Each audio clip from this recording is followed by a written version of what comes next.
All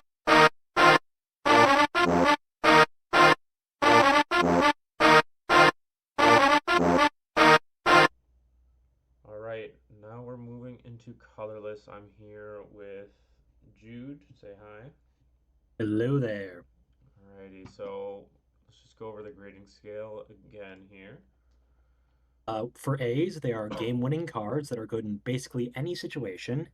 B's are strong cards for color or archetype. C's are playable but can generally be replaced by other cards you can draft. And D are just filler cards that you'd only really be including if there are holes in your deck. Yeah, the only change that will be made here is B. Obviously, you're not going to get pulled into colorless. B here will just be like, yeah, this is a good card. Take this pretty fast. So the distinguishing between B and A will be a little muddy, but I think that's okay. So first card here we have Mox Phyrexian for a black Phyrexian mana. It's an artifact with tap, sacrifice a creature to add a black. I honestly think this is just okay because while it's sort of free to play, it only is adding mana when you're sacrificing. So it's only really good in, I'd say, small reanimator. Yeah, notably it was made by that curator. That explains that, Yeah. actually. Didn't know So there and there's not a ton of sacrifice outlets, which is something they had been pushing for. And I don't remember when this got in, but I think the colorless got filled up really early, so I think this was pretty early. Um, that. but Yes. but yeah, there aren't a ton of sacrifice outlets, so I would definitely pick this up if you're in small reanimator. But I don't think a lot of the other black archetypes wants this type of effect, so that's why it's down straight down the middle at like a C, C plus for us. All right, next card. So here we have Dystopia Sprawl. For one, you create an artifact fortification that has Fortify 1, and whenever fortified land becomes tapped, create a treasure token. Whenever you sacrifice a treasure, sacrifice the fortified land. Yeah, so I mean, I had a C plus, you had a B minus, pretty close in ranking here.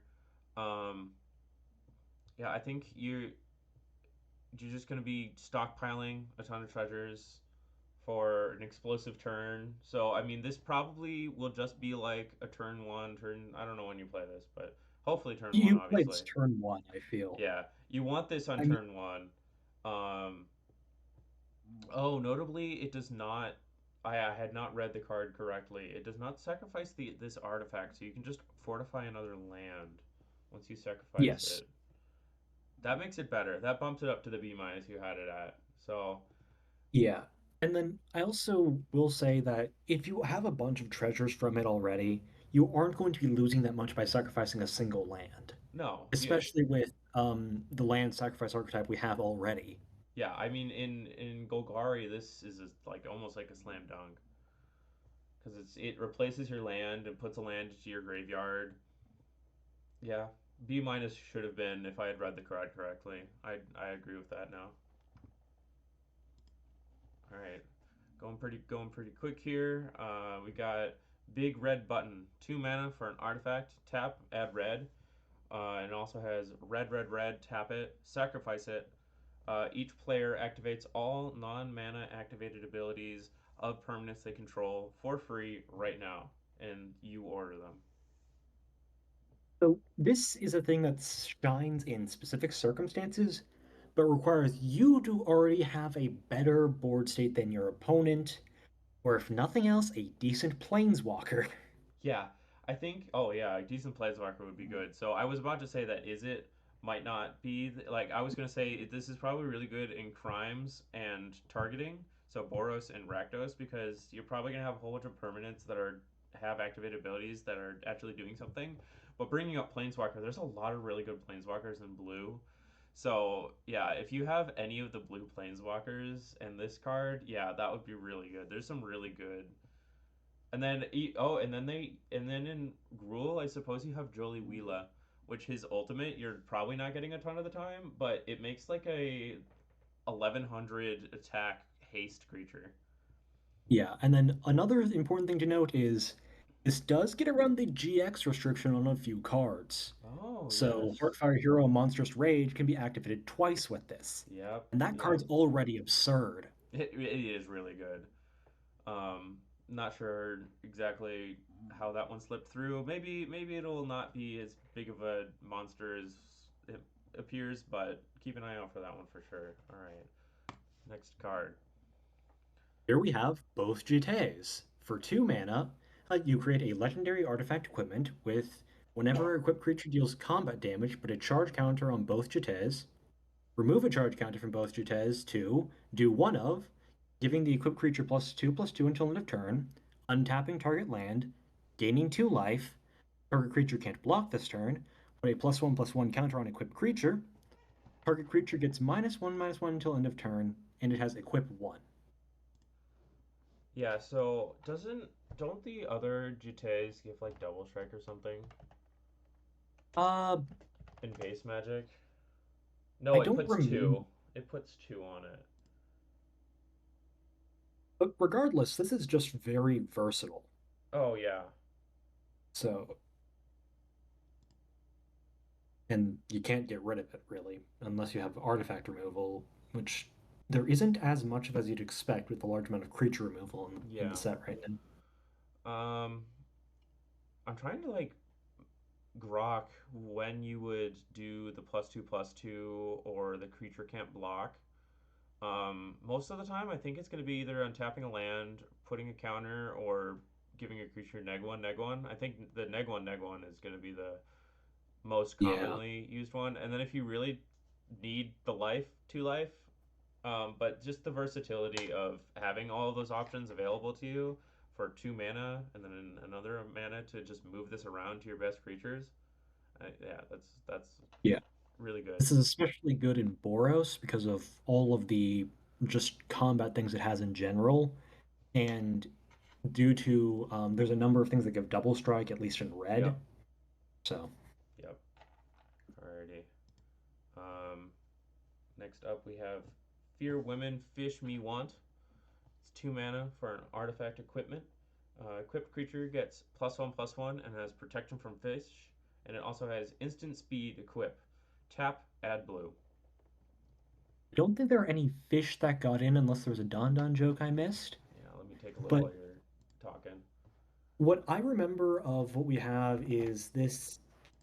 I mean, sure, it's basically a movable +1/+1 counter, and I believe there may be actually.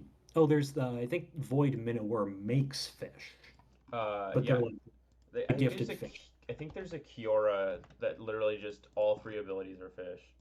Oh yeah, they make giant fish. I remember that one. Actually, two of them are Um, fish, and the last one's a shark, but close enough. I I think it's still a fish type, isn't it? No, it's. I think we settled on yeah, it's shark. It's the last one's a shark and not a Okay. fish. But I'd say the downside of this is that it is useless if you have no creatures, which means that this isn't going to be always ramping you on curve. Yeah, a 2 mana sword but like a 2 mana sword that has a It negative has a equip cost. 3, yeah. Yeah, so it's basically like one mana sword. This is funnily, I think, better in Boros than in any of the blue archetypes. Oh, 100%. This is It's just yeah, free I target. it's just free targets over and over. Oh, it's not it's a free target. So it's cuz it's tap, but yeah, it's still a Yeah. free target. But yeah, I think this will perform quite well. Next card here. So here we have Midday Clock. For 2 mana, you get an artifact with tap, add a white, and then spend 2, put an hour counter on Midday Clock. And at the beginning of each upkeep, put an hour counter on Midday Clock. Then when the 12th hour counter is put on Midday Clock, shuffle your hand and graveyard into your library, then tutor 7 lands, exile Midday Clock, then shuffle. Notably, the tutor 7 lands is to hand. That Yes. probably should be clarified. Um Yeah, the only downside to this card realistically is that you're shuffling away your hand as opposed to the other clock. I don't remember what that clock is called, but Midnight it Clock. yeah, midnight clock.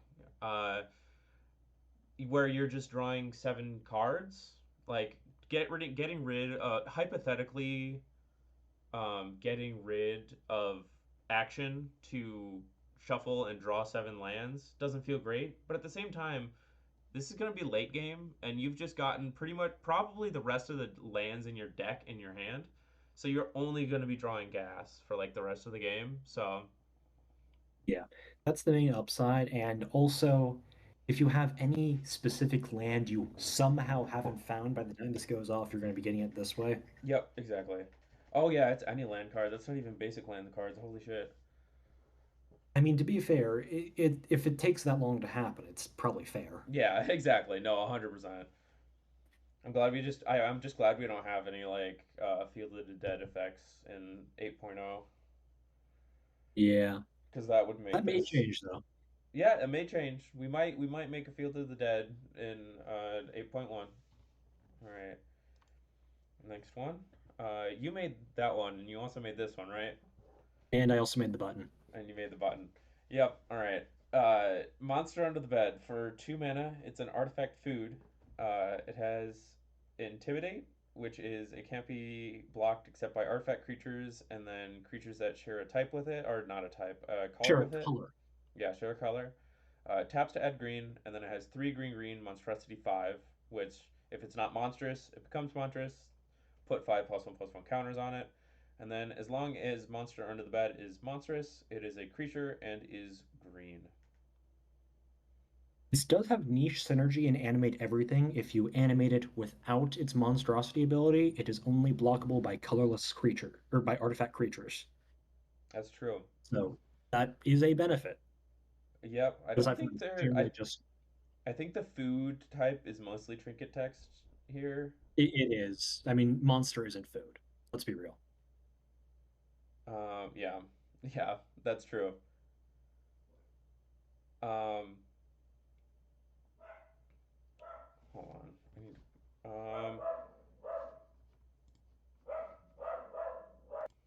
temporary pause there. Dog was going nuts. All right. But yeah, no. I think it's good. Yeah, can become a creature late game if you need it. And is monstrosity instant speed? Let me double check. I did have to look it up because I thought it was just put plus one, 5+1/+1 counters, and I was mostly right. So, Yeah. monstrous I monstrosity. Uh, yep, anytime.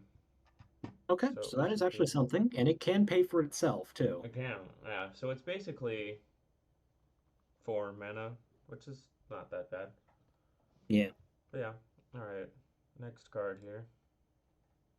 Here we have Butter Knife Fly or Butterfly. I don't know what order it's in actually. It's But regardless, it has three different modes that can be cast in any combination.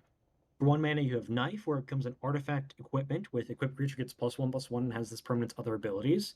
Equip and reconfigure for 1. Butter, which is for 1, an artifact food with food text. When this permanent goes to the graveyard, draw a card. And then Fly, which is white. It is a 1/1 flying insect creature, yeah. So and yeah, any combination can be cast. yeah. So for the purposes of like colorless here, ignoring the fly aspect, even just like so 1 mana for a sword, we've seen that already, but this one has a reconfigure. That's okay.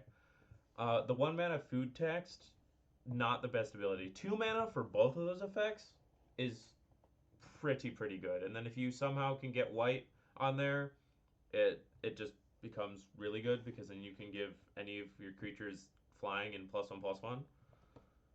Yeah. Notably, the +1/+1 does not apply to the fly if you do knife fly, so it's just Yeah, still a 1/1 regardless.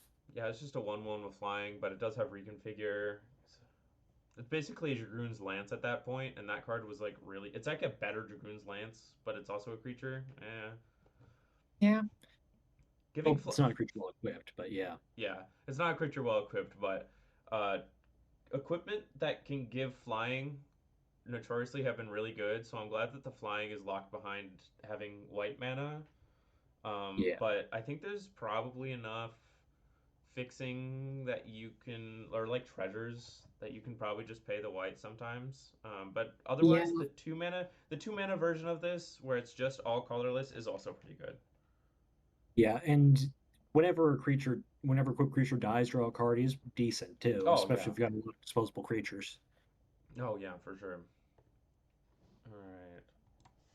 Next up, we have the trading post that the guy from Squandered Resources frequented. For 3 mana, it's an artifact with a ton of activated abilities. The first one is tap, sacrifice a land, make a 1/1 skins creature token. Then you have tap, sacrifice a creature, create a gold token. Then you have tap, sacrifice an artifact, gain 4 life. And then you have tap, pay 4 life, create a tap sand land token with tap, add colorless. I'd say the best mode on this is the tap pay for life for a sand token, as generally these others are situational at best. I mean, the And flavor is there. You're definitely yeah, just squandering resources. Um, but it's not efficiently squandered, no, it's not unfortunately. efficiently squandered in the slightest. Yeah, unfortunately, I probably wouldn't end up playing this a lot. I think this does have potential for maybe some combos, but The issue is like I can see ways to improve this, and they include things like removing the tap, which would make this potentially too strong. yeah, yeah, I could see that. Because then you could just like speed run through. It basically, yeah, you can't remove the. I mean, you can remove the tap from like maybe three of them, but you can't remove the tap from all of them.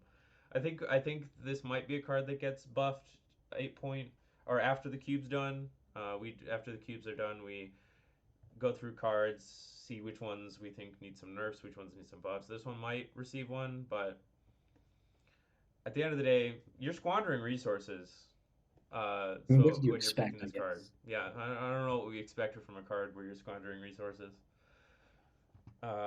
Next card here. We have Allied Signpost Archetype Payoff.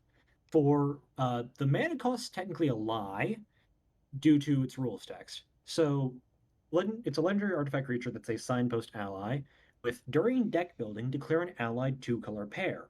Allied signpost archetype payoff becomes those colors, and its colorless pips are replaced accordingly.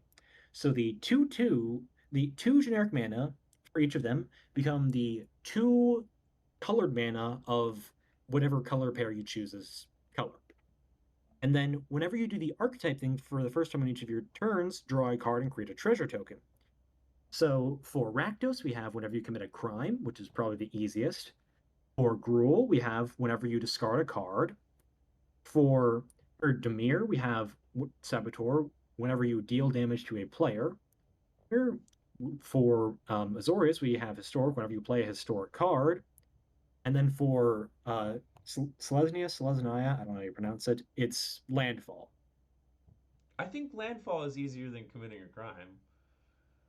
With the sheer amount of crime, like the sheer amount of removal density in the cube right Yeah, now, also I true. feel Also that true. like if you combine this with I think it's Blade Dance, you are drawing three cards, creating three treasure tokens Nope, it's once in per turn. Rakdos. It's once per turn. Oh, is it once per First time turn? on each of your Oh, turns. okay. Well, over three turns. Yeah, over three Or turns. It's fine. Yeah. Um, I think I would bring it down to a C plus. I'm notorious for skipping over very important parts of cards. Notably for this one, didn't realize it was a creature. That bumps it down just a little bit for how prevalent removal is. It does have 4 toughness though, which is that extremely is a rare. very big deal. It makes it It's an immune to it makes it survive most of Red's removal, it which is a does. really big deal right now. Yes, it is. What is it? 50% of the cube dies to shock.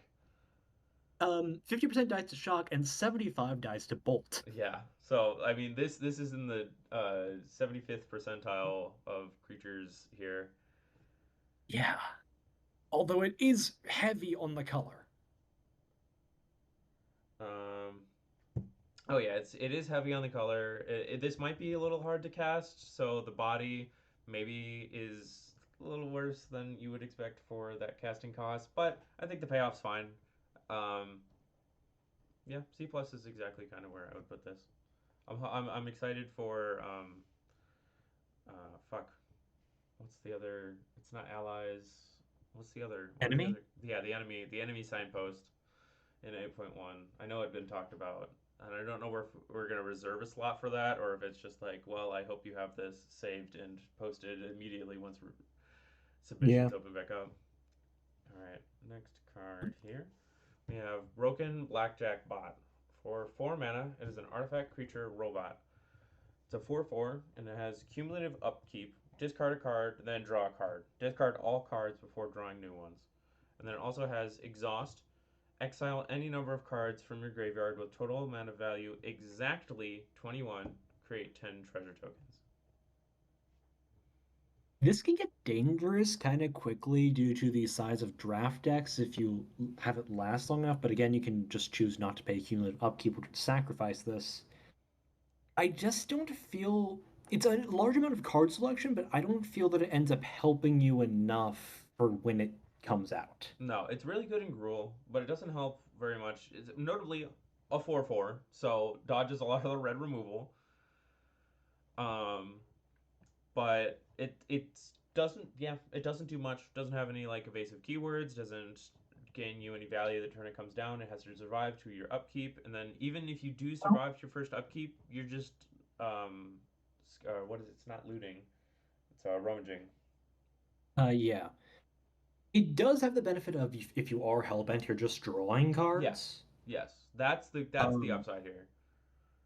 and the exhaust, if you can do it whenever it comes down, well, it's mana positive. A lot of decks are very graveyard oriented though, so I'm not sure Hmm. how often you'll have 21 mana value worth of cards there.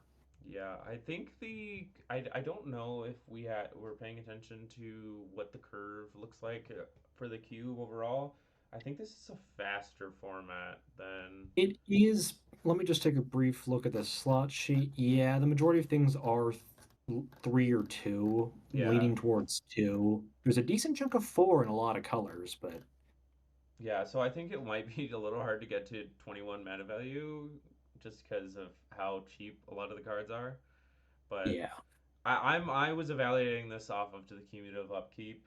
Um, Obviously in Gruul, really really good, but outside of that, still card draw. But It's really good when you're fishing for specific things, I yep, guess. down the road. So here we have Sundial Wolf for a one green hybrid, one white hybrid, one. You have an artifact creature wolf with Sunburst, Sunburst, and Sunburst. It's a 0/0. So if you cast it with only colorless mana somehow, it just dies. But for every color you cast it with, it gains a 3+1/+1 counters when it enters. Yeah, so it's either a most of the time it will either be a 4 mana. If you somehow only have one color, it's a four You're mana probably not. 3/3. But most of the time it's a 4 mana 6/6. And then if you I feel like somehow get there's enough more colors, but yeah, continue. there's enough color fixing that you're going to be able to reliably get at least three, I feel. And then what does it Oh, become? It becomes a 9/9 and then a 12/12. yeah, which those are pretty decent They bodies are for they are 4 pretty mana. pretty decent bodies. Um, it's It definitely dodges removal. it dodges removal. Oh, red removal. Yes. Yeah. It does dodge the red removal. I was thinking about black removal. I was like, this doesn't dodge No, no, black it does not removal. touch black removal. We don't have go for the throat in this. No, we don't. But yeah, I mean, I only had it as C plus rather than being a minus because vanilla creatures, I mean, don't are just big beaters, and if you can't capitalize off of that, then I don't think it's gonna perform very well. But yeah, I think a 9/9 kind of just completely invalidates that because you're just it's your opponent has to use a removal spell on a vanilla 9/9. Yeah, especially on turn 4. Yeah. Oh yeah. On turn four, yeah. Alrighty.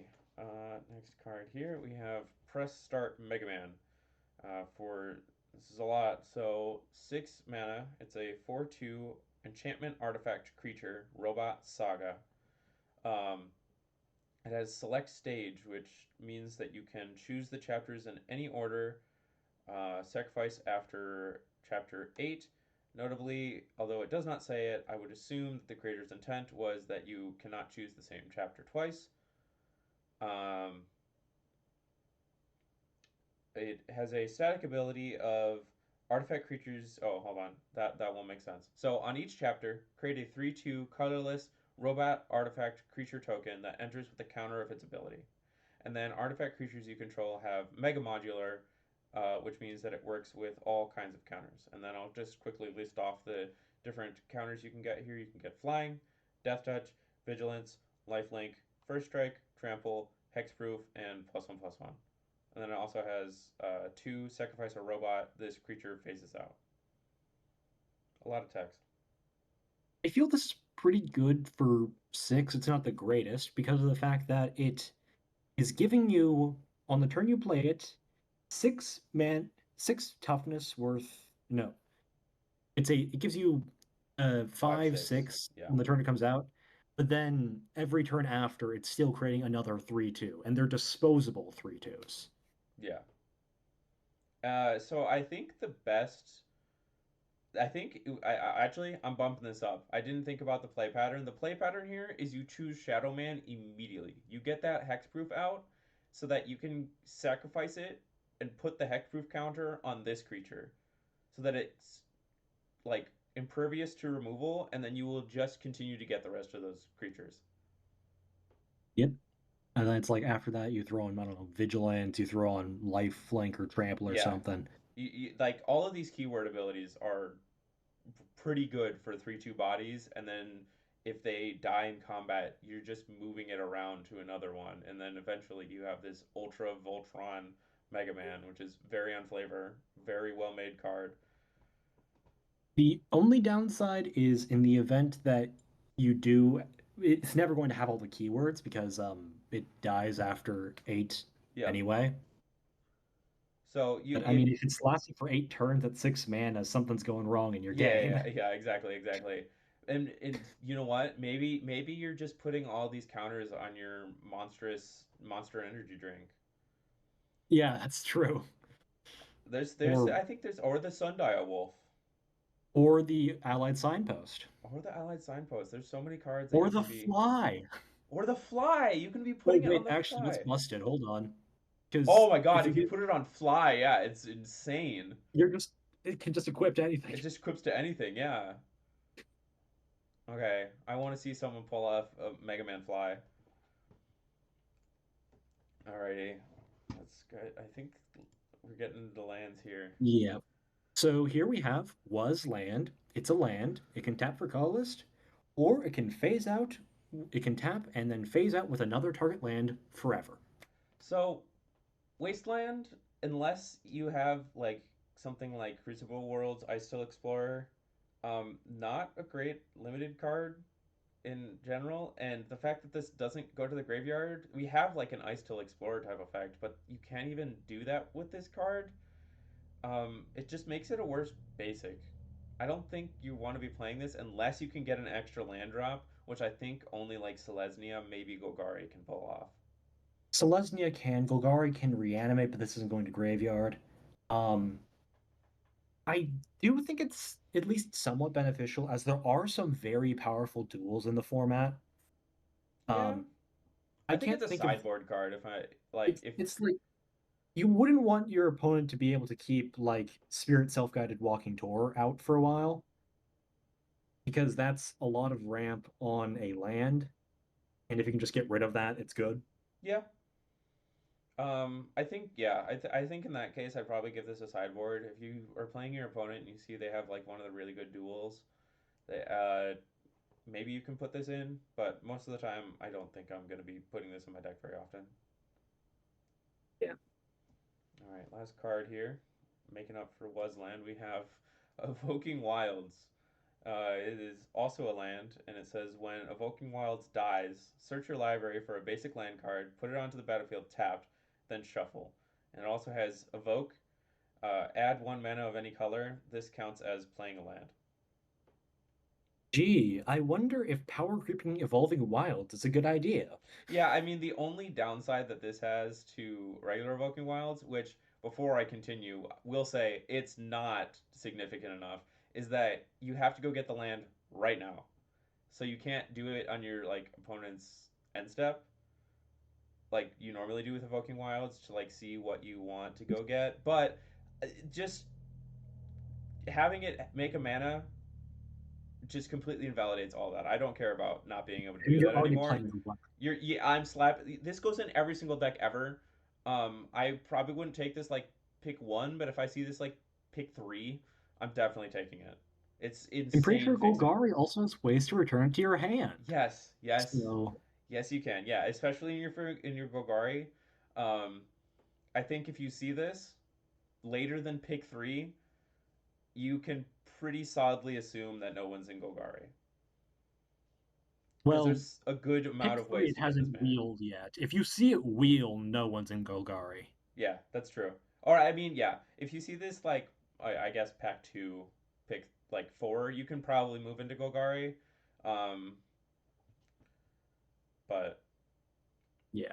yeah, all around good card. I will be picking this very highly.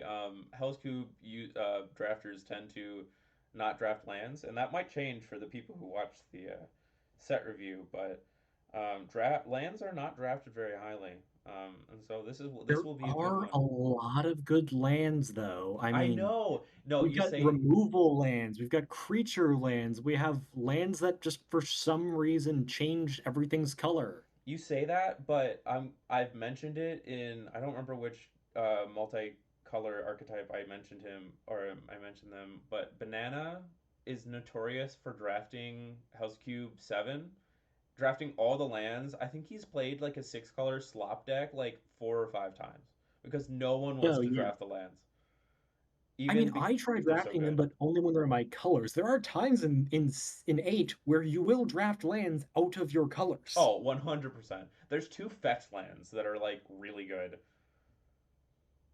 Yeah. And then like we have just random things like lands that duplicate themselves Yep. and then like just basically a Tron land. We do have We've got a lot of good lands. we do have a lot of good lands. So hopefully, to those who are watching this video and are not picking lands, pick lands in this draft. The lands are really good. Don't look over them. They're really good. All right. Anything else you want to add before I end this one off? Um, no, I can't think of anything. Alrighty. Well, it was a pleasure doing this with you. Pleasure doing it with you too. Now, and welcome to the gold section of the set review. We're going to start with Azorius here. I'm here with the Azorius curator. Not even entirely sure how to pronounce your name, so I'll let you do it. Berserk. Berkazerk. It is a portmanteau of Burke, which is my family name, and Berserk. Ah, It is a portman it's a username that dates back to when I was 4 years old, and I used it as my alias in laser tag. I stole it from my uncle. that's incredible, actually. Yes. Alrighty. So, let's get into what this archetype stands for, and I'll let you take it away. So historic is the technical term is batching term. It's basically like a super archetype that is the legends super type artifacts and sagas. And it was from, I think it was introduced before Dominaria Remastered, but Dominaria Remastered, that kind of block setting was where it got its proper introduction to Magic, because that was one of the draft archetypes. I don't think it was one of the colored draft archetypes. I just think it was something that was in the set. And I was kind of drawn to it because I play a Weatherlight Captain deck in Commander, and I'm kind of familiar with that. And I am endeared to the Magic as Garfield intended play style, which is you have big impact creatures on the board, you kill to the face with some punchy spells in between. Now, the fact that it is Azorius kind of on a surface level might uh, conflict with that a little bit because Azorius, is often the control colors. But in Hellscube 8 specifically, I was trying to move it more in the Magic as Garfield intended direction. And specifically for the gold cards, I was super, super high strung about trying to get every card to contribute positively to the historic synergy as possible. And to a lesser extent, like everything in the archetype is historic or contributes to historic. Like it is meant to be a cohesive unit on its own. The game winning plan is to kill the other guy, but otherwise not very specific on strategy. Alrighty, let's get into the cards here. We'll start with Go Down in History. For a 1 white and a blue, it's a sorcery that says create 2/1/1 colorless Thopter artifact creature tokens with flying, and it has History Storm. When you cast this spell, copy it for each historic permanent that entered the battle or that entered this turn. Yes. So this is one of the ones that kinda I was less certain about, but I still think it's a pretty decent card. It's always good to have a lot of small flyers. I think that's very indicative of Azorius Magic as Garfield intended style. Um, I think it's definitely outclassed by some of the other options that are in these gold cards, but I think it still serves as a very powerful piece that can win the game under the right conditions.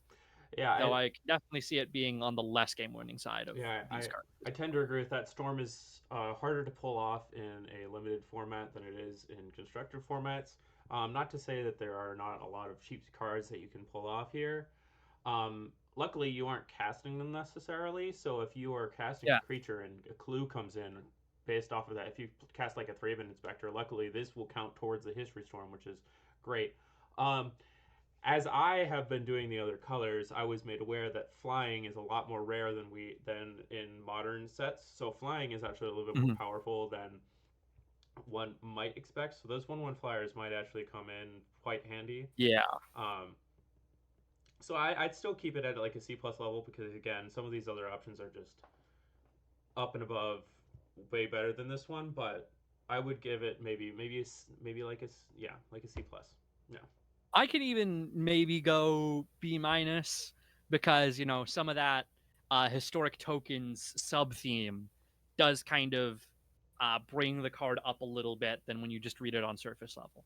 But Yeah, really, we're gonna have to play out the cube and see exactly how far it pushes it. yeah, I did some blue, and there weren't a lot of blue cards that like made haphazard tokens here. I haven't done white, or I haven't looked at white, so I don't know what's in white. But that's something I want to be pushing for in 1.8.1 as much as I can, as someone who has very little influence over the cube. That I want cards to be making more just random tokens for Big extra fan of material. random tokens. Yeah. All right. Avatar of Magic the Gathering, rights registered. For 2, a white and a blue, you get a legendary creature. It's a booster pack avatar. When Avatar of Magic enters, open a sealed Magic Alpha booster pack. Reveal the cards and add them to your booster pile.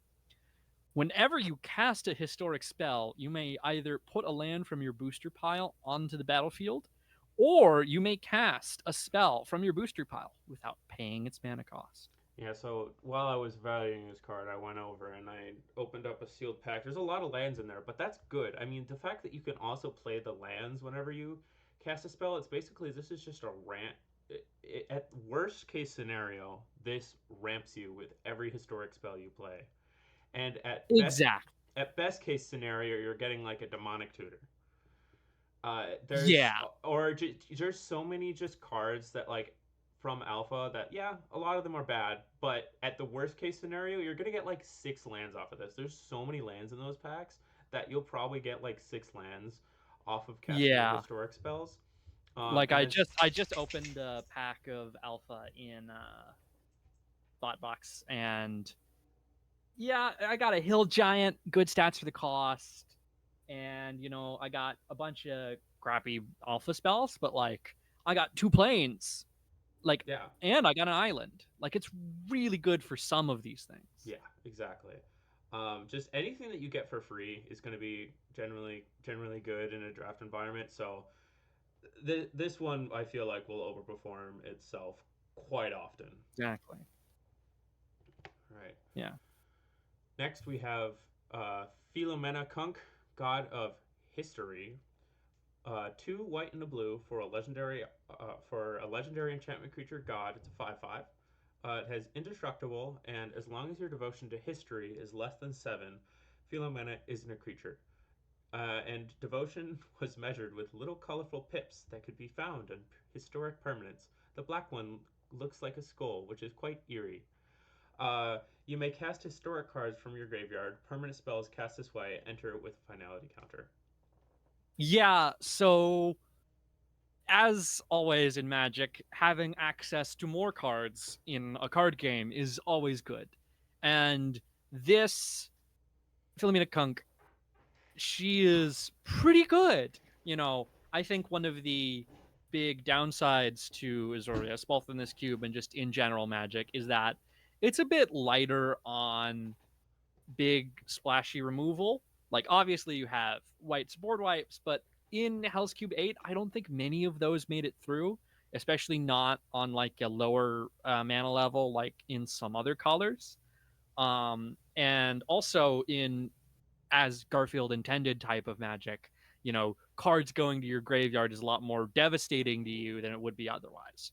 And I think Philomena Kunk kind of pulls up the archetype in that sense by enabling it to do a little bit of the graveyard shenanigans that I think most of the other colors at this point get access to. Um, getting your creatures back from the graveyard is always good. Azorius doesn't have a lot going on with, dredge type mechanics, putting your deck into your graveyard and playing it from there.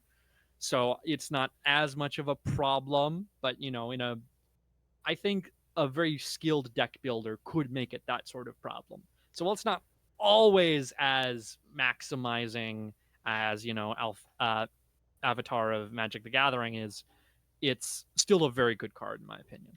Yeah, and then the other half of the card, where it's just a 5/5 beater with indestructible, there's not a ton of exile effects. From what I Yeah. get from a quick skim in the through the cube thus far, and getting devotion to 7 um, should not be that hard if we're being honest. So having a Yeah. 5/5 beater attached to what is just card advantage um, makes it definitely. If you see this card as your draftsman, I would definitely be like, okay, well, Azorius is open. Well, if you see any of Yep. these Azorius cards, I'm going to be so honest. You're probably just be like, okay, Yeah. Azorius is open. Yeah. All right. Vivi Ornithopter. For 2, a white and a blue, you get a legendary artifact creature. It's a Thopter wizard. It's got flying, and it has the 0 cost. Add X mana in any combination of white and or blue, where X is the number of Thopters you control. Activate only during your turn and only once each turn. And then whenever you cast a historic spell, put a 1/1 counter on Vivi Ornithopter and create an Ornithopter token. Yeah. So obviously, VV, the real card, is real good, but this one got nerfed a little bit, but still not enough. The fact that you can play this on 4 and immediately trigger it for at least 1 mana, like on its own, Mhm. uh, it is a Thopter, and it's a Thopter you control. So you get 1 mana off of this. You can play this on turn 4, and then you can play a 1 drop, which is there's a few, but even that's just good. Um, yeah, putting a counter on it every time, and then making a historic token every time you cast a historic spell will snowball out of control very, very quickly, even in limited. Um, Mhm. so yeah, I think this is overall a very well balanced card. Yeah. It starts stronger than the real VV Ornitier. Because of course you can activate it for 1 itself off the bat. It comes in a turn later though, and it doesn't scale as harshly as the real VV does. Like the real VV can get 2 or 3 or 4 or 5 counters each turn in the commander strategies for it. And I haven't seen it in Final Fantasy drafts, though from what I've heard, it's pretty impressive there too. So I think it being pretty restricted on its scaling, um, and it being limited to like a kind of niche token type, does definitely hold it back from being as oppressive as the real VV or an ETA. But I still think it's very good. Obviously, having more mana is always very good, and it becoming a big beater pretty not as fast as the real VV, but at a pretty close rate to some of the other available beat sticks in this color pairing is pretty good as well. Yeah, overall, quite good. And another Banthopter card. Exactly. All right, then we got Spider-Man and Hilda. For 3 white and a blue, you get a 3/4 legendary creature, Spider Human Warlock Hero. It has vigilance and reach, and each historic spell you cast that's one or more colors has web springing. 2 white and a blue. You may cast a spell for its web springing cost if you also return a tapped creature you don't control to its owner's hand, then offspring the returned creature. Yeah, so it's kind of a pseudo cost reduction effect, which in Magic the Gathering is obviously very good. Cheating on costs is very good, especially in limited, where your bigger spells are now all 4 mana. And then you also get a removal spell. You get a unsummon attached to it, and you get a token of it. You get a Exactly. token of the thing that you unsummoned. Like, this is amazing. Yeah, It, every single I aspect of this hesitate. card is incredible. Yeah, I hesitate to call it the best card when VV Ornithopter gets you a 2-for-1 deal on creating a horde style and a big beater. But cost reduction with a free unsummon is a very good effect. I would even pay more for my cards for those effects. If I have a Exactly. 2 or 3 mana spell, I would gladly pay 4 mana for that if I'm also returning a tapped creature and getting a creature token off of it. Yeah, I think the only thing holding this card back is that I don't want to look at it. I don't want to think about it too hard, and it makes me want to cry. Yeah. The other thing holding this card back is when this comes down, either your opponent has a way to remove it, which that's not something you usually look for when you're evaluating cards, but it does incentivize them not to attack you anymore, which is also a good thing. So maybe you won't be able to return any of those tapped creatures because they aren't attacking you anymore, but on the plus side, they're not attacking you anymore. Exactly. All right. Next up. Lauren Reveal for 3 blue. It's a sorcery that lets you draw 3 cards. And it also has legendary cycling for 1 and white. Yeah, so we actually covered this one for just the draw 3 cards in the blue set review, but we didn't touch on the legendary cycling or how the card would perform with both of them together. Um, both of them together, I think this is still at like a sea level rate. Drawing 3 cards for 5 mana is pretty decent. It's a card advantage of 2 cards, and there are, however, the legendary cycling does have potential. Um, the way that I always view cards like this is how many legends in your deck would you want to cast for 2 more? But essentially that. How many legends would you like to cast for 2 more? And if the answer is like 3 or 4, then slot this in. And especially if they're really good. I mean, you can go get highly on Spider-Man. You can go get Exactly. Orby Vivithopter. Just there's a ton of pretty good legends. Fewer in blue, but there are definitely a couple in blue. A lot of the good legendaries I think are in white, but staple those two together and it lets you choose between the two of them. I think this is still a C in terms of power level of the rest of the cube, but still a very good card that I would put in most any of my Azorius decks. Yeah, I think you said everything of like relevance to it. A tutoring in Magic the Gathering in a randomly shuffled deck of cards, looking for the one that you want, and even if you pay a premium to go get that, it's always good. Tutor effects are some of the best effects you can get in the game, especially when you don't have as many guarantees of a strategy in a limited format. Like I think there are 42 legends in Azorius Colors, Yeah. and I think you could make a point that you could pay for like half of them, and it would still be worth it. And then having the backup of drawing 3 cards if you've already got the nuts in your hand is fine. Yeah. Like I would maybe even say, once we're talking this out, it's more like a B. Like Yeah. I wouldn't I think pick I it would bump mine up immediately as too. like my pack one pick one. I would like pick it after I've already picked my Azorius Colors. But if I was in Azorius, this is what I'm picking from the pack. Yeah. Right? Definitely. Yeah. Alrighty. Next we got history, I guess. Oh, before I forget, this enters tapped unless you control another historic thing. Hey, guess what? What? This land and gains tap. Add blue or white. Pretty cool, huh? Chapter 2. This was an enchantment land saga. So chapter 1, you get the white and the blue. So then chapter 2, great news. This land gains 2 tap. Create a little 1/1 artifact creature servo guy.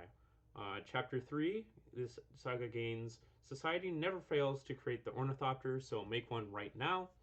And then chapter 4, everything's huge because you put a +1/+1 counter on all your historic creatures, and then this sacrifices itself.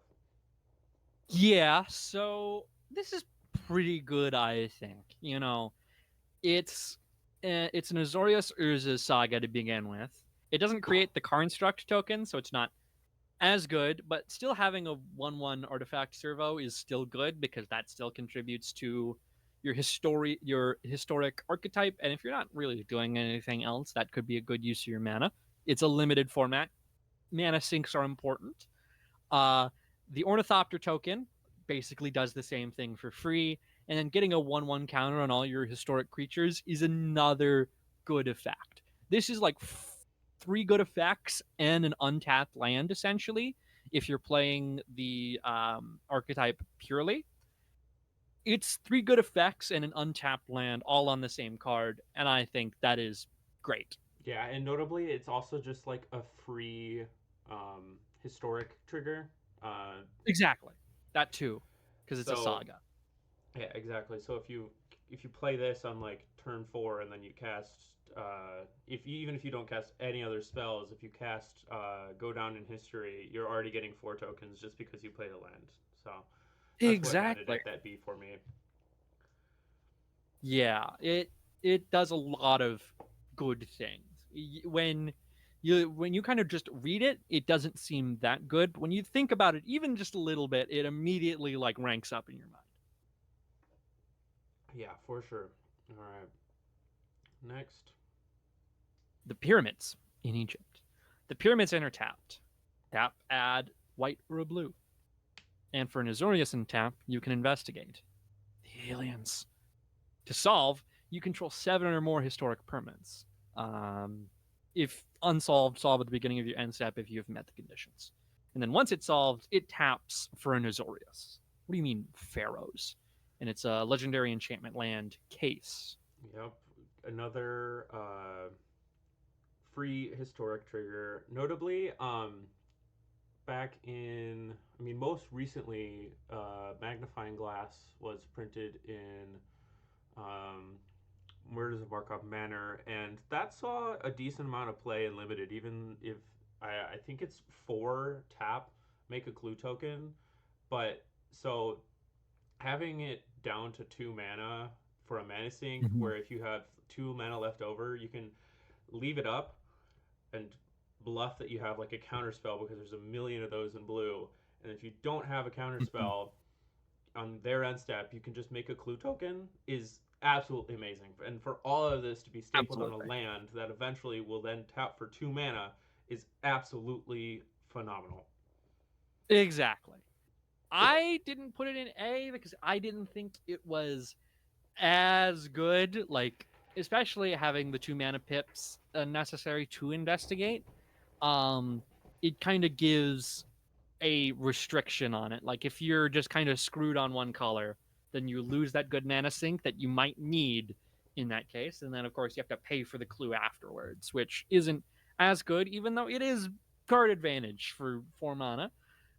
It takes a while, and there are some of the other colors have better card advantage, frankly, but it's still very good. I could definitely see this getting a nerf pretty soon, specifically because 7 or more historic permanents to create 2 mana. Also, just a bonkers effect. In Yes. my opinion, that is the bonkers effect here, even more than Investigate. Like, Investigate is good in a limited format. I've played Magnifying Glass and Murders. Like, it's good most of the time. Card advantage is good. You can pay a lot for it. But, like, having more mana, always good. All the time, everywhere. And, again, if you're playing the archetype as intended, that's like a turn 5 or 6 condition for 2 extra mana. Yeah. That's Exactly. pretty good. I made this card as kind of like a signpost for here is what we want from an Azorius card in these colors. And you know what? I think it is probably a little too good. And also, I forgot that Amonkhet existed when I was making this card, and I think it would have been funnier if it was an Amonkhet joke. I think it's a lot funnier now in retrospect that it doesn't have anything to do with Amonkhet. Yeah, Like just completely ignoring an entire set, I think makes it a lot funnier. yeah, If a nerf does come along, maybe hiding an Amonkhet person in the art would be kind of funny, but that was kind of my thought. Yeah. yeah. All right. Last up, we have work. It's land. Work enters tapped unless you control an artifact. Tap, add white or blue, and then it has one tap, tap and exert an untapped creature you control. It works. To earn, you may reveal a treasure or food card from outside the game and put it into your hand, or create a token of either kind. Yeah, dual land is always good.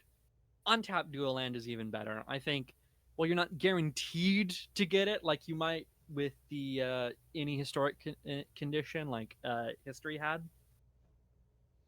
Like, it's still good to have an untapped dual land because that's a luxury to have in any limited format.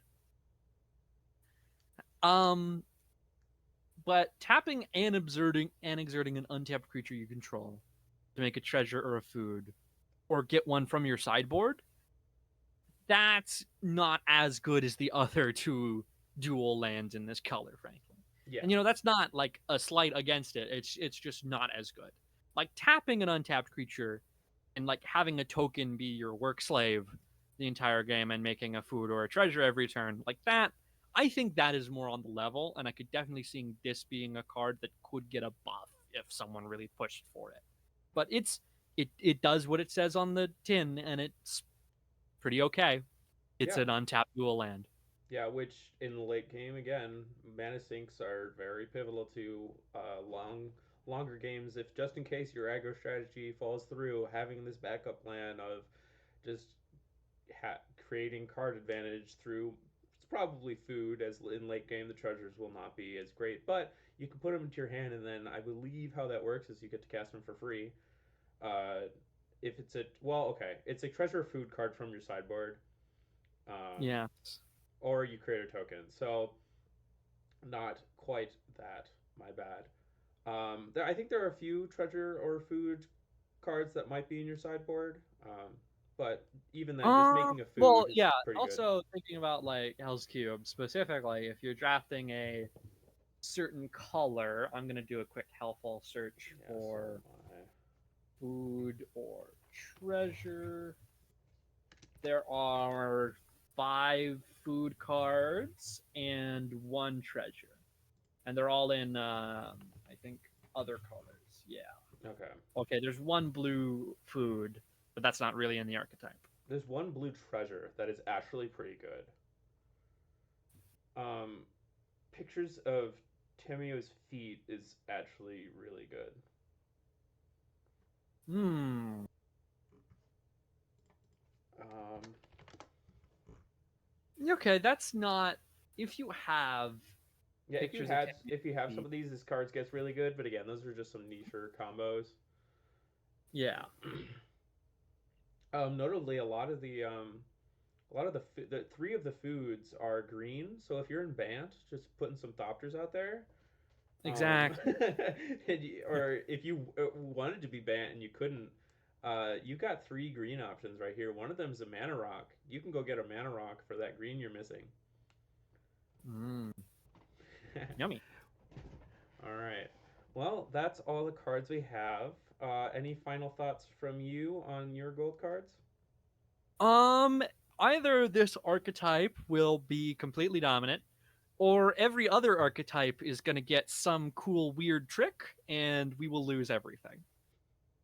I think Historic does a good job of kind of isolating itself a little bit with the Yeah. exception of legendary creatures, as legendary creatures kind of just get taken by whatever archetype they want, and Historic just benefits off of them. But I don't think a lot of the other sagas or artifacts are too good in some of the other colors. So you'll probably be ending up with a lot of the sagas and artifacts from the other colors. So Yeah. there's that to keep an eye out for. But other Hmm. than that, yeah, no, I think from the gold cards and then what little blue cards I saw from the blue side of things, Azorius is set to be one of the better archetypes for sure. Okay.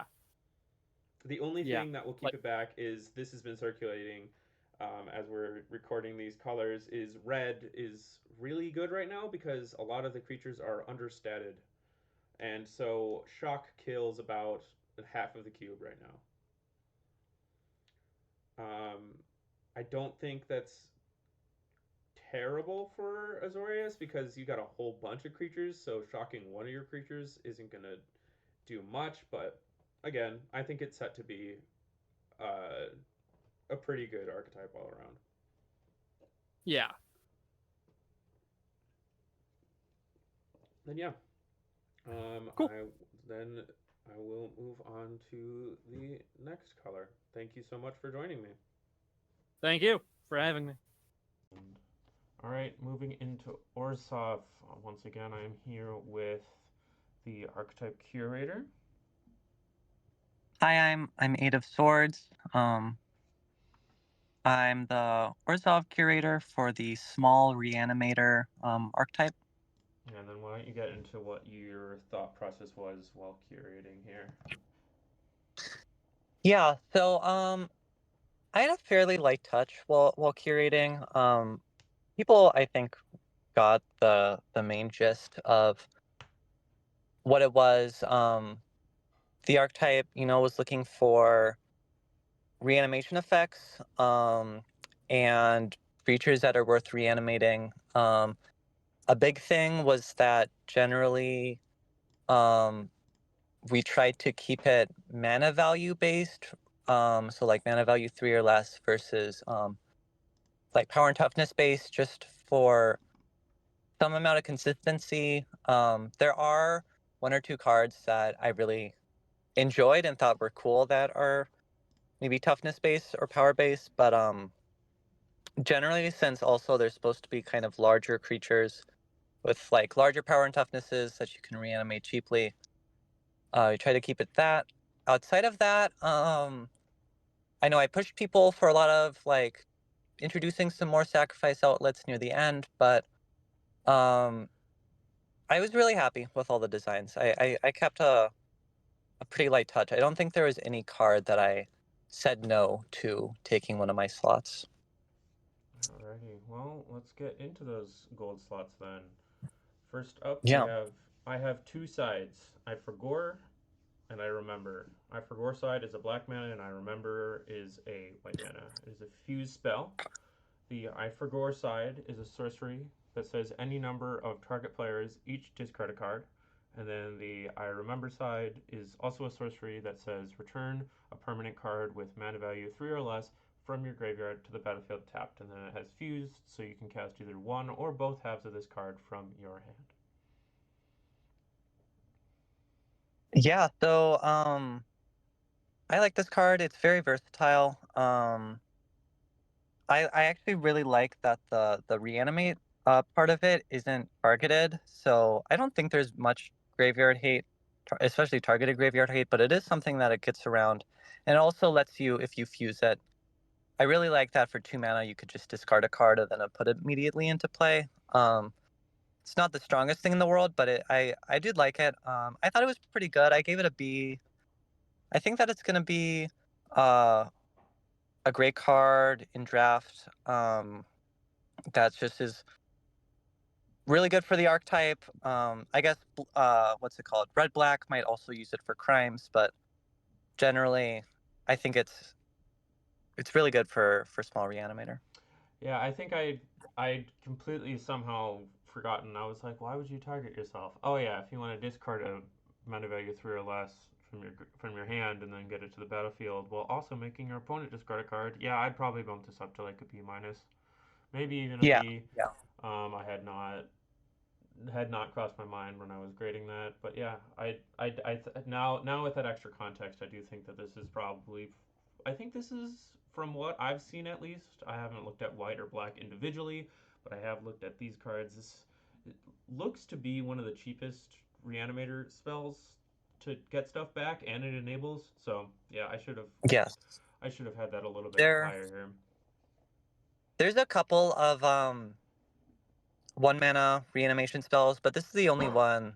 This might be the honest, like, this is probably in contention for the best one. There's an instant speed one that people have said is seems really strong too, but this one also enabling, I think, is really good. Yeah. All right. Next card here. So this one's kind of a hard one to read, but I do really like the card. It's Fiend Hunter and Sin Collector tag team. It's 1 white and a black for a enchantment creature human cleric saga, and it also has cleave. So the first chapter is you exile target creature.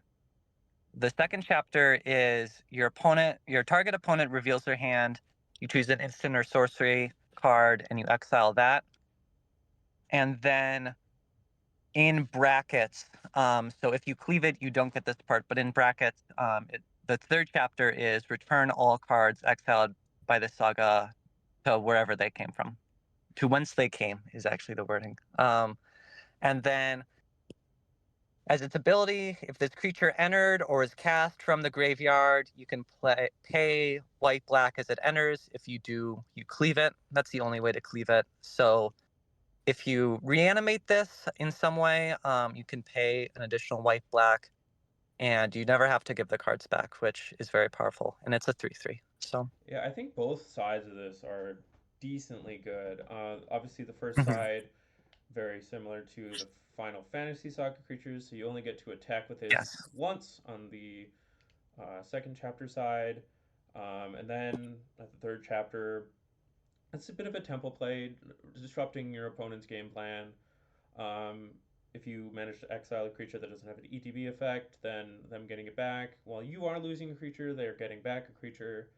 Um, is okay-ish, and you get a 3/3 if you want to swing with it. Um, but then, yeah, the bulk of this card comes back if you are reanimating it, which unfortunately you don't get to attack with it this time, as the first tracker would trigger, and then it will Yeah, sacrifice that the is second. a downside for sure. Yeah, but I think the upside of exiling a creature and then exiling an instant or sorcery from, I mean, you won't always hit that second time, but even Sure. just even just 2 mana for exiling a creature is pretty good. And then you have a blocker at least. So it's 2 mana for a blocker that exiles a creature. Yeah, I mean this is definitely, we both had it at a B plus, which is unsurprising. Yeah. Another thing about this is if you have a sack outlet, which aren't super plentiful, but definitely exist in the cube, you can sack it before that third chapter and never have to give anything back at all. So you can kind of That's true. get the cleave part of it too, Yeah. which is nice. As it isn't, yeah, because it's not like I guess it is like an O ring in that sense, but Yeah. it's not exile target creature until this enchantment leaves. It's just Or exile and then anything. the third chapter. Yeah, okay. Yeah, Yeah. So I liked him. yeah. All right. Next card we have inside you. There are two clock wolves. You can only choose one. So it's an MDFC. The front side is Good Clock Wolf. For 2 and a white, it's a 3/3 creature wolf. When this creature enters, return target creature with mana value 3 or less from the graveyard to the battlefield. And then the backside is also a 3/3 creature wolf. For 2 and a black, when this creature enters, destroy target creature with mana value 3 or less. Yeah, so I love this card. It's probably my favorite Orzhov card in the cube. I love a good Clock Wolf.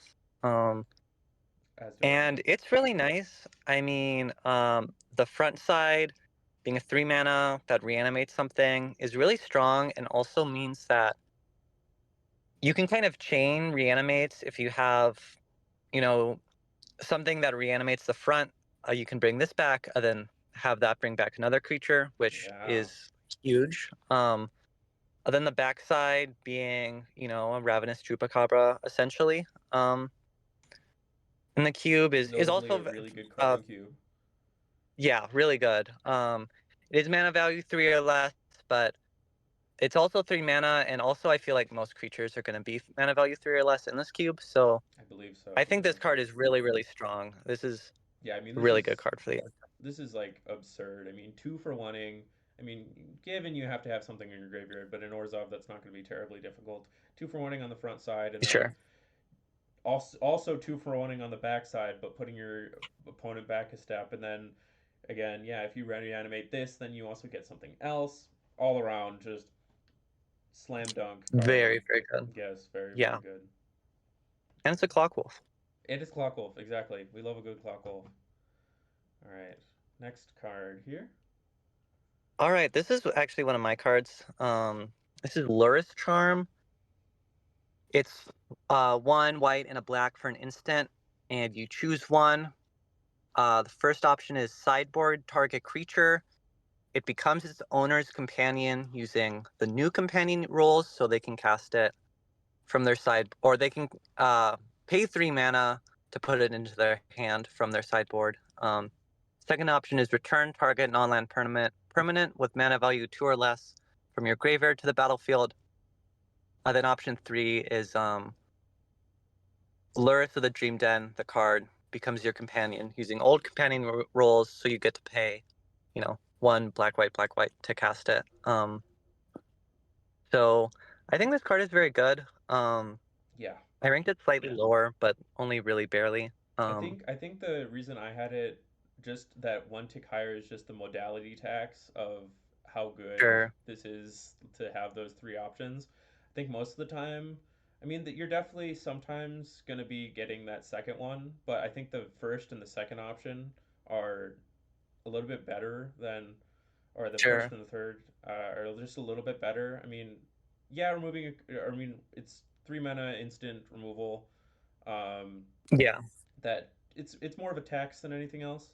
But then Sure. that last option in Azorius, just Lorius is banned in Modern for a reason. Lorius is a really good card. Lurith is crazy good. Yeah, so that third option Banned is in Real probably Legacy. So yeah. I thought it was more than just Modern, but I wasn't gonna say something wrong. But yeah, Luris, real good. Old companion rules. So crazy. yeah. Yeah. Also, this being an instant is really strong. This being like basically a supply with the reanimate effect can be a surprise blocker. Can Hmm. cause some blowouts. Which I think is exciting. Yeah, I don't think there's much else to say about the card. It's just all around, all 3 modes are pretty good. With the Lurus one, Totally. in my opinion, being the best of the 3. I could see that. It's honestly, yeah, probably, but they're all pretty solid. Alrighty. Next card here. Um, Sun Titan's Evil Sun. For 2 white and a black, it is a 3/3 evil creature, giant child. It has vigilance, and whenever this creature enters or attacks, return target permanent with mana value 1 or less from any graveyard to the battlefield under your control. It's evil now. Yeah, so I like this. I think it's pretty all right. It's not like the best card, so not the best Orzhov card ever, but I think a lot of I mean, most of your stuff that's going to be laying around in your graveyard is going to be like 1 mana value creatures. So this will hit a lot of stuff. It's not going to hit any of the big things, but that's okay. It can also steer your opponent's stuff, which I don't think is going to come up a ton, but is nice. It hits lands, so if you're playing against someone on green-black, I don't know, you can steal shit that they might Oh, want from their I missed graveyard. the land part. Yeah, Yeah, the land part gets this up from a D plus. Yep. Reading the card yeah, explains the card. Yeah, I'd bring this up to a C. Land is yeah. pretty good. Sun Titan does lands too. I Yeah. think this card might be. I submitted a card early that was like Sun Titan's little brother or something. I feel like I don't know if this was inspired, but that card didn't get in. I wish that we had the whole Sun Titan family, but okay. Oh yeah, but yeah, with the context of you always have a failsafe of getting a land back from I think between Golgari and Gruul, there's a good chance that it will be good. I just had it as Yeah, D plus initially because 4 mana for a 3/3 Vigilancer on its own, if you don't have the hoops to jump through, not that great. totally. Um, but yeah, You'll hit a land a lot. I had missed the land clause, so that gets it out of the D range. I'd probably have it as Yeah, C minus if I had thought about that, but sure. yeah. Makes sense. All right, next card. All right, this is an aftermath card. It's die a hero and become a villain to become a villain. I guess is technically how you'd read it, but it's die a hero, become a villain. The first half, die a hero is 1 and a white for an instant. Destroy target creature an opponent controls with the greatest power among creatures they control. So pretty solid little removal spell. Other than the backside, or not the back, the other half is 4 and a black for a sorcery with aftermath. Return target creature card with mana value 3 or less from your graveyard to the to the battlefield. Becomes a 6/6 green dinosaur in addition to its other types and gains trample. So I like this. Turns any of your good cards into fucking colossal dreadmaw. Exactly. So it's pretty nice. It's a little expensive, but you get removal on the front, so The removal is what has it it's so high for me because the removal is really efficient. the removal is very good. Yeah, sometimes you'll have a creature that your opponent has that this won't be able to hit, and you're like, oh shucks. But most of the time, uh, the biggest power creature is what you want to get rid of.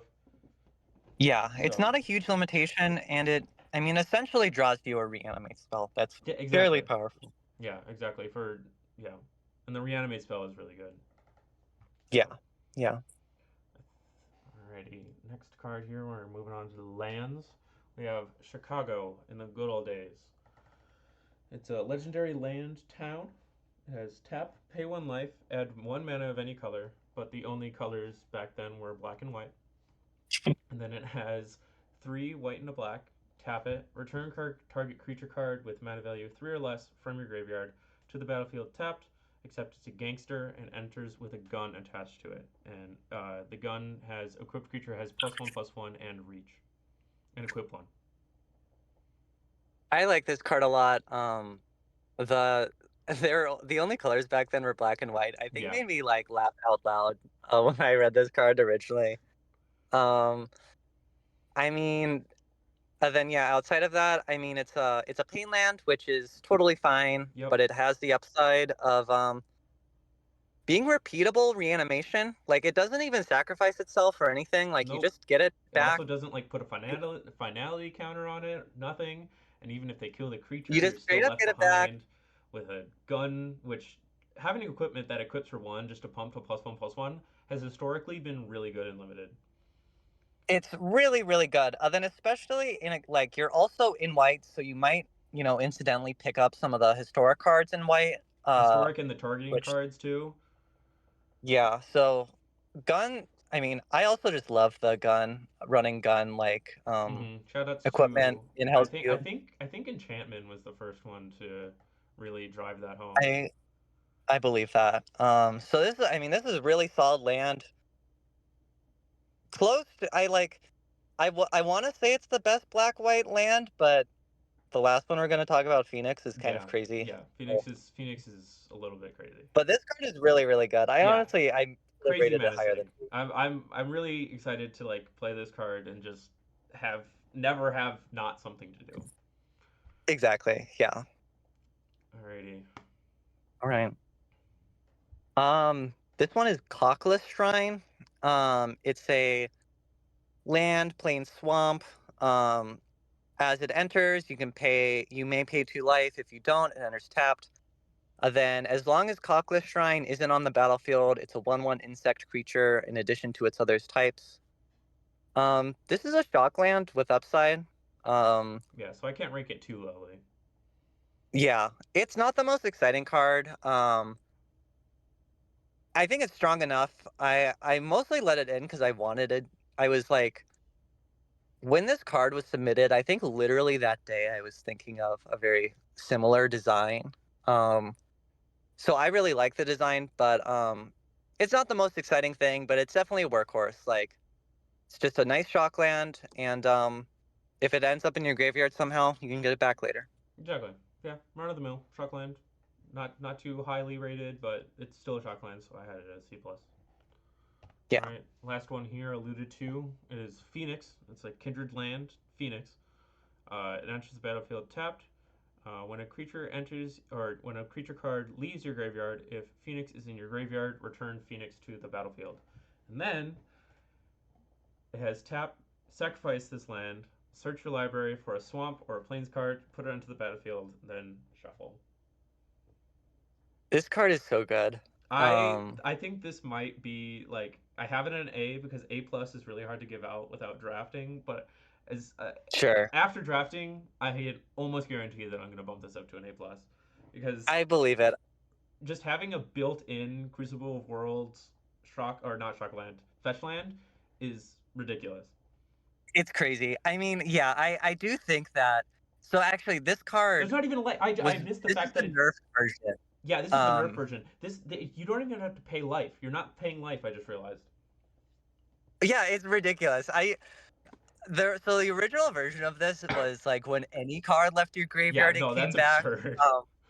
which was crazy. But also just, I mean, I think the hardest part of this for black-white is that green-black players are going to be taking it really aggressively Yeah, exactly. because it's just a nice little fetch land. Yeah, they only get to use it about once, but I could see them taking it just to like just to hate. It's a decent enough fetch land that you could also just take it as a hate to whoever's drafting Orzhov. Yeah. I think this will be hard to come by in the Orzhov, but at the same time, and maybe this will change with the when as I say this, and for the people who end up watching this, Hell's drafters don't like taking lands. No, they don't. They really should. Banana, notorious drafter, drafts a whole bunch. We'll draft 7, and we'll draft all of the lands, and inevitably we'll draft a 6-color slop deck that does really good because nobody drafted the lands. Yeah. Hopefully that having 2 land-based archetypes will fix that, but really, who knows? Yeah. This card is good. Honestly, all of the black-white cards are good. Or all the black-white lands are good. It's great when your worst land is a shock land. Yeah, for sure. But Phoenix is ridiculous. Phoenix is absurd. I'm excited about it. I'm glad we get a broken land. Yeah, I'm glad we get some broken cards in here. All right. Any final thoughts on 8.0 and anything you're looking forward to kind of fixing in 8.1 about your archetype? Not really. Let me look at my personal notes real quick. But the main thing about 8.0 is that there were very close to no, like, something that I wanted a lot of in 8.0 that we didn't really get was cards that like cared about you, either your creatures dying or being reanimated. There just wasn't a lot of.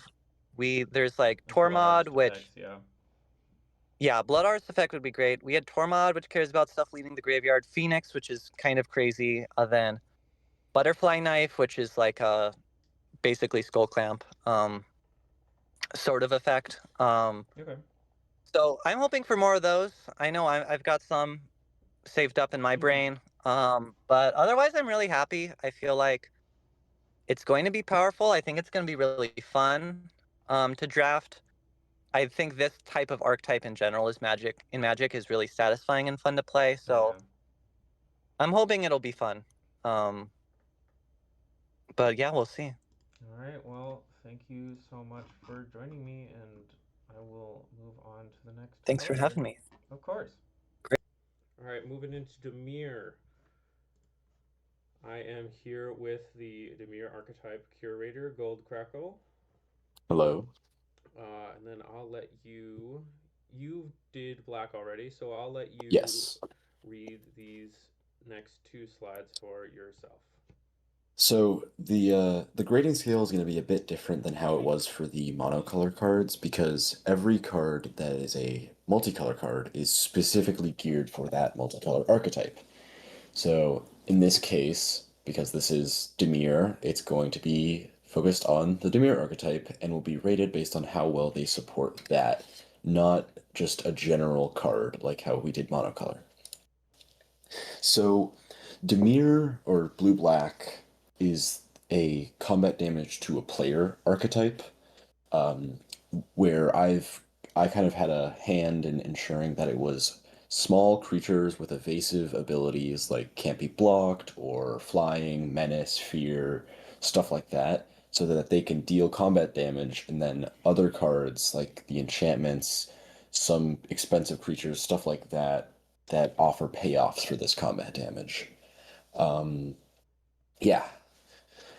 So I guess starting off, the first Demir card on the list is Curiosity and the Cat Tag Team GX, which costs a hybrid Demir to cast on its own, but can be bestowed for full Demir, blue-black. It's a legendary enchantment creature cat and a 1/1. Whenever this creature or enchanted creature deals damage to a player, conjure Curiosity attached to it. Curiosity being when this creature deals damage to a player, draw a card. It's an enchantment aura with enchant creature. Then, if there are 3 or more attached to it, sacrifice that creature. So, because it's conjured, that means it's not tokens, so they will go to the graveyard, which comes into play for the GX ability. So for 2 and blue and black, you can call for Schrodinger GX from the graveyard, if Curiosity and the Cat is in the graveyard, which returns each enchantment card from your graveyard to the battlefield, including the Curiosities. Yeah. So I think this is a really strong card. Do you want to? Yeah, I I would I would tend to agree with that. With the amount of one drops in the Demir archetype, it lends itself to a more aggro, but I would argue it's more of a mid range type strategy. You want to get early card advantage to survive, so that you can control a little bit in the late game. And this does it pretty well. Turn one, you can play this. Turn two, it deals combat damage, and then you get a curiosity. And then turn three, I don't know if you're going to be able to connect with a 1/1. But bestowing it onto a creature, say you got a turn one flyer, and then on turn two you bestow this onto the 1/1 flyer. Then you can attack with it immediately. It gets the curiosity, and then turn three, it's more likely that it's going to come through.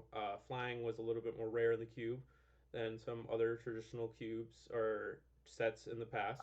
So flying is going to be pretty good for this archetype. And then yeah, that last ability, it obviously returns itself, all the curiosities. Yeah, I would probably bring it down to like a B plus rather than an A minus, but still a very, very strong card. I think part of why I put it at A minus. By the way, I put all the letter grades in this. Um, yeah, I think it has a lot and it scales really well. You bestow it, you can, Yeah. you'll get a ton of card advantage, assuming it can go unblocked. And then I think the real highlight is the call for Schrodinger, because you don't even really have to do anything, and you will always have that 4 mana return each enchantment card from your graveyard to the battlefield. Yeah, I think the second ability is what really catches it. The thing that brings it down for me is that it needs some sort of evasion, whether you bestow it onto a creature with evasion or there's another card that's giving this evasion. I think that's what takes it down from the Yeah, 3 mana slot, for me at least. All right. that's fair. Next up, we've got Gobbler.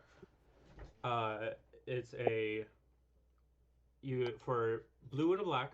It's a 1/1 creature eye. It has haste, vigilance, and ingest. And ingest is whenever this creature deals combat damage to a player, that player exiles the top card of their library. Uh, it can't be blocked by mana values is eaten, and whenever a player draws their second card each turn, you may have this creature attack right now. So I've got. I'm a little worried about this card just because of the lack of evasion keyword mostly. It has haste, which means it will come down turn 2 attacking. You will get a mana value, but there's an element of randomness to the mana values it's eaten, and there is a very high chance that you're just not going to be able to get it unblockable by the time that there's a creature that can block it. Yeah, I think another thing that there are a good chunk of creatures in this cube that or spells that use the it can attack right now, and I think it falls into the same pitfall that a lot of people had when making plot cards, where if you put plot on an instant spell and you plot it, you still can only cast it as a sorcery. And the same goes for the more healthy version of this, the attacking right now. The precedent for attacking right now is it creates a mini combat phase. You skip the declare attackers, and then you have blockers and damage phase. So that third ability there, your opponent will have an opportunity to block this creature, which I don't know if that was intended when thinking about the balance of this card. It is a May, should be It is a noted. May. You don't have to attack, but And yeah, I having would, a 1/1 without any evasion, it's not gonna connect a lot of the time. especially for 2. Yeah, exactly. For 2 mana. I would say the only thing that brought it up from being C tier is the fact that you can eat your own cards with the drawing a second card each turn, which is probably the way you're gonna get it to be unblockable.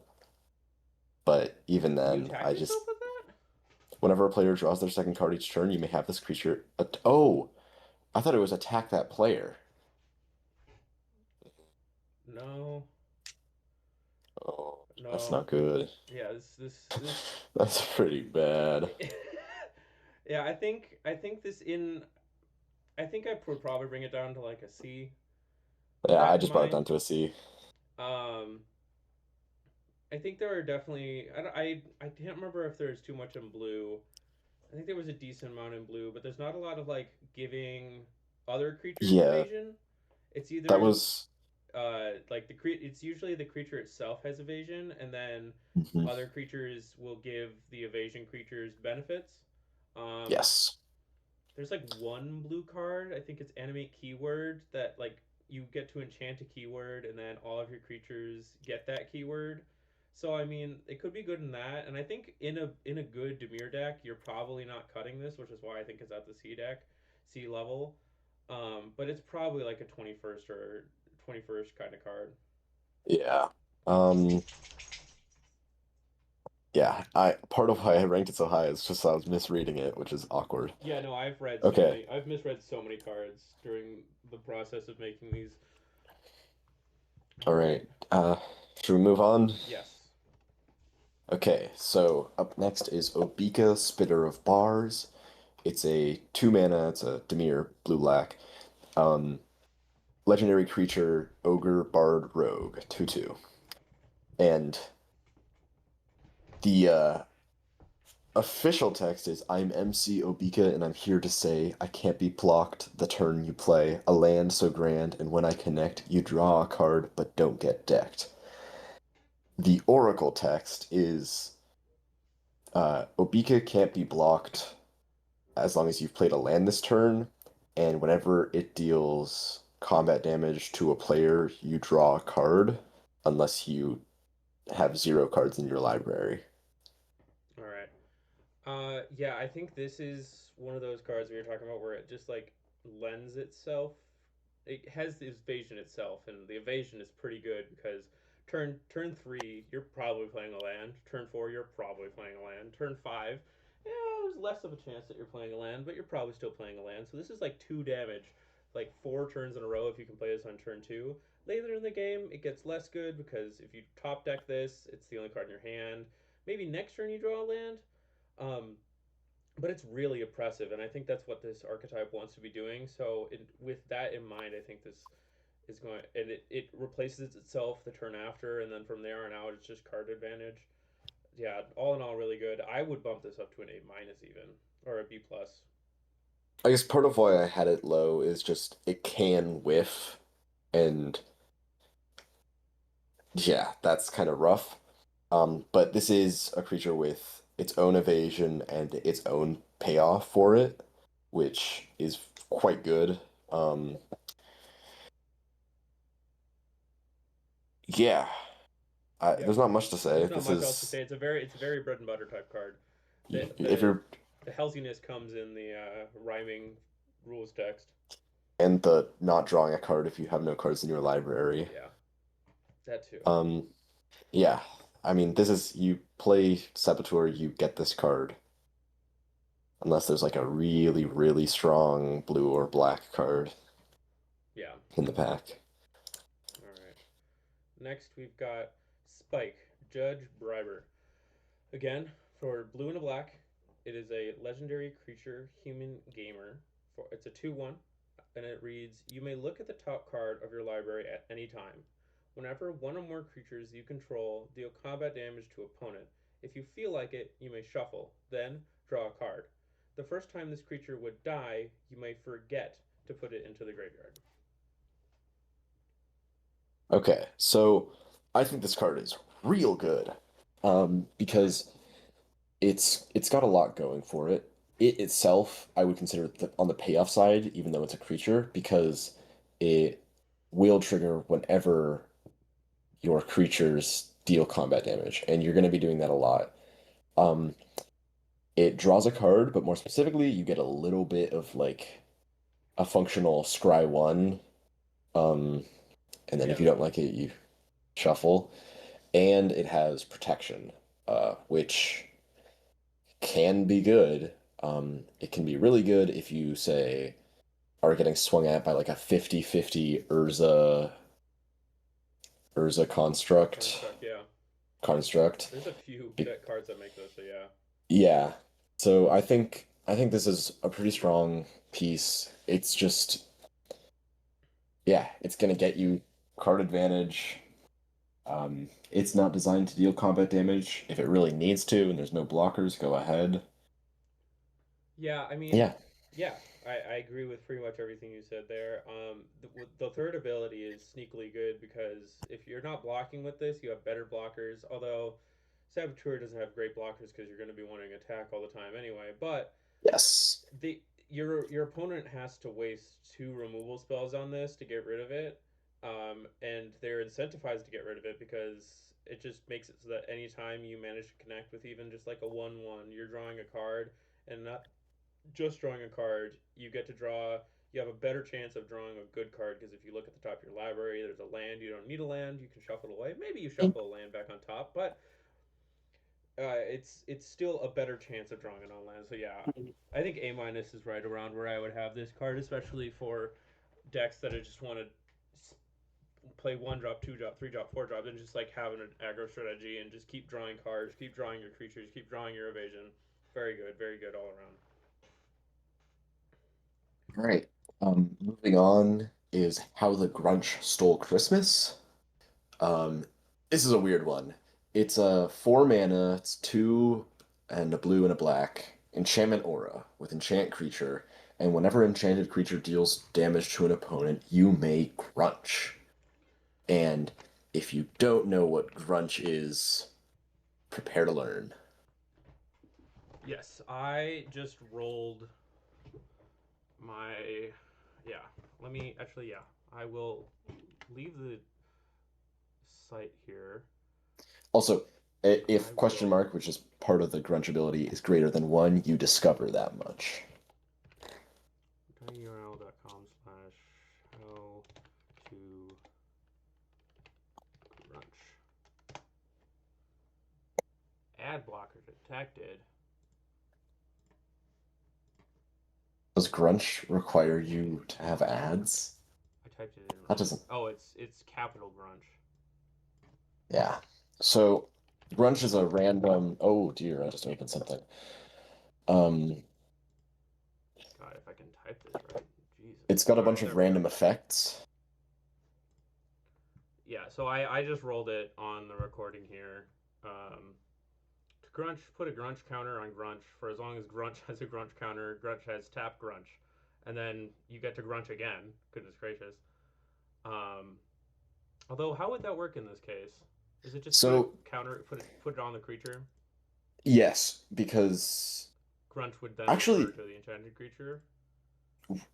you may grunge. I believe that it would view the enchantment as grunge. Interesting. Because So it's then, yeah, I suppose, yeah. So that's then actually pretty strong because the enchantment enchantment can tap. tap to grunch it. Because, yeah, it doesn't have summoning sickness. It can grunch immediately. Jesus Christ. Um, at the same time, however, it gets nerfed because then the question mark is perpetually equal to 1. It cannot be changed for the rest of the game. So you can't discover off of it. Okay. So that's So fine. there's but I think the point that I think needs to be made is it's and completely random. I don't know the numbers behind grunge. Um I'm not sure I want to ruin the surprise because that's kind of the point of grunge. Grunge is this random thing with random numbers and crazy wacky effects. Um but the majority of the time it's gonna give you something good, which is good, and the majority of the time you're going to discover, at least for a little bit, and chances are you're just going to drag into another creature that's evasive, which is nice. Um, yeah, I think it's a little expensive, and there's randomness to it, which isn't the most helpful thing in the Yeah, world, I think the but bell curve tends to skew towards it's going to be good.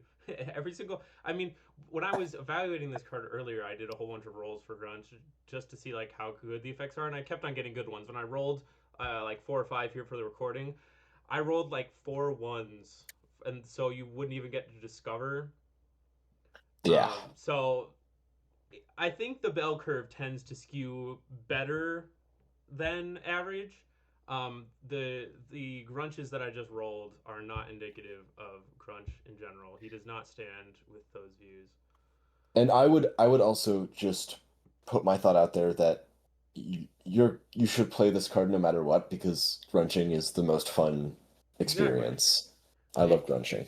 I love grunching. Exactly. Like Magic players love random effects, and these random effects tend to be really good. So when in doubt, just put it in there. Have some fun. Don't When care in if you win. Just have some fun. But yeah, B is a pretty good like objective rating for this. when in doubt, grunch it out. Exactly. All right. Next card we have Mind Zip for blue blue black black. It is an instant that says exile target creature or sorry exile target spell card encoded on a creature you control. The exile card gains cipher. So this is, in my opinion, one of the strongest cards in Demir. Um, you hold up this frankly high amount of mana. But you're not going to be, your curve is very low regardless. You wait for your opponent to cast anything good. It can be a removal spell, it can be their largest creature, beater, whatever, and it's yours now. And you're going to be able to cast a free copy of it every single time a creature of your choice gets combat damage through, which is going to happen a lot. Yeah, exactly. I think this is like blue has a ton of counter spells, and me and Pigeon were harping on that. But it's another counter spell, but this is a good counter spell. Um, it does more. It, exactly like you said, it can nab your opponent's big bomb, and then you get the bomb if your creature connects, which, if you're countering a bomb, you're probably connecting. Um, Even if you just, if you nab a removal spell too, just putting a removal spell on an evasive creature, and then every time it connects, destroying one of your opponent's creatures, insane value. This card has so much potential. The only thing I worry about is how often you're going to have the mana to cast it, but I think that is a fine cost to have it. Especially because with the high cost, I'm not going to say it helps it. It would be better if it was lower costed, obviously, but by the time you have it, your opponent's going to have their high cost stuff ready to cast. Exactly. So yeah, unfortunately, with how cheap the removal is, you probably won't be countering a removal spell too often with this. It's more likely a bomb rather than anything else. Yes. All right, next card. All right, moving on to Ashiok's Head, which is a Plains Druid land Ashiok, which means it's kindred but for Ashiok planeswalkers, which I guess would help if it was like deified, animated, a whole bunch of stuff. It taps to add blue or black, and you exile the top card of your library face down, or you can filter a blue or black to make any combination of the two. I think C plus is right around the range I would give this as well. Filter lands are they look really good on the surface, but then whenever I end up playing them in whether it be like Canadian Highlander, Commander, any of those kind of formats, it always felt a little clunky to play with them, and I never was able to do it. Maybe that's a skill issue on my end, but it's still an untapped duel. Um, Whether you're filtering or you're exiling top card of your library. Um, but exiling the top card of your library face down is a little bit sketch. So I'd still keep this at a C plus. I've got just a couple things to add. Filter lands are generally better in drafting environments because you want mana fixing, and this gives you True. like more selection. Like you can turn this and a swamp into 2 blue, which is very nice. Um, Also, the filtering itself will not exile the top card of your library, which I think is very notable. And this is an untapped duel, and this is a very neat synergy, but if you have Spike Judge Briber out and you're looking at the top card and you don't like it, you can exile it, which I think is a funny little thing. But this doesn't directly contribute anything to Saboteur, other than just being an untapped blue filter land. Or blue-black filter land. All right, next we have Dismal Hackwater is a land.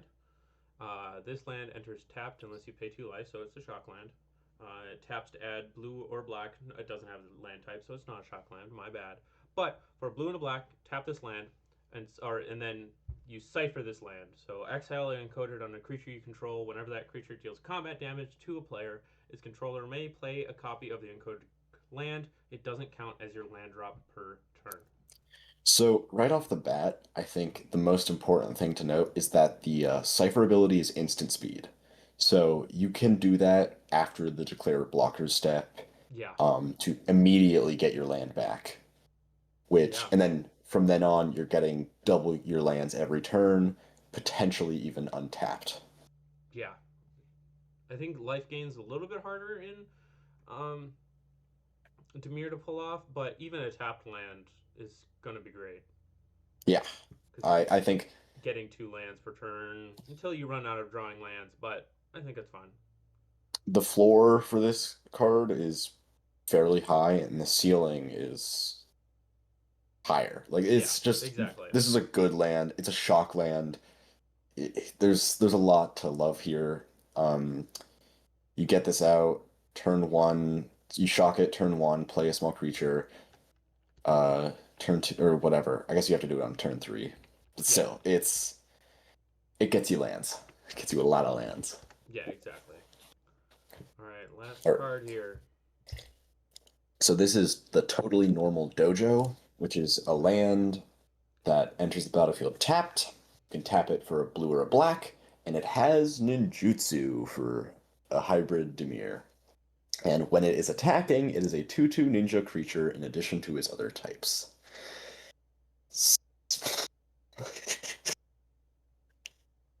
Yeah, I quite enjoy this land.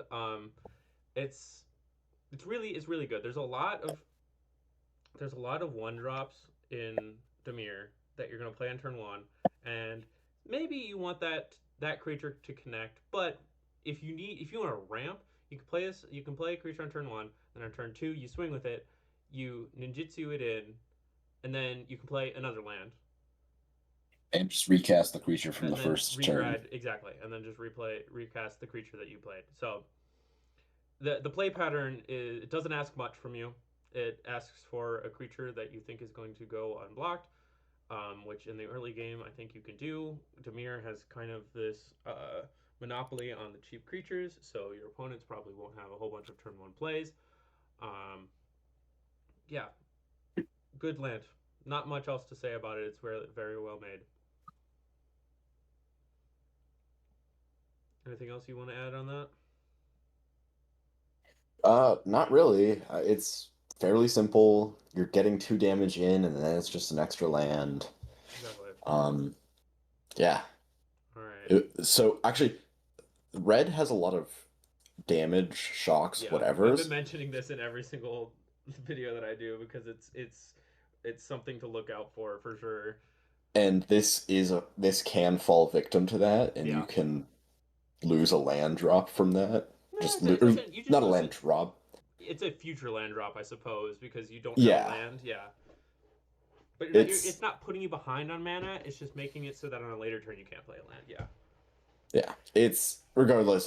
That would be a Regardless, still good. moment of frustration. Yeah, it'll be frustrating, but I think the use case for that happening is worth the risk of doing the reward of having an extra land and being able to out tempo your opponent. All right. Any final thoughts from you on your archetype cards? I think I like how the archetype ended up. I agree. Um, I think I did try and exercise a little control, but at the end of the day, I did hand it to Veto Council. Um, yeah, there is a game plan here. Um, the payoffs are usually card advantage or something of the like, and you're just gonna be chipping away their health. Uh, Um, yeah, I'm excited to draft Demir when Oh yeah. 8.0 is available. All right. Well, thank you so much, and then I will then move into the next archetype. All right. All right, we're moving into Is It. Just came off of Simic, so a bit distracted. Um, Here again with Gold Crackle. Why don't you do the Hello. archetype overview this time? Ooh. Okay, so the archetype overview for Is It? It is Paradox, it is a keyword, right? It's a keyword like landfall is a keyword. Okay, it's like a flavor keyword, but it's basically whenever you cast a spell from any zone other than your hand. And it has enablers, so stuff that like um exile top card of your library, you can play that until end of turn, or which is like card advantage, or things that trigger off of it, like deal 3 damage whenever you cast a spell from exile, stuff like that. Um, you're gonna wanna. It's the closest we have to a spell slinger, but Because it's a of course little is it a spell less. slinger? Yes, one of the two things is it can do. Um, yeah, there's not much to say. It's plays around a keyword, and you wanna do things to trigger the keyword. All right, and then the archetype curator for this one was Legally Abyssal. First Yes. card here. Very experimental synthesizer for a hybrid blue red. It's an artifact. When it enters or leaves the battlefield, exile the top card of your library. Put 3 time counters on that card. It doesn't have if it doesn't have suspend, it gains suspend, and then it has 2 red blue. Sacrifice very experimental synthesizer. Time travel twice. Activate only as a sorcery. And I I don't think I need to look up exactly what time travel does, but all I remember is it removes time counters from cards you have suspend. It might do some other stuff too, but for this card, Uh, it removes time counters from cards you have suspended. For each suspended card you own and each permanent you control with a time counter on it, you may add or remove a time counter. Okay, thank you. So I think this card is okay. It is card advantage, right off the bat, exiling top card of your library, um, with the potential to be your very best hit is pretty nice On turn 1, maybe. on turn one. But it is a random thing. There's not a lot of top deck manipulation throughout the cube. No. I think you Um, push for that. I want some blue brainstorms. it would be interesting. Yeah, I think it's a cool card, does everything the archetype wants, not particularly powerful. Yeah. Let me do some thinking right here. So it says when it leaves. So when it leaves, so if you use its ability and you're sacrificing it as part of the cost, will the first trigger go on the stack before you time travel twice? Yes. Okay, yeah. That definitely I think that's definitely what pushes mine at least into the B plus range.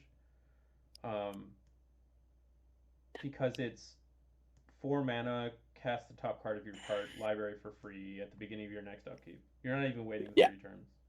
Yeah, I think if it triggered before, but because it's like when you sacrifice a creature to say a Phyrexian arena, like Its the dying effects the doesn't. creature's dying effects trigger before the spell you paid the mana ability for. Okay, so Like notably, it's I think you might have said Phyrexian Arena, and even if it was or Phyrexian Altar, I don't think that is true because it's a mana ability. oh But yeah, I meant I Phyrexian understand what you're going tower. for. Yeah, Yeah, Phyrexian it's Tower, yes. Well, end of the no. day, it works. Oh yeah, it works. It works. It's fine. All right. Next card.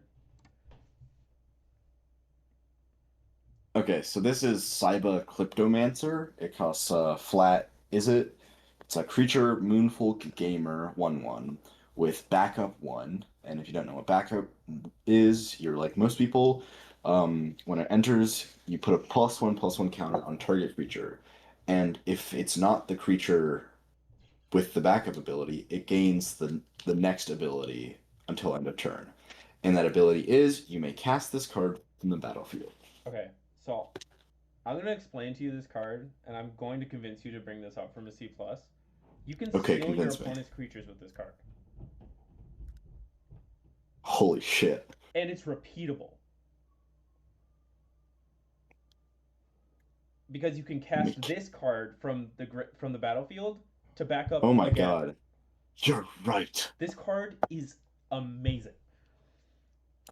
Okay, you've convinced me. Yeah, this card is That was an really, incredible really good. convince. Because with backup, I'm moving this to B plus. Yeah, with backup in March of the Machines, there wasn't much of a reason to put +1/+1 counters on your opponent's creatures, but that's just how backup reads.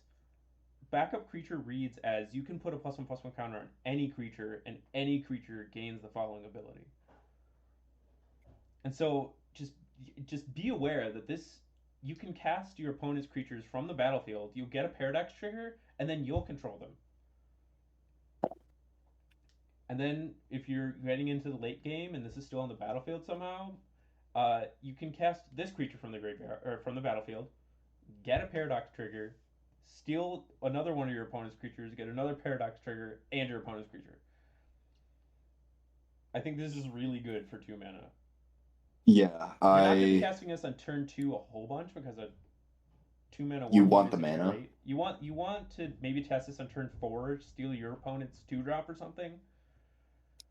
Um, Notably, the only thing that you do have to keep in mind when you're doing this is I did just say all that. I did hype this card up. You still have to pay the mana cost. So if you don't have black mana, you can't cast your opponent's creatures. But This I is think true.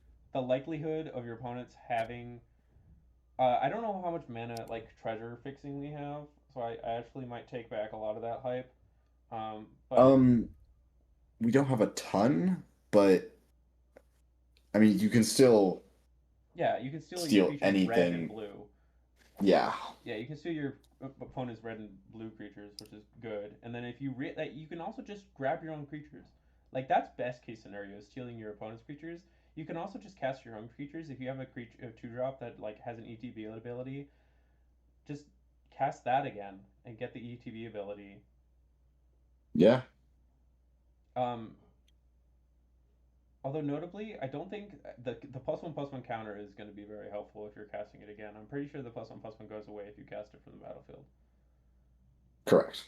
Because it goes onto the stack. Yeah.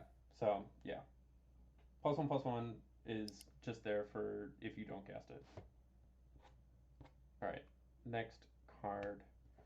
We have Panglacial Worm Jr. raised by Is It Mages. For 1 blue and a red, it is a 4/2. Um, Creature Worm Wizard. While searching your library, you may cast the third card from the top. And then it also has 3 to search your library for your parents who abandoned you at birth, then shuffle. So, uh, this is like in a shocking turn of events for a Panglacial Worm joke, a very weird card. Yeah. So Yeah, go on, sorry. so for starters, in Caucasus, this isn't. I'm not going to talk about balance for a sec. I'm just going to talk about how weird this card is to play. Yeah. Like, to search your library with this card in the game in the way we usually play it, which is on the program of Cockatrice, you will have to physically move the top cards of your library, and then you can view it because Cockatrice will automatically order Oh yeah, your forgot zones. about that. Oh, wonderful. So You probably just exile the top 3 cards of your library face down. yeah, that's what it would be. It would look. That's like what you look like you're doing, but. However, you would have to do more than 3 because the the ability, you don't stop searching your library when you cast these spells. You're still searching your library.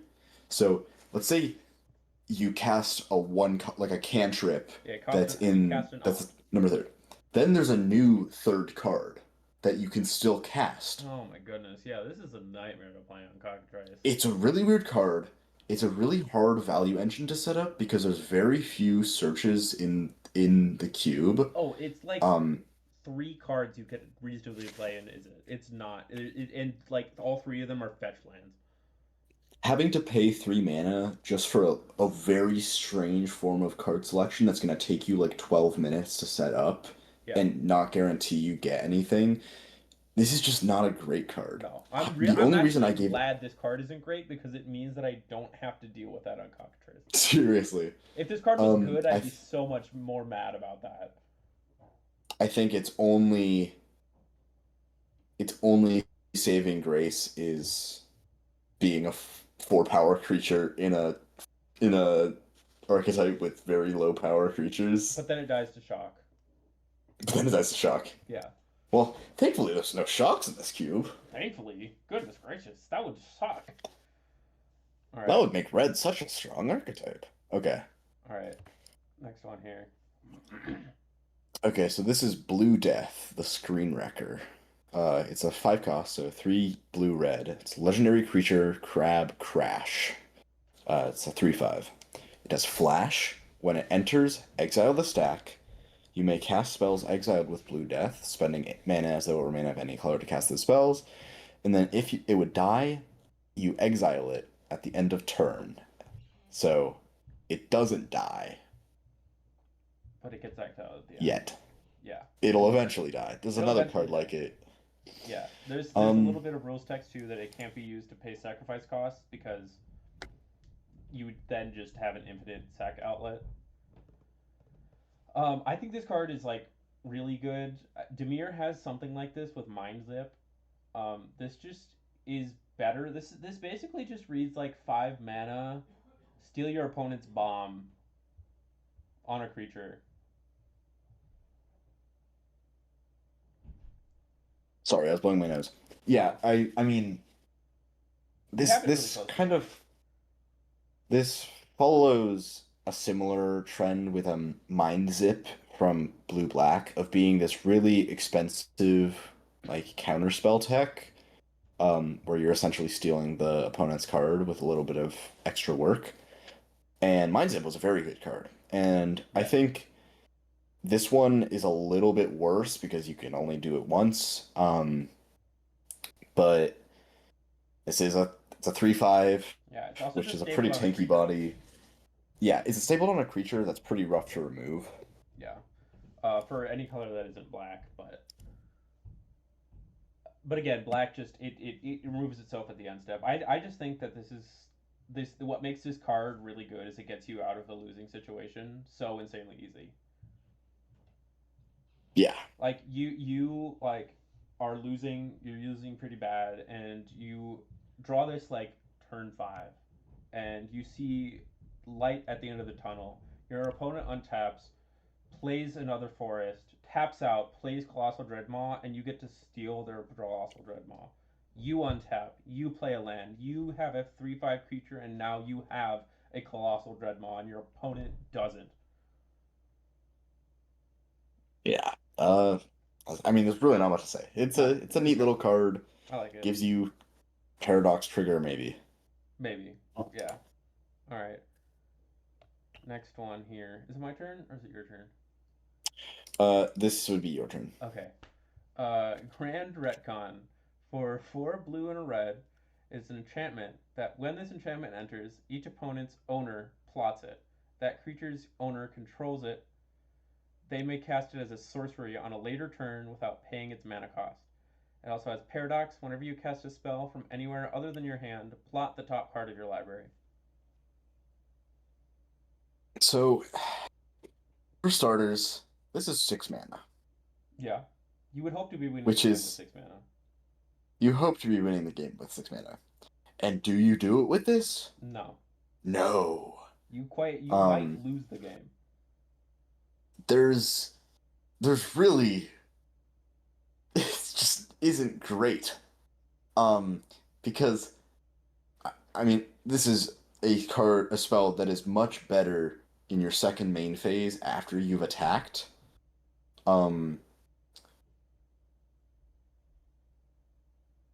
Yeah, you're removing the same amount of creatures as your opponent. Like the best time to play this is when you're already winning, and then it's the worst time to play this, or when you're losing, and then you're still gonna. It's just I'm not a fan of this card. Sorry, it's Okay, so I will say I misread this card in the dumbest way possible. I'm going to explain how I misread this card. When this enchantment enters, each creature's owner plots it. The it here was ambiguous to me, and so I thought that for each creature everyone controls, they were plot a copy of Grand Retcon. no. And it isn't really that much helped in the reminder text where it just says it again. Yeah, So which is even with humorous this with new, the yeah, that and funnily enough, that would be even worse. And I had it above you. Mm-hmm. Uh, So and even it's a with board this wipe. new knowledge, yeah, it's a board wipe.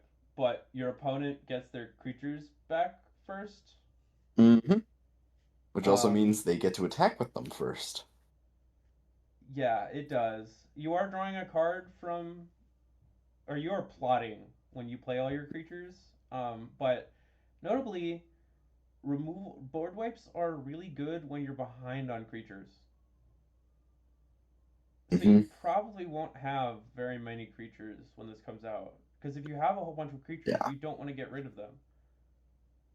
So this card is a bit of a trap. Um, I think you could I think definitely it's a work fun with card. it. It's oh no, it's a fun, great card, and I would encourage people to have fun with it, but not expect to do very well with it. If I'm being honest. Yeah. Alrighty, next card.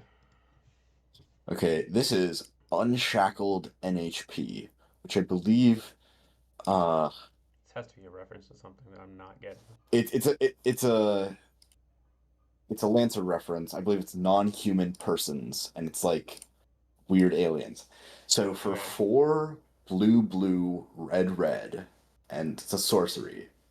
With the alternative cost of suspending it for just a blue and a red, that's anywhere from a random 3 to 6 time counters. But it's still 8 mana with 4 instances of Cascade. Yeah. So at the max, you're casting it on turn 8. So if you suspend this on turn 2, it gets cast on the turn that you would get to cast it anyway. If you roll a 4 on the D4, um, playing this turn 2 and then getting to Cascade for just any card really 4 times on turn 5 does just win you the game. But that's only if you draw this on turn 2. Yeah. Luckily, if you draw this on like turn 7, you're just not going to suspend it. You're going to save it and you're going to cast it next turn, and then you're just going to win anyway. Um, that's the only thing keeping it back from A, is that it's really slow and you don't want to have it in your hand like all the time. Obviously, you probably want it in your opening hand, but you draw this like turn 5 and you're not feeling great. Yeah. I mean, this is another instance of being a really like fun card It's a great because top everyone deck. loves Cascades. Um, and this can win you the game, but There's just this really awkward phase from like turns 3 to 6 where you draw this and you're like, this sucks. yeah. This isn't what I want to draw. I want to draw literally anything else. But then the outer edges of that make this card really good. Not much else to say about it. It's a card that says Cascade 4 times. I don't think there's much we can say about it. Yeah. Alrighty. Land time. Restaurant at the beginning, or no, restaurant at the end of the universe. It is. Goodness gracious, I have to read this land. It's just a land. It's a land. That's the type line. Yeah. It enters taps unless it entered from exile, and it taps to add blue or red. And then it also has Cool Foretell, which is where I and Gold Crackle have a few gripes with this card. It's a masterpiece, and the original card said Foretell but cooler. Cool Foretell is a little less ambiguous. This does something different than Foretell. Um, so be careful to read the rules text on this. It is during your turn, you may pay 1 life to exile this face down from your hand. If you do, play it on a later turn. So it's not Foretell. You're not paying 2 mana. It's You're paying it's 1 life and then okay. playing it for free. This is weird foretell and plot. There's only one card that can do this in the cube. Yeah. You're So your opponent exiling it face down for no reason. You're paying 1 life for no reason. It's this is a no... classic Hellscube 2 card. Come on. It sucks. Okay, sorry. That really impacted my impression of the card. It's not a terrible card, No, it's pretty good. but it's like a sorta pain land that usually enters tapped unless you do the really weird roundabout, pay 1 life, exile it face down, play it on a later turn. It's just plot. It's just plot, but bad. Yeah, I think this card's fun. I had it higher than you just because I think I was less affected by Cool Foretell because I forgot how Foretell works when I was grading cards. I was like, oh yeah, that's how Foretell works. But yeah, Yeah. not much else to say about that one. Hellscube 2 card, classic. Infuriates me. Okay, yeah. I don't have much else to say. So this is inconspicuous artifact land that enters tapped and taps for blue or red, which Okay, is start pretty over, much hold on. the You cut exact. out. Oh, sorry. This is inconspicuous door bucket, and it has the exact same text as the Is It artifact tap land from Modern Horizons 2. Exactly. But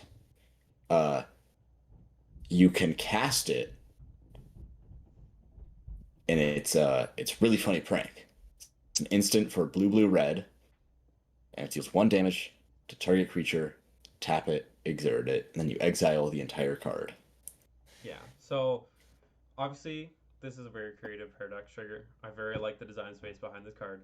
Um, we're gonna keep harping on the damage output being really good in this cube. 1 damage turned out to be a lot better than we really thought it was gonna be. The 1 damage might just kills what, like 25% of the cube. Yeah. That's pretty good. So, And then if it doesn't kill it, it also just taps it and then essentially puts a stun counter on it. But exerted is funnier for the prank. But yeah, removal, yeah, like pseudo removal stapled onto a land. Sign me up every day of the week. my only gripe with it is this is removal stapled onto a land that does exile the land. That's the only downside. And thankfully, you can tap it to cast it, so it's really it's pretty cheap, but yeah, you're gonna not want to down spend a this land, too early because then you're down a land. Yeah, it's a good mana. it's not a going bad card. forward, but yeah. Mm-hmm. Right. Last card here. MC Etcher's House. It's a land that enters tapped. If MC Etcher's House would untap during an untap step, tap it instead, and has hybrid.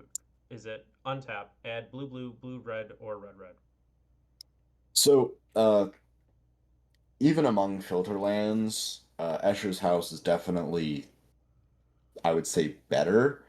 This is a lot of very strange, and it's like wording with some definitely interesting interactions with some cards, but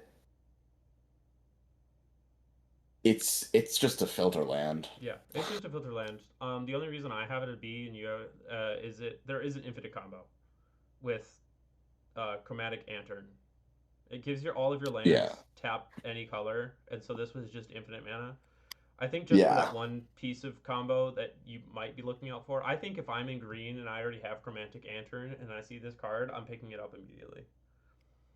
I think, which is why it's at a B rather than B minus. I did see that card, and then I raise you, or rather lower you, the fact that unlike every other filter land, this has no ability to tap for colorless.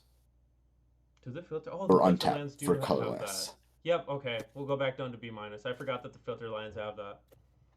So this is back down to B minus. I mean, it's rarely gonna matter, but like, it's the option should be there. Yeah. Any overall thoughts on is it here? So I think it's been a topic of discussion a lot, but is it suffered a lot during the creation of 8.0 with how is it supposed to be created? Are we supposed to be doing payoffs? Are we supposed to be doing like triggers for it? Do we know what we want? Why are we doing so much stuff from the battlefield? It's just there's a lot going on in Is It, and I worry that it's become not necessarily anti-synergistic, but just compared to all the other archetypes having a pretty cut and dry, like, okay, here's the game plan. Paradox is kind of unfocused. Yeah, so I did blue. I haven't watched red yet, but I plan to. I'd hope to get it done, but blue, there are like very, very few like enablers. But if red has enablers, blue has some absolutely absurd payoffs. I think Sisterhood of Karn makes a construct for every paradox trigger with no cap on that per turn. That one's absurd. Achilles and the tortoise is really good.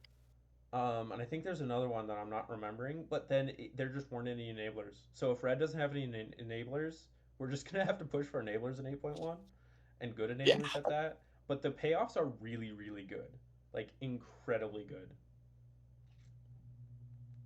So we will see how it turns out. Yep. But in 8.0, I just can't say I'd recommend drafting it. It's the one color I have drafted against. Yeah, I've played a single round. It always suffers. You said it. I was like, it always suffers. It's either like Spellslinger or what else is it? Is it like in real one? The only artifacts. Artifacts. Yep. It's either Spellslinger or artifacts.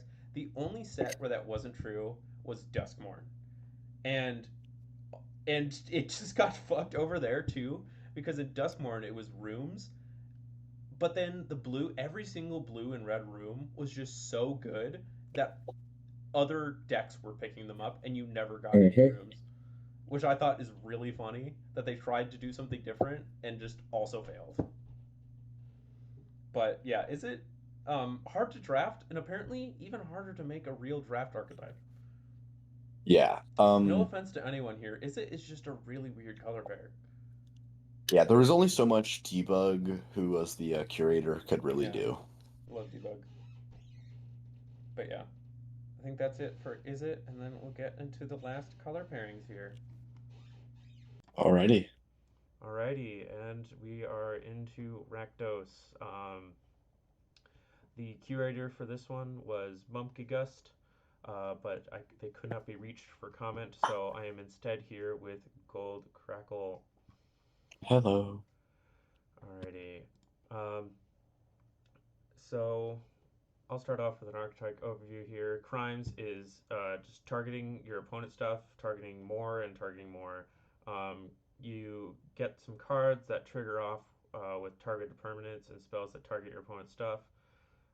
Every kill spell, Graveyard Hate, Thoughtseize works for this synergy. Game winning plan is just kill them, and then, as I said, this was overseen by Monkey Gust. Alright, and then Gold Crackle, why don't you read this first card for us? So the first card on the list is Sharks with Frickin' Laser Beams. It's a 0 mana. It's actually not even 0 mana. It's a no mana cost enchantment with Dastardly Plot 1BR, which is a plot that you can only cast if you've committed a crime on the turn you cast it. And it says whenever you commit a crime, create an XX red and black shark creature token, where X is 1 plus the amount of mana spent to commit that crime. So, notably, And yeah, continue. I was just gonna explain. So it's you pay 1 BR anytime, but you can only cast it for free after you commit a crime. Yeah. So, notably, the card this is referencing, great card from Ikoria.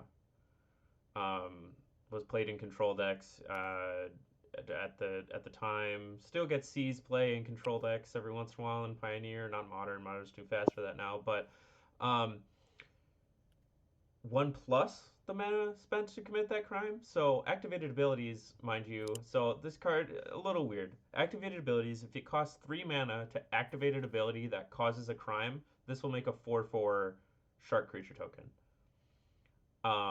And if it has no mana cost, if it's just like tap and do it, it'll still make a 1/1 black shark creature token. So this will end up pumping out so many creatures just off of stuff you already want to do. You don't have to jump through any loops. You're already like casting removal, casting hate, just doing everything, and then you just get extra creatures off of it. Great, great card. The fact that this also turns your removal into a creature token maker, like Yeah. let's say your opponent is attacking you with 2 creatures.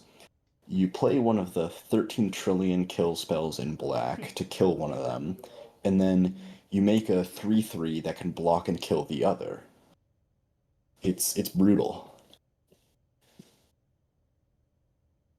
Yeah, there's really not much to say about this card. This is a really, really strong card. Really, really strong. Will take over the game really fast, as early as I'm like also turn 4.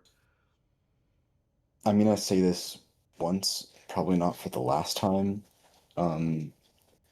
Most crime payoffs trigger only once each turn, like in Black Order Oh yeah, Magic. The majority of crime payoffs for Hellscube have no such limits, yeah, yeah, which is unfortunate. yeah. We'll start seeing some of those as we continue through these gold cards as well. Um, Not quite this one, but Grand Theft Auto 5, 1 black red for a enchantment, and it reads: whenever you commit an unstarred crime on the list, put a star on it and create a 2/2 blue pig cop creature token with menace. If it's your 5th star, instead sacrifice this and create a 10/10 helicopter artifact vehicle token with crew 4, haste, and flying. And then I'll run through the starred crimes here. Target a creature controlled by an opponent, target a card in an opponent's graveyard, target an opponent, target a spell or ability controlled by an opponent, or target a non-creature permanent controlled by an opponent. So this is it's a good payoff, similar to sharks with frickin' laser beams of creating some creature tokens whenever you commit crimes. However, the issue with this is the two that are going to happen most are target an opponent and target a creature controlled by an opponent. And it's going to be way harder to get the other 3 I stars. think there's a good amount of stuff that you might be able to target a non-creature permanent. It's not that difficult to like cast a damage spell on a planeswalker. It does require your opponents to have a planeswalker. And there's like what, 3? There's like 3 in blue alone. I don't know how many of the other colors have. I'll run the numbers real quick. Yeah, run those numbers, but then yeah, opponent's graveyard is very unlikely to happen. I don't think there's very many cards that do that. And then count like There's 6. okay, so yeah, it does require that, but I think there are definitely some other like if you're destroying red, I don't think we were too good on giving red artifact removal, but that one's the next most likely. Targeting a card in an opponent's graveyard, I don't think there's any that do that. Maybe some. I could be thinking, but and then targeting a spell or ability is also going to be really hard in black red. But yeah, still making just like 2, maybe 3 2/2 creatures with menace is still a decent payoff for this type of effect. Maybe not something I want to play on turn 3, unless I can immediately follow it up with a crime, but overall, pretty good. That's part of the issue with a couple of these cards. This is actually going to be true for a lot of archetype cards, is they're so expensive that it's going to be difficult to trigger their like archetype after you cast them on that turn. Yeah. So yeah, unfortunately, this is unfortunately a pattern that happens with a lot of cards.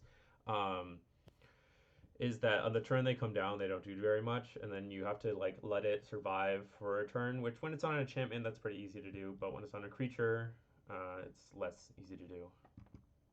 Next card here. This is in loving memory of Jasper Flint, a legendary creature corpse mercenary. It costs 1 black red, like the others we've covered so far, and it is a 4/3 that is notably, while it is a creature, can't attack or block because he is dead, but is on the battlefield, but is dead. When the late Jasper Flint enters, create his 2 surviving children, both 1/1 red lizard child creature tokens. Non-outlaw creatures you control have Afterlife of Crime 1. When they die, create a red 1/1 spirit mercenary creature token with tap, ping target opponent. All right. Yeah. So, um, it this is basically just 3 mana for 2/1/1s. Already pretty okay, maybe not great. But then that last ability, your opponent is going to want to be spending a removal spell on this creature as soon as they can, really, which kind of sucks for them because they're spending a removal spell on a 4/3 or a 4/3 that can't attack or block. But that last ability makes makes it really annoying for like all of your creatures getting just dying. I mean, not annoying for you. It's great for you. Um, it's either a blocker or then a guaranteed 1 damage over and over again for every creature that dies, except for these. But I don't think we have a lot of outlaws. Yeah, I don't think so either, and I think there's a bit of like a political aspect to this because you can like by all means ignore it and just get swung at with these 1/1s or get held up by these 1/1s. But you're gonna have to use your very spare removal on it because this is the removal archetype. Whoever has this is going to be drafting all the removal that they can, Mm-hmm. which is slightly problematic. Yeah. So this might be a little bit better than we are making it seemed out to be, but think B plus is I- good for without any testing. I mean, it's 3 mana for 2/1/1s. Yeah, yeah, exactly. Next up, we have Light 'em Up. For 1 black and a red, it is a sorcery that reads Light 'em Up deals 2 damage to any target, and then also has Crime Storm. When you cast this spell, copy it for each crime committed before it this turn. So right off the bat, this is really good. It's a Yep. crime that gets better the more crimes you commit. With any luck, you're going to have a bunch of ways to commit cheap crimes, potentially even free crimes with something like an activated ability. Um, this can be used as a closer potentially, but it can also just like destroy every single creature your opponent controls because that's a lot of 2 damage pings. It is. Yeah, Which, yeah, this is even if you only get to copy this once, it's 3 mana, probably kill 2 creatures, which is above par for removal. It is sorcery, but still. Um, and then anything above that, which I think might be a little harder to pull off, but because it's not, you aren't required to like cast spells. I think there do the shivs that Shiv and Dragon makes have uh, activated ability. Like, do you have to pay or is it just tap? believe it is just a tap. Okay, I'll it makes check. like what 3 of those? Um, Is it just oh one? god, it's so confusing that there's a card called Shiv Dragon and a card called Shivan Dragon. Um, yeah, Shivan Dragon. Whenever it attacks, you may pay any amount of red. If you do, create that many Shiv tokens. Yeah, so you Yeah, you tap, do sack, deal 1 damage to any target. yeah. So here's a combo with that right there. You attack with Shivan Dragon, make like 4 of them. Then on your next turn, you activate all of them, and you get to deal 10 damage spread out however you want. It would be 14 because of the Shivs themselves. How so? Well, Shivs deal 1 damage. Yeah. So that's 4 crimes, and then this one. So that's 5 total copies, right? So that's 10. Where's the extra 4 coming It's from? Oh, because of the 4 damage from the chips. Okay, yeah. yeah, Yeah, even better. Yeah. But even if you don't pull off something insane like that, just overall good card. All right. yeah. Next one. Speaking of,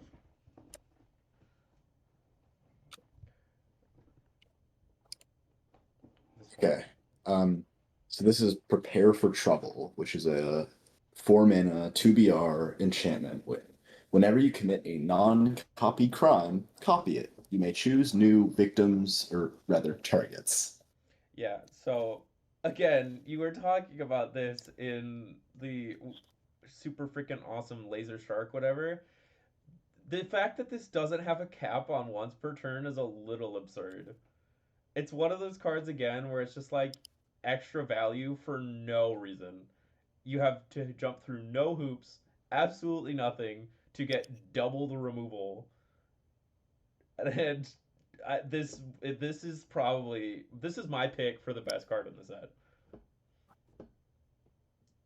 Um, yeah, now that I'm looking at it, I don't know why I put A. It's, I mean, it doesn't self-enable, which I think is what dropped it down, but it's, Yeah, it you're really doesn't. I'm practically, glad it doesn't self-enable. you're practically doubling your damage output. You're Yep, doubling everything. you're You're doubling doubling your creature removal. everything. You're doubling. This is stupid. This is so stupid. This is absurd. This This is is. probably the best card of the set. I'm gonna change it to A plus. I know it's not gonna show up because I think you're probably in Yeah, present mode. I'm in presenter But mode, when we share these, yeah. yeah. Alrighty. Next one here we have Crime Man, Committer of Crime. It is 4 and then a hybrid Rakdos. For a 4/4 legendary creature, human, it has affinity for crime. It costs 1 less to cast for each crime that has been committed this turn. And then whenever you commit a crime, make a treasure token. And then it can also tap to commit a crime. So there's a lot to this card. I think the bottom line is you can definitely get this out for pretty cheap, but you're gonna probably want to save that for something that's gonna maybe win you the game, like what was it? Light 'em up. The uplight. I think the earlier you get this done, the better, just because it's gonna ramp you pretty hard. I think it's one of the only ramp pieces in Rakdos. Yeah. And it's just a good body, but I think if you just compare it to the other Rakdos cards, you're gonna get more bang for your buck with the for each crime that's been committed. Yeah, I think you can get this down reasonably for like 3 mana. And then again, once again, it's giving you extra value for stuff that you want to be doing anyway. So again, just a little absurd that all of these cards, what all this value. Yeah, I think it's worth noting I put B not because I think it's like a bad card.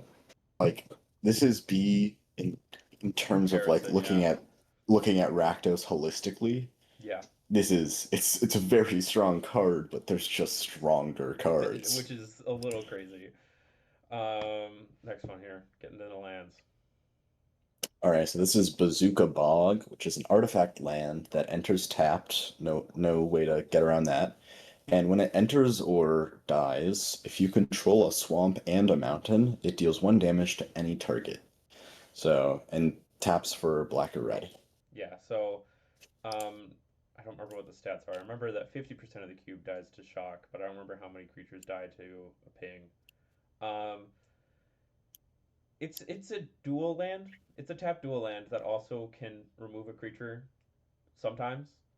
Um, there's no like you're gonna run this. I B minus is you're just gonna run this in your Rakdos deck. You're just not gonna not Yeah. do that. It's not a very There's splashable land.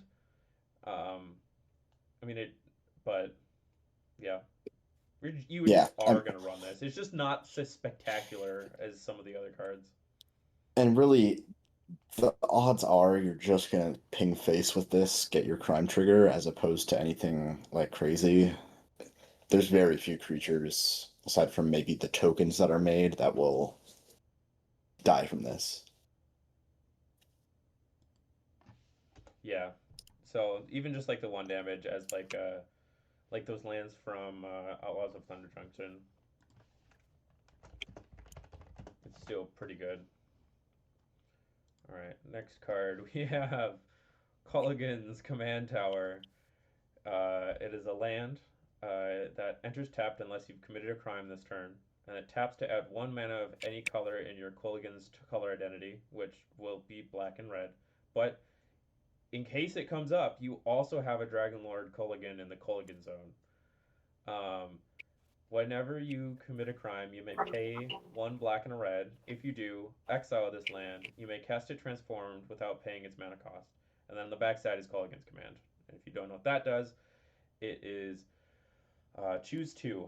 Return target creature card from your graveyard to your hand. Target player discards a card. Destroy target artifact. Or Colligan's Command deals 2 damage to target creature or planeswalker. So there's a lot to this card, but right off the bat, it's certainly better than Bazooka Bog, but this is a very strong card. Yes. Um, it has a pretty easy conditional untap. It's black red. Colligan is black red. It's misspelled in the tap ability, which is unfortunate. Yeah, Colligan's Command is a strong instant from Dragons of Tarkir Yes. that also happens to have 3 of its 4 modes be crimes. Yes. Um, I don't remember if that yeah. makes it 2 crimes or if it's 1 crime. I'd have to look it up, but it really doesn't. I believe because it's all resolving at the same time, that's 1 crime. Yeah. But still, Colligan's Command, notoriously good card in general. It's all play and constructed and is very, very good and limited as well. Yeah.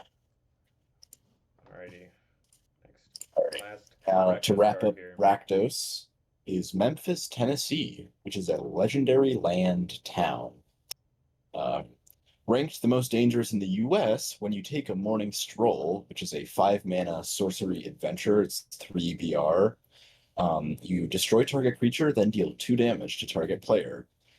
So, and then after that's exiled, it's an adventure, so you can play it. Memphis enters tapped unless you've committed a prime this turn, and assuming you morning strolled, it's just going to enter untapped. Yeah. So a removal spell that doesn't even take up a spell slot and is going in your land slot is absurd. Like, yeah, I don't care that it's 5 mana. It's a free card in your deck. There's Yeah, not I mean, much to say about this. It's removal stapled onto a land of all things. even that it's 5 mana. Normally, I'm like, I really discredit high mana cost because I feel like this is a very fast cube, all things considered. Yeah. Like things are gonna happen pretty quickly, and you're not gonna want your 5 mana sorcery kill spell. I mean, it's free. Like there's no downside. Yeah. Yeah, there's no downside really to good. running this live. Alrighty. Any overall thoughts that we haven't already regurgitated about a million times about Rakdos? I don't know if you're putting this before or after the monocolor cards, or actually it's Asmo's video. It's But Asmo's videos. It's probably maybe before, maybe after. No idea. But regardless, this archetype is gonna be so hard to beat. it's going to be really hard. I think the best archetype that has a chance is Selesnya because they get all their value from lands. I would also put in small reanimator just That's because true because you get all your shit back. Yeah. you get all your shit back, and there's, as we said earlier, little graveyard hate in Yeah, there's very Rakdos. little graveyard hate. So yeah, I think it'll work out, but I think as the dust settles on testing, Rakdos will come out on top, like almost certainly. We need to tone down the efficiency of removal in 8.1 for sure. And also add once per turn clauses on some of these things. Yes, I forgot about that too because every single gold card that we've just reviewed is completely unchained to do whatever it wants. Yeah, it's Yeah, not great. All right, move All into right. the next color pair here. All right, now we're moving into Golgari, and I'm here with the curator for the Golgari archetype C4. Hi, Um, I'm the Golgari archetype curator, and I want to present the Golgari Land Aristocrat archetype.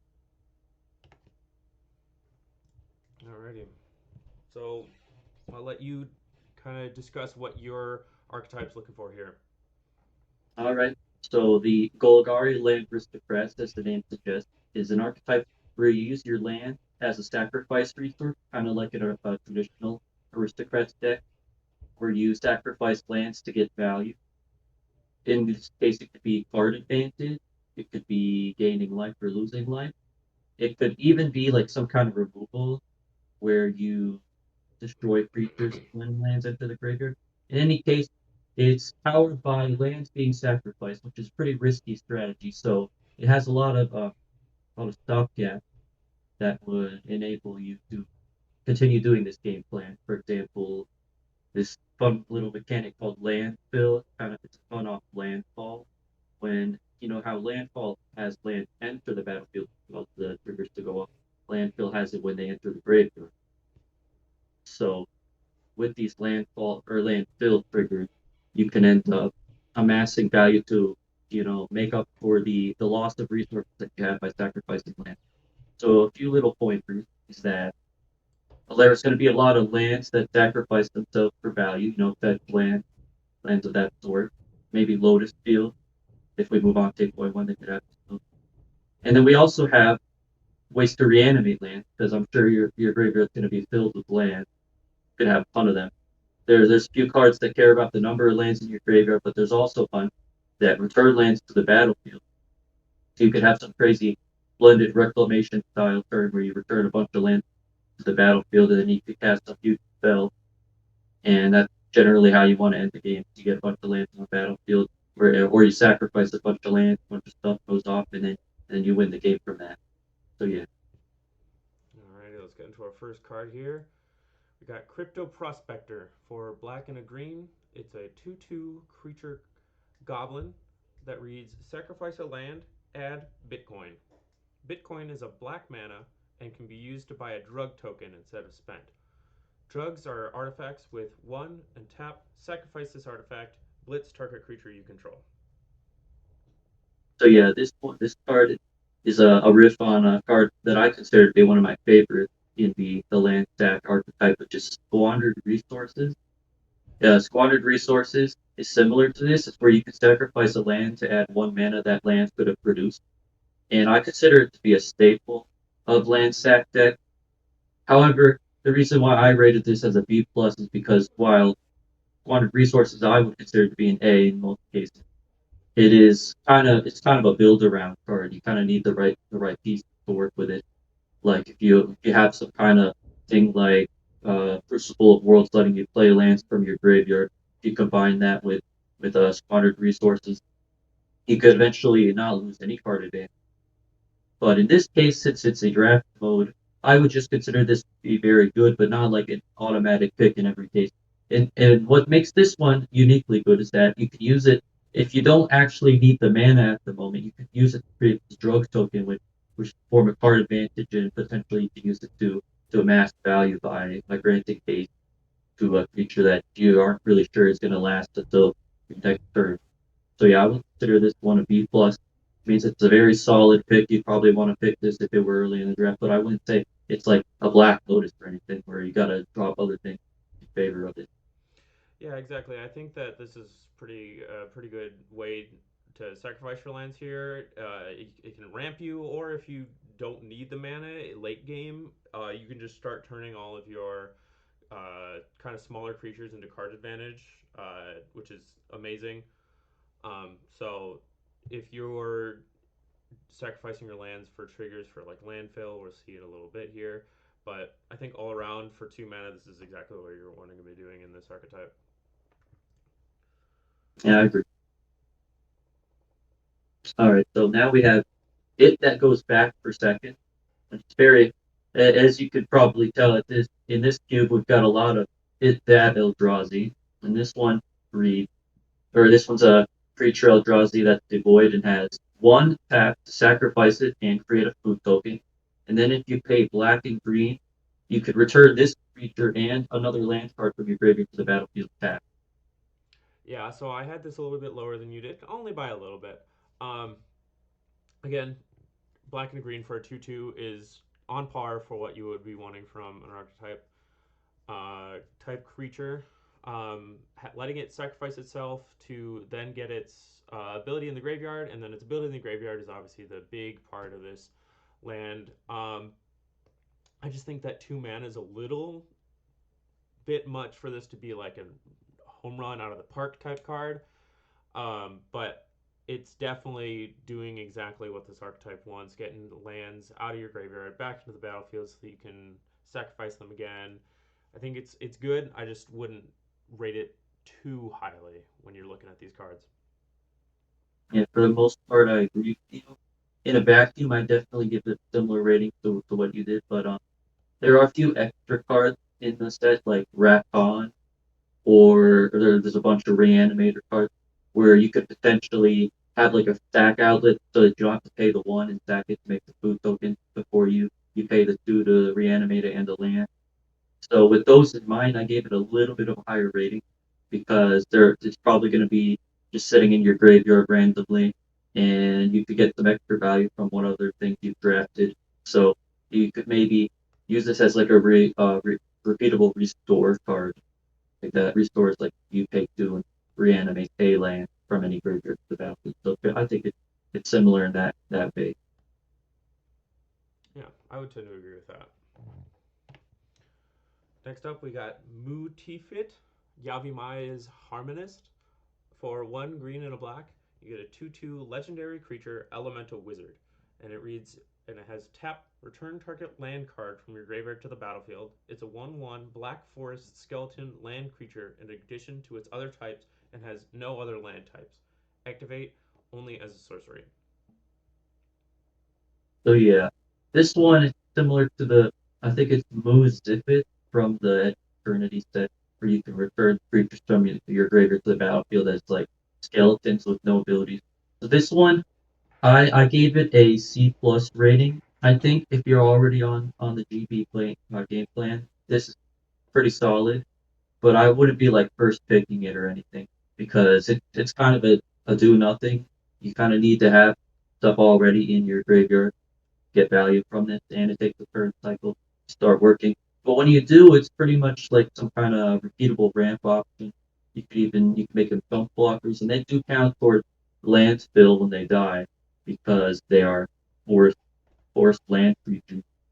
So if you've got a solid mill engine or something to fill your graveyard quickly, and you could just keep reanimating your stuff, and I'm sure there's something that's going to trigger off of that. So it's kind of like a combo in a way, not like a game ending one, but it's a solid combo. You could generate value, stuff like that. Yeah, the card this is based off of from Edge of Eternities performed really well just because it just made it so that you always had a chump blocker. And if you had a big, the the only upside that that one had is if you had a big creature, it would come back big. These ones are just come back as 1/1, so you're probably just gonna be using these as like chump blockers, or you can do this on your end step, on your opponent's end step, and you can ramp yourself a little bit. But again, it takes the whole turn cycle to turn itself on. It's kind of understated for a gold card at a 2/3, but I think the tap ability is strong enough to bring it up from not being super playable. But it's just a little slow, so keep that in mind when you are picking this card and playing this card. Agreed. So now we've got Ren Treenager or Treenager. It's a legendary planeswalker, and it's got our aforementioned landfill ability. So landfill. Whenever a land enters your graveyard from anywhere, target opponent loses 1 life and you gain. You can add 1 loyalty to sacrifice the land, and if you did, you could search your library or graveyard for a land card, put it onto the battlefield tapped, and then jump. Then you can -2 to create a 1/1 black and green swamp forest saproling land creature token with Death Touch. And its ultimate is -7, where you can sack all your lands, return them to the battlefield, and then do it again. Yeah, I think for I mean, Ren planeswalkers are notoriously really good, and this does not disappoint. One thing to note with landfill too is we had to work around the wording a little bit. We're still working it a little bit. We're hoping that it will trigger off of both lands entering from the battlefield. Correct me if I'm wrong here. That we want it to trigger from land cards from the battlefield, including tokens. But then also, if you Mhm. happen to discard or mill lands, it would also trigger on that. Yeah, so I was thinking, since landfall doesn't really care what zone it came from and what actually entered, it just entered the battlefield. I kind of wanted to make it the same for landfill. So tokens or anything entering the graveyard, even if they disappear after. In the case of tokens, that's kind of what I wanted to count as a landfill trigger. But it's not terribly consistent right now. Yeah, Maybe it'll be fixed later. yeah, we're hoping that by the time 8.1 rolls around, we'll have a consistent wording for landfill. But use your best judgment for if you think landfill will trigger. Just but in terms of this card as a whole, I think this is really good. Just the +1 ability, just replacing a land, but then also having a land in your graveyard for any of the effects that cares about lands in your graveyard is amazing. Or you Mhm. can um, just sacrifice it and bring it back because it's you're going to your you can search your graveyard as well. Its -2 ability is it's an amazing way to protect Ren. If you play this, turn 3 -2 it, get a 1/1 Death Toucher. Now your opponent doesn't really want to swing because you've got a Death Toucher around, and when that Death Toucher dies, they're going to lose a life and you're going to gain a life. So all around those first two abilities just make this a really good Planeswalker. And then the -7 ability is kind of just it. You're hoping that you end the game from that. I mean, with this Mhm. alone, if you have this at 8 and then you -7 it, you probably have I don't know, probably like 6, 7 lands. That's 14 triggers of draining. So if you ever manage to get this to 7, I would hope you're winning, and for that reason, I've got it at a B plus. Not quite an A, because you still have to have a few other cards working with this one to make it a real good card, but solid B plus for me. Yeah, I agree completely. I think the repeatable crop rotation is really good.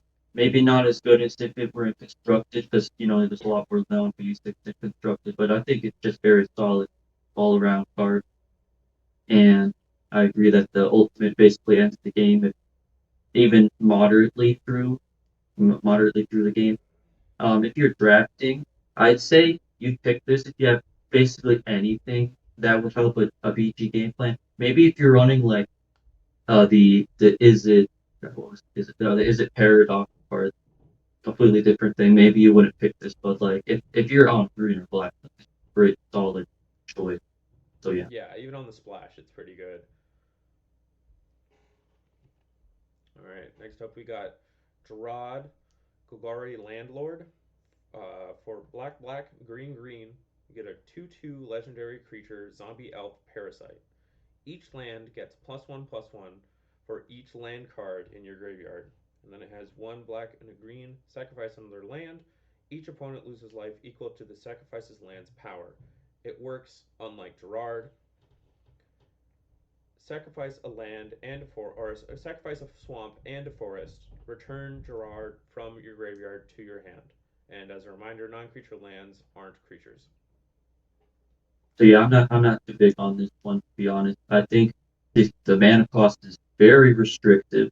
So it's got two black and two green for a 2/2 baseline, Yeah, that's pretty and good. it like you have to pay 3 mana to basically just get a some kind of trigger that's only good if you have already a bunch of land cards in your graveyard. So like I personally I would not pick this unless I'm already pretty far through a BG game plan. This is an end game finisher and nothing more in my opinion.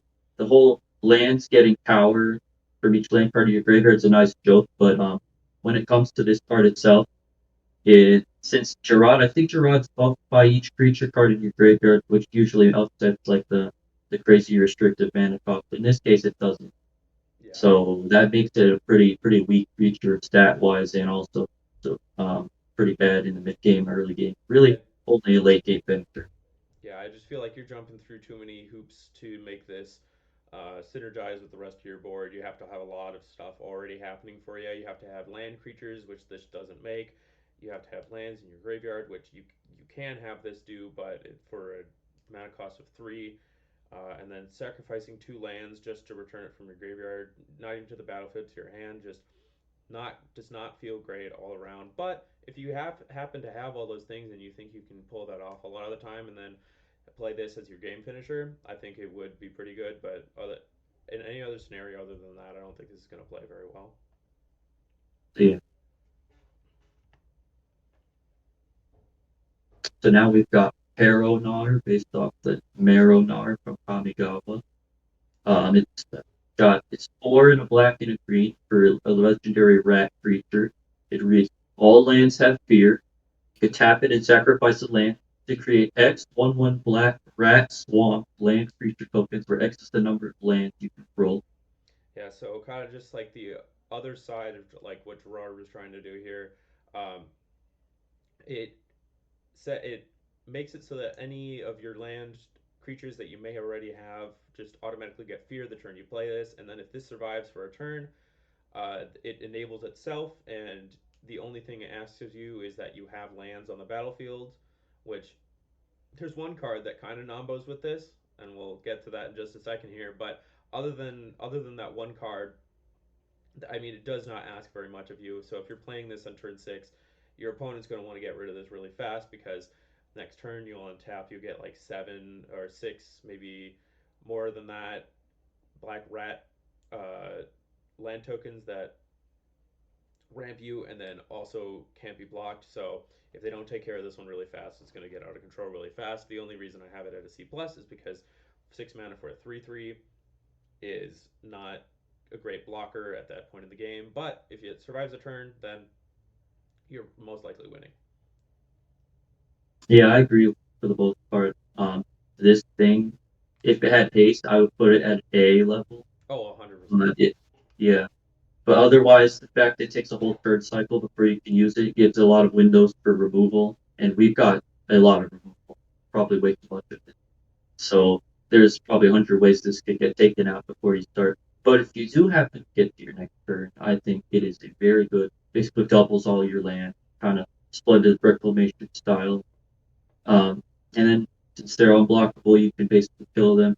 It would take another turn cycle, but I think that makes up for the fact that they could tap for mana as well. So it's not like if there's some kind of like clogged board that you could still use it for mana, get some kind of other game plan going.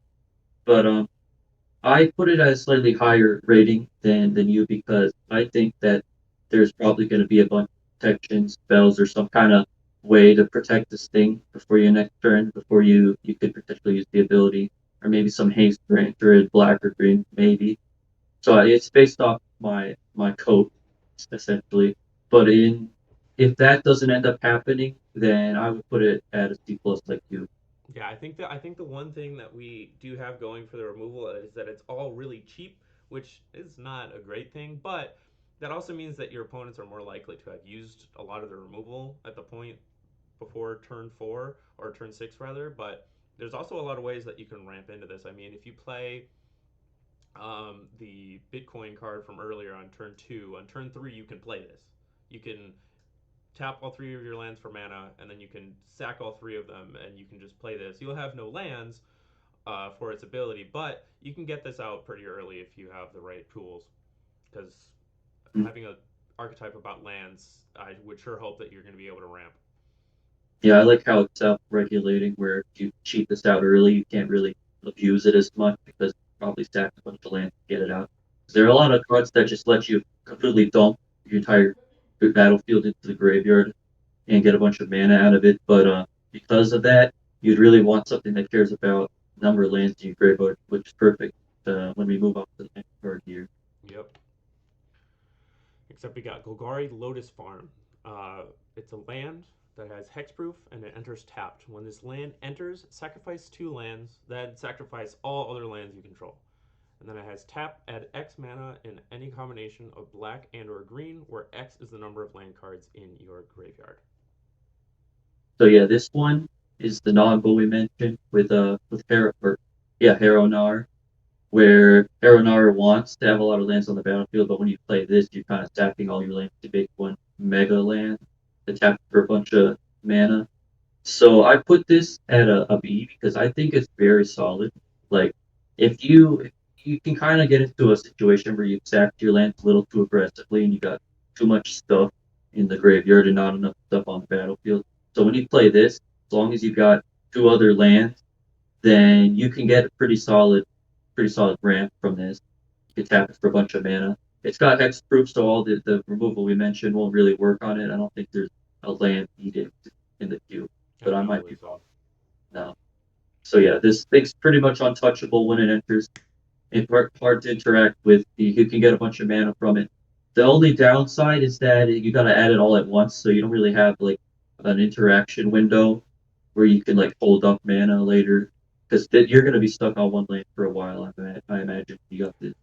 So Yeah, that's exactly the reason I had it down at a B minus, because I think the way that Landocrats is functioning right now, it lends itself more to a mid range strategy, and this land is really asking you to be aggro, to be playing most of either more aggro or more control. So just keep that in mind that if you are playing this land, you're going to have to commit to either playing everything on your turn or playing everything on your opponent's, probably most likely end step. I think that's the only like downside to this card, but even with that downside, I still have it at a B minus level. yeah, so I put it at B because I think it's very splashable. If you're running some aggro game plan, you could have this create a big mana advantage. If you've used any fetch lands, I think there's only one right now, but I'm sure there'll be more. I think You we've can got put this in a one or non. two evolving wilds, and then we'll get to the Golgari fetch land here in a second. Oh yeah, we've got the Evoking Wild and the one we're gonna go. Yeah. So yeah, I put this one at at a B. You could cut just a little better because I think there's a lot of splash potential. Maybe you could put some different gameplay, not just BG. Yeah. All right. Now we've got Golgari Zillow listing. It's a land with land casualty 2, which is actually I think appeared in the playtest cards from Mystery Booster. As you play this land, you may sacrifice a creature with power 2 greater. If you do, create a token copy of this land, and then you could sack it to search for a swamp or forest and put it onto the battlefield tapped and shuffle. Yeah, so this, I mean, this is just a fetch land, and so within a format with, like we said, I think this is the only true fetch land, and then we have two evolving wild, one or two evolving wild-esque cards. I mean, a lot of decks will want to take this one. Uh, not just if you're playing black or green, I think that a lot of decks are going to be wanting to play this one. So if you are happen to open this pack and this is your pick one, I would take it almost immediately just because its fetch lands are really good, and when there aren't a lot of them, the ones that we do end up having just skyrocket to being really good. Yeah, that's not even the best part. The part is that this has land casualty 2. That if you read it closely, this lets you do it multiple times. So if you've got like multiple X or 2 X's, and you sack them, you can make multiple copies of this Zillow listing, and then you could get several lands from just one. So basically, convert your creatures into lands. And it also is great because there are other archetypes that care about sacrificing things, like the small reanimator archetype. This is a sack outlet and a fetch land built into one, so it's very solid. Yeah. I've given this an A because it's pretty much an auto pick. Unless your pack has literally no black cards or green cards, then yeah, even then I'd probably pick it, hoping that there'd be something better showing up later. Yeah, exactly. All right, last card here. We've got Urborg, Spawn of Thurborg. It's a legendary land creature, frog beast. Uh, Star 2, tap, add Urg, black or green. Urgborg's power is equal to the number of lands you've sacrificed this turn. Each land is Urgborg's land types in addition to its other types, and then has black and a green. Sacrifice a land. Urgborg gains that land's land types. So I when I made this card, I was imagining it be kind of like a signpost card where if you've got a bunch of black and green cards, you could use this and move on to a BG game plan. There's a common issue when you're playing BG that you sacrifice so many lands that you actually lose access to certain colors. Like you can't capture any colors because you stacked everything but a forest or a swamp. So with this, you can sack a land and basically turn it into Urborg or Yapmea, and you can have your lands tapped for all the colors you need. So you really don't care which lands you're sacrificing. You can keep all your utility lands up, stack the basic, or other way around, so that you can tap for any colors. It's also allows you to, like, if you've got a big land stacker, you can turn this into a pretty big creature, so that it's an okay beater, kind of like a man land, but it's always a man in the creature form. I'm not putting this terribly high because it does have summoning sickness. It can die much easier than a regular land would. So if someone has one of those many removal spells open, you basically down the land and you can't really get the value from it. But I put it slightly higher because there is an archetype UG where it's animating everything. So if you want to get value from having stuff that's animated, because this is kind of animated because it's a land, it's a creature, and the archetype cares about having multiple card types among your permanent, then this could be a nice little splash in. But yeah. Yeah, I think that with the amount of removal that we have, I think that really just kind of takes this a knock for a card. I don't know if your opponent wants to be using their removal on what's most of the time is 0-2, but it does put you down a land. So just keep that in mind. And then again, like C4 said, this will also have summoning sickness, so it can't tap at the turn that comes down. So I wouldn't be picking this one very highly, but I would expect it to make it around unless there's a Simic player that really is lacking on animating permanents. But other than that, yeah, decent card, 20th, 19th card in your deck probably. Yeah, it's not like a first pick or anything. But if you, it's like something you pick if you really can't find anything else Yeah, like you said, I think unless this is you a run. pretty good signpost as like, hey, nobody else is in this archetype. So if I'm in like black or green, I can pretty safely move into black and green at this point during the draft and pick up all the cards that you want from that archetype. And then that's it for Golgari. Are there any other things that you want to add on to the end here now that we've gone through all those cards? Yeah, there's a bunch of cards in green and black that are very competitive between different archetypes. For example, the one slur lets you it has the mode where you can sacrifice your land to make junk tokens, and then it turns into basically the that one card from Edge of Eternities that lets you play an additional land from your graveyard. The Ice Pill Explorer turns into an Ice Pill Explorer, Yeah, yeah, yeah. and yeah, that one's very good in this game plan. But I'm imagining that there are a lot of people running the self discard archetype that would want that because they're going to be discarding a bunch of land. So if you come across one of these highly contested cards, I recommend picking them for the BG one because they're likely to be taken first. Yeah, I think that this archetype um, suffers a little bit from having the most overlap with some of the other archetypes, like we said with Simic. It overlaps. It overlaps with the small reanimator, which is white and black, and it also overlaps with the red and green archetype, which is discarding cards. Which so I think there's an unfortunate kind of overlap with all those cards. So you'll be lacking a little bit to find cards that are glue for just good in general because the other archetypes are going to be taking that. But I think that this archetype has the cards that, if they're made for this archetype, they are ballpark just out of the park, really good cards. So it balances itself out, luckily. Yeah, just keep that in mind when drafting. If you notice that your opponent might be drafting RG or white or WB, then you might want to take some of those blue cards because these are all good, but only if you've got like additional things that are generating the value to get in the first place. Exactly, exactly. Well, thank you for joining me for your colors, and then No we'll move problem. here to the next curator. Go.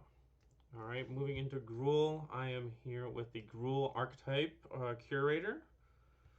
Hello, I'm Red, All right, why don't you tell us what and you're looking for your archetype?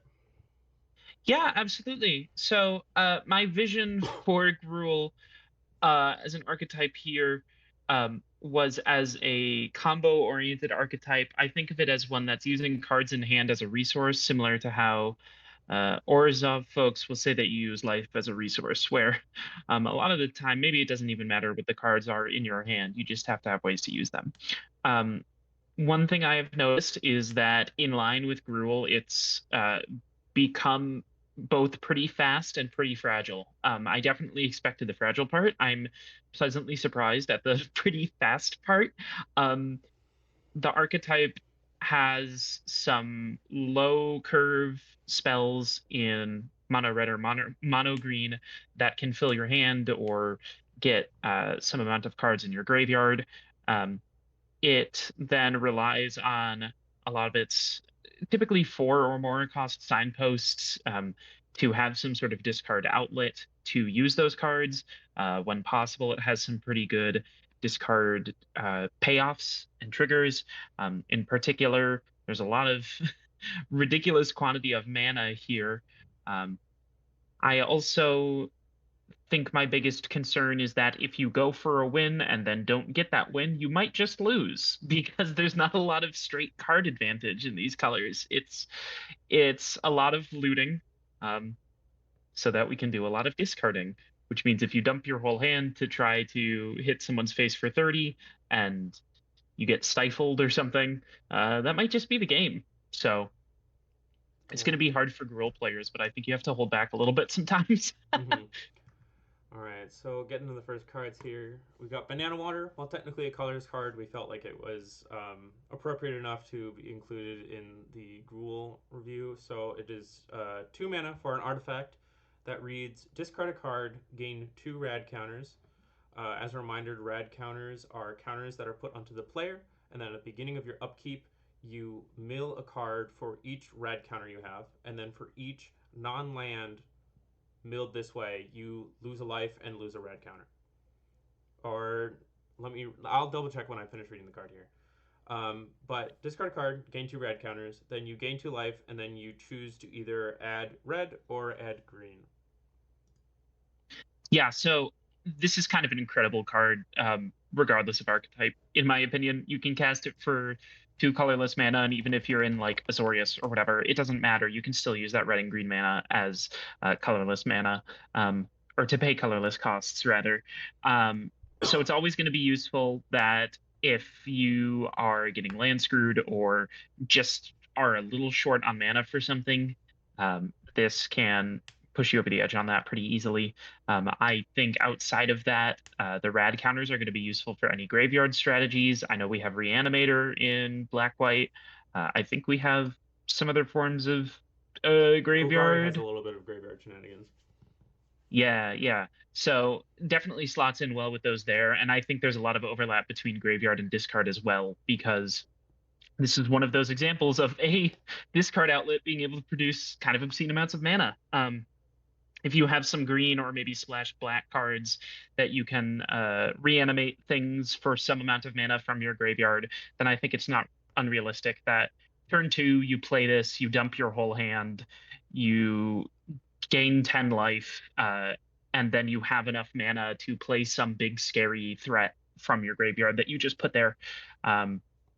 It's a little clunky, potentially, probably not likely to come up in limited too often, but definitely has the capacity to be a really scary card. And then even just in Gruul, the potential for a free discard outlet is always useful. I think this is our cheapest one, definitely the cheapest one in this PowerPoint, and the payoff of generating mana from it, it's more than some of them get. So I think a really powerful card, regardless of archetype.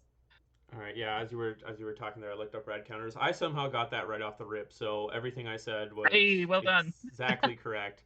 So notably, the root 2 rad counters will always net you a loss of 2 life. So you'll gain the 2 life, but then you'll lose it again later. So it nets you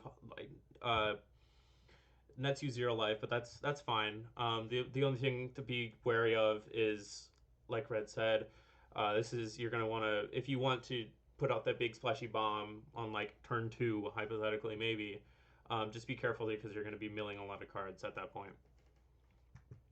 Yeah, you also may have just dumped your entire hand, so now you're going into turn 3 with 2 cards, and if someone hits you with any sort of murder or anything, well, you have just kind of lost. So all right, next card here. Okay, so this one is, I think, the only card that I have made that got into this cube. This is Court of Gambling. It costs green, red, and X mana.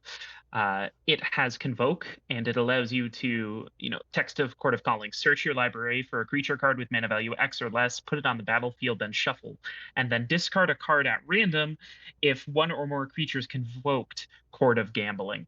I think I called it Court of Calling earlier, but Court of Gambling. Yes. Court of Calling, notoriously good constructor card. I have not had the fortune of playing it in limited. I would expect it to be pretty good in limited as well. The one case scenario I can think of where this is really, really good is you're on a top deck war with your opponent, and you're probably going to be in top deck mode pretty soon in Gruul. And so this basically reads, tap all your mana and your creatures, go get the best creature card in your deck, and with no downside, because you then won't have another card in your hand to discard. Yeah, I think that this ultimately is generally a second copy of your best creature at any given moment for a little more mana, and creatures run limited, so definitely this is seldom going to be useless. I did knock it down to a B- just because I know the criteria for B here is a focus on how well it might attract you to that particular archetype. And I kind of worry that both the way that tutors can slow down limited in general, as well as the fact that Gruul might actually be unlikely to have a lot of small guys out early on, uh, could make this harder to convoke than you would like. Yeah.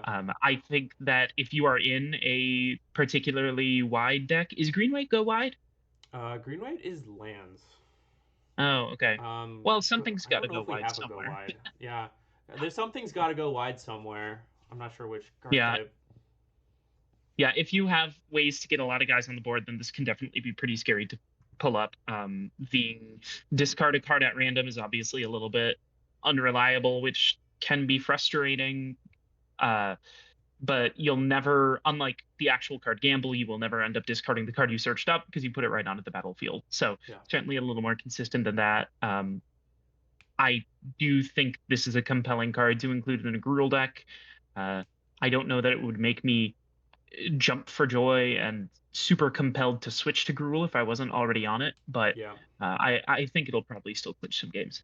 Yeah, I agree with that. All right, next one we have Scab Clan Scab. For red and a green, it is a 5/5 creature giant citizen. Scab Clan Scab doesn't strike, no first or regular striking. Don't even think about double striking. And then you can discard a card to have it lose all the abilities until the end of turn. Yeah, so I I called this one potentially filler. Yeah. It definitely is a free discard outlet like Banana Water was earlier, and it is also only 2 mana, so that if you really need more discard outlets, it can fill that niche. Still, it doesn't actually give you benefit for Yeah, it's a discarding more than 5/5 one beater. card at a time. Yeah, it's a 5/5 beater on turn 2, so if you can dump stuff into it, you can definitely get some early damage on your opponent, which, like in a limited format, obviously 20 versus 15 life can be pretty significant if you can get them down early enough, especially with some of the other payoffs we're going to see a little later. I still just don't find it that impressive. If it's if it's an early game play, it can probably pull some good weight, but I feel like later on it's gonna end up just getting blocked Yeah, or just getting removed. blocked or just being a dead draw in general because you top deck this and you don't have any cards to discard. I mean, you draw a card next turn, but Yeah, at that point it's a 2-cost 0/5 pretty much, which is still potentially useful. You know, you can hold up the board. This is yeah, definitely not an unplayable card, but it certainly wouldn't really make me excited no, to to play Gruul. No. play the Gruul archetype. Yeah. No, alrighty. Next card. All right, this is Joey Wheeler. We're gonna see how this goes. I'm gonna try to do a Joey voice. Whenever you discard one or more of them dueling cards, I get that many of those +1 loyalties or something. For -4, I can discard that hand of yours and draw 7 of your cards. And for -12, I can summon my strongest monster, Axe Raider. He's a 1700 1150 black warrior token with haste. Take that, you dung beetle. I start with 5 loyalty. Right? Yeah. I did the math on this, just goldfishing. If you're playing this on curve, you play a 2-drop, a 3-drop, and then you play this on turns 4. You'll have 3 cards in hand, and you can immediately neg for it, get 3 counters back, and get 7 cards. Mm-hmm. Which is a little insane because then you go into turn 5 with a full hand of cards, and you'll be ahead of the opponent for the rest of the game. Yeah. I honestly think I probably undervalued this at least a little at B+. My only thought was it is a planeswalker. You're probably pretty unlikely to be able to trigger this more than once, frankly, and I think that -12 might as well be flavor text unless you draw this late in the game. The last one is unlikely to come up. I do think that if you are in a dedicated discard deck and you have this into your hand very late, if you have something like Banana Water and close to a full grip, you might be able to get a 1700 1150 out. I don't think it's quite as trinket text as some of the other Hells cards that I've seen. To be fair, what you can do is, like I said, you can turn 4, play this, discard 3 cards, so you go down to 1, and then you go back to 4, and then you have 7 cards. And if you really want to go all in, you can then -4 again, go down to... No, you can't, because you're at 4. But then, I wonder how State-Based Ashes work at that point. does it? We would need to pull a judge in here. I'm not sure either. I'm not entirely sure if you minus this from 4 if he survives or not. But even then, though, even if it did, yeah. that takes you up 7. You could discard your whole hand, go to 3, up 7, 10. You would need like turn 6 or 7 on its own. You need another outlet to like discard your hand. But like you could do this and then like play the worst card we've in the so far in this slideshow, at least the Scab Clan. Discard all 7 of the cards that you drew, and that gets you up to 11. Yeah. All that is to say, it's definitely not unfeasible. No. I think it's a win con. I think it's potentially one of the more potent win cons, if not for the fact that, that 1700, 1150 gets blocked by a 1/1 white soldier. Yeah. So if you can get it trample or somehow flying or something, and you get to activate that, you might have a way to win off that. But I think that the wheeling alone, this is what really makes this an A- for me, because drawing 7 cards is absolutely insane.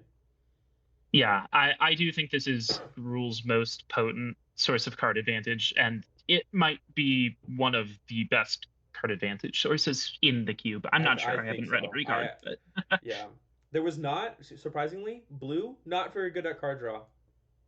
Really? No, not That's disappointing. Great. This is going to be a weird way cube. better than any of the blue cards that I reviewed. It's just a little bad. We might need to fix that in the next half. What do we got next here? We have King K. Gruul for 2 red and a green, and he's a 3/6 legendary creature, crocodile pirate noble. He has protection from apes and monkeys, and whenever you discard a card, you may have K. Gruul fling it at any target. Do this only once per turn. So my rating on this went up. I used to have it lower, but especially if you have, one of our first 2 discard outlets of Banana Water or the Scab Clan Scab, you play this turn 4, you use your discard outlet to fling your entire hand, you kill someone. Now, you can't... Yes, it is once per turn, but you can hit someone on your turn and their turn and your turn. True. If you have something big enough to kill, this does have the capacity to win at instant speed, I think. With that said, it is still kind of telegraphed. It takes a little setup. I think it is one of the better discard outlets in the cube. It definitely can hit pretty hard. It gives you one of the biggest upsides for discard. We're going to see a card later that has literally no upside for discarding. That's not true, but... Yeah. So, all that is to say, I think it's a pretty useful engine piece. Yeah. The other piece of information that you'll need to know that I think with that explanation and our grades on screen is that 50% of the cube of the creatures in the cube die to shock. Mm-hmm. So even if you're discarding a 2-mana card, you have a 50% chance to kill whatever creature you want on the board. Oh, I didn't even think about that. I thought you were just talking about the fact that this is a 6 toughness utility creature for 4. So anyone else who's playing red is going to have a hard time removing it. But that's a really good point. I mean, I don't know if you've ever played against like no, that's a bad example. I was going to say Deathbringer Thokdar just because of how easily that can take things off the board. But yeah, this has the capacity to kill one thing a turn. Absolutely. Yeah. You just need some other way to discard. B+. But yeah, that's the only reason I'm not having it A- is because it does not self-enable, which I think is probably a good thing. But yeah, I would probably bring this up to a B+. I mean, debatably B+ is tough because if you don't have a discard outlet, then this is a 3/6 for 4. Unfortunately, which that's not nothing. Yeah. It probably stick around a couple turns until you do have a discard outlet, but yeah, it doesn't change the game on its own. Next card. Okay, this is Gallia of the Dance. This is a 5-cost 3/3 satyr with haste. Sorry, it's an Satyr with haste. Whenever you discard a card, you may escort that card to your graveyard. Your graveyard is a different zone that in which your creature cards can attack. When they do attack, you exile them at the end of combat, and as long as they're attacking, The flavor text here is it's like they're on the battlefield. I assume that means they can be targeted by anything that could target a creature on the battlefield. They can be blocked. They can be interacted with. Yeah. And it also gives all creature cards in your graveyard haste. So it says a lot of Hell's text to functionally say when you discard a card, you can have that card attack once at some point, now or later. Yeah, I think this falls into the same category as K Rule, where it unfortunately doesn't do much if you don't have a discard outlet, and then it's also got a worse body. It's also one more mana more expensive, and then the payoff that you get from it just isn't as good as K Rule's is. Yeah, I think the only time that this card is better than K Rule is if you have creatures with some sort of attack triggers or maybe lifelink or something, something that can actually benefit from the fact that you have creatures that are attacking that are dealing straight damage. But if you don't have any other creatures that can do that, then using this to swing with your creatures is functionally worse than if you just flung those creatures with K Rule.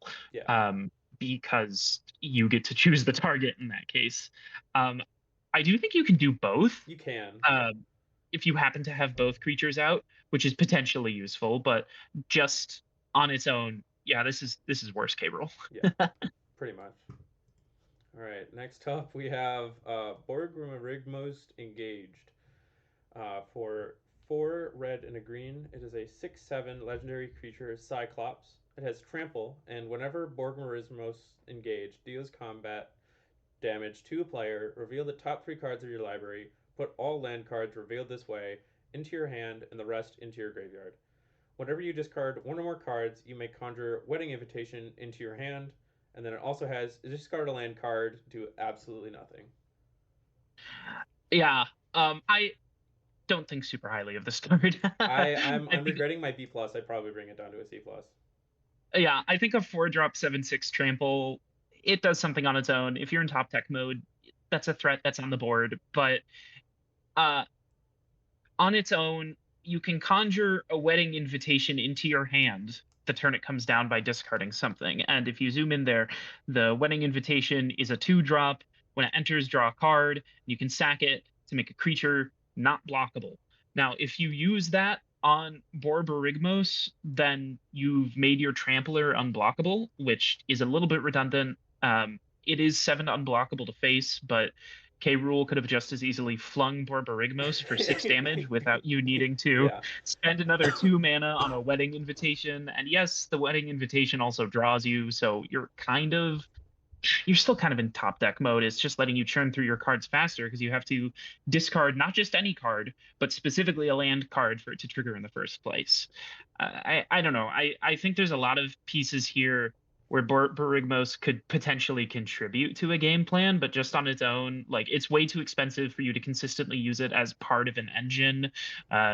Only triggering on, or only being able to discard land cards is a little inconsistent, and I think creating a Wedding Invitation is not a particularly impressive payoff. Yeah, you've convinced me. I don't even think I'd have it at a C+ level. I'd probably bring it down to a DT+ where you have it. It just doesn't feel. I was enamored by this big 7/6 Trampler that I could make unblockable, but yeah, after hearing what you have to say about it, I'm not too excited for this one either.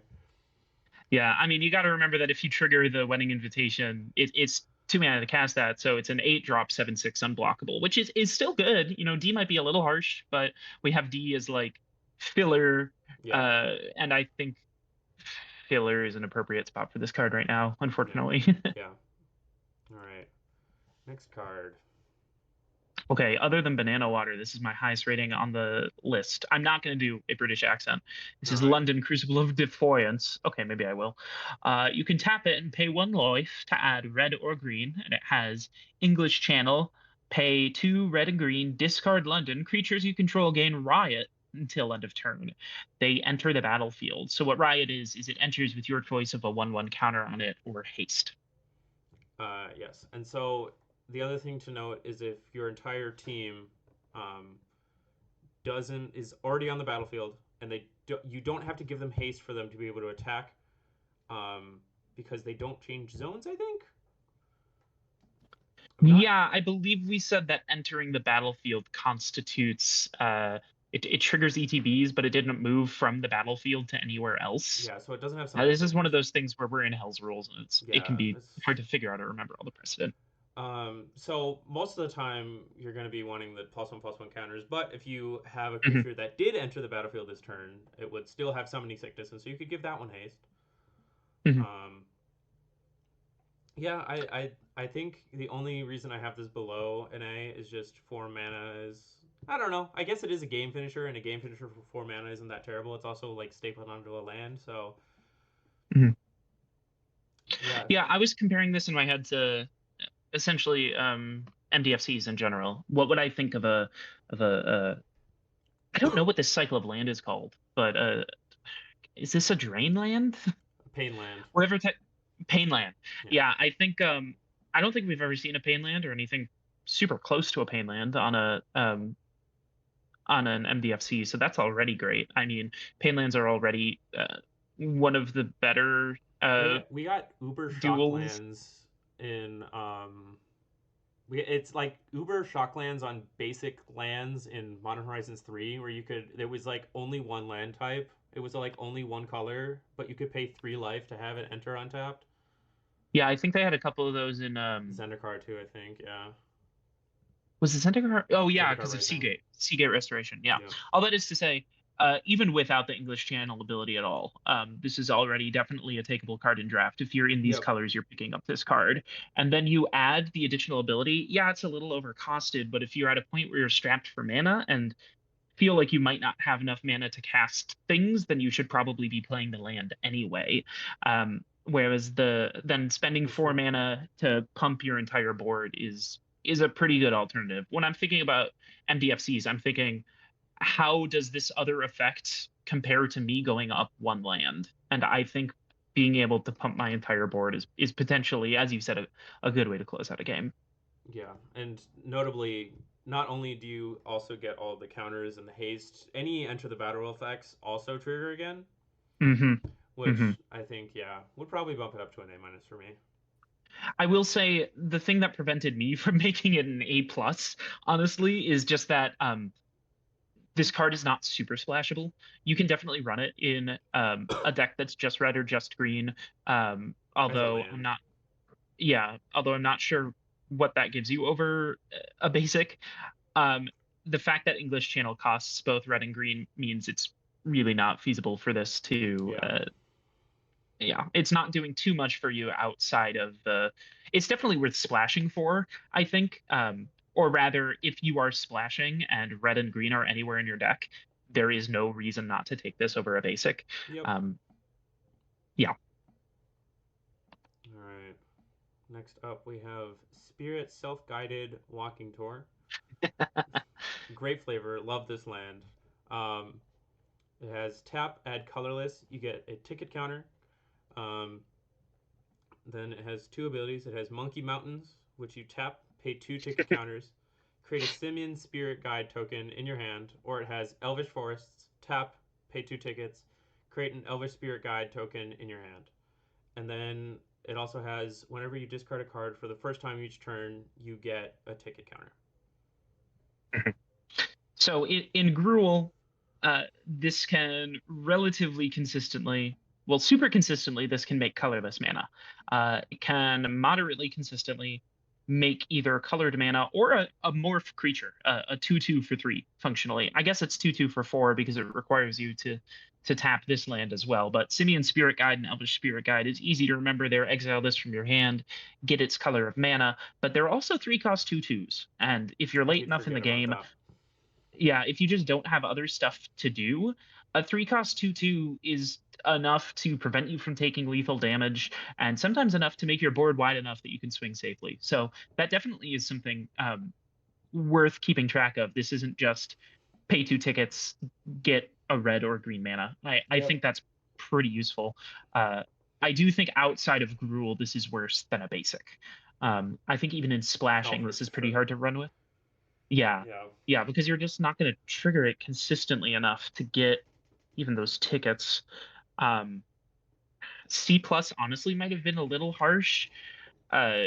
You could argue low B or B minus just because I think it's a little I, slow I to make mana. That's my only issue. Like colored yeah, mana. that's true. Yeah, it's I mean people run tap lands is the thing, and this is liable to allow you to make colored mana not the turn after it enters, but 2 turns after it enters. Yeah. It does take a very long time to do that on its own.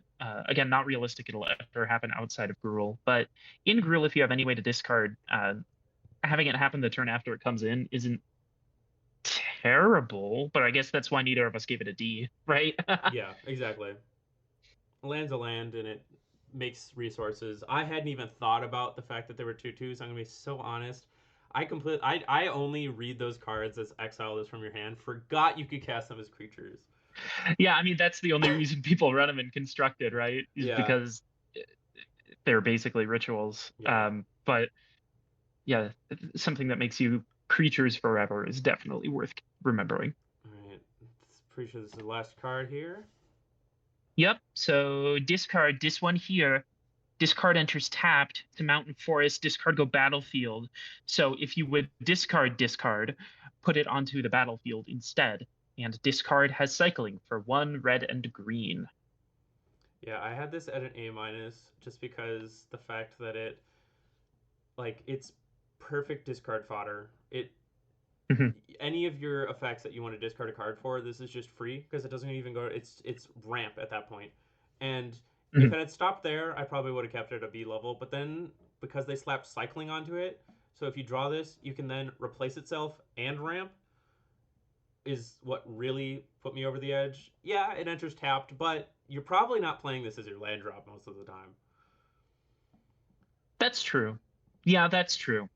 B minus might be a little harsh. I agree that is excellent discard fodder, and it is a way to get a discard trigger.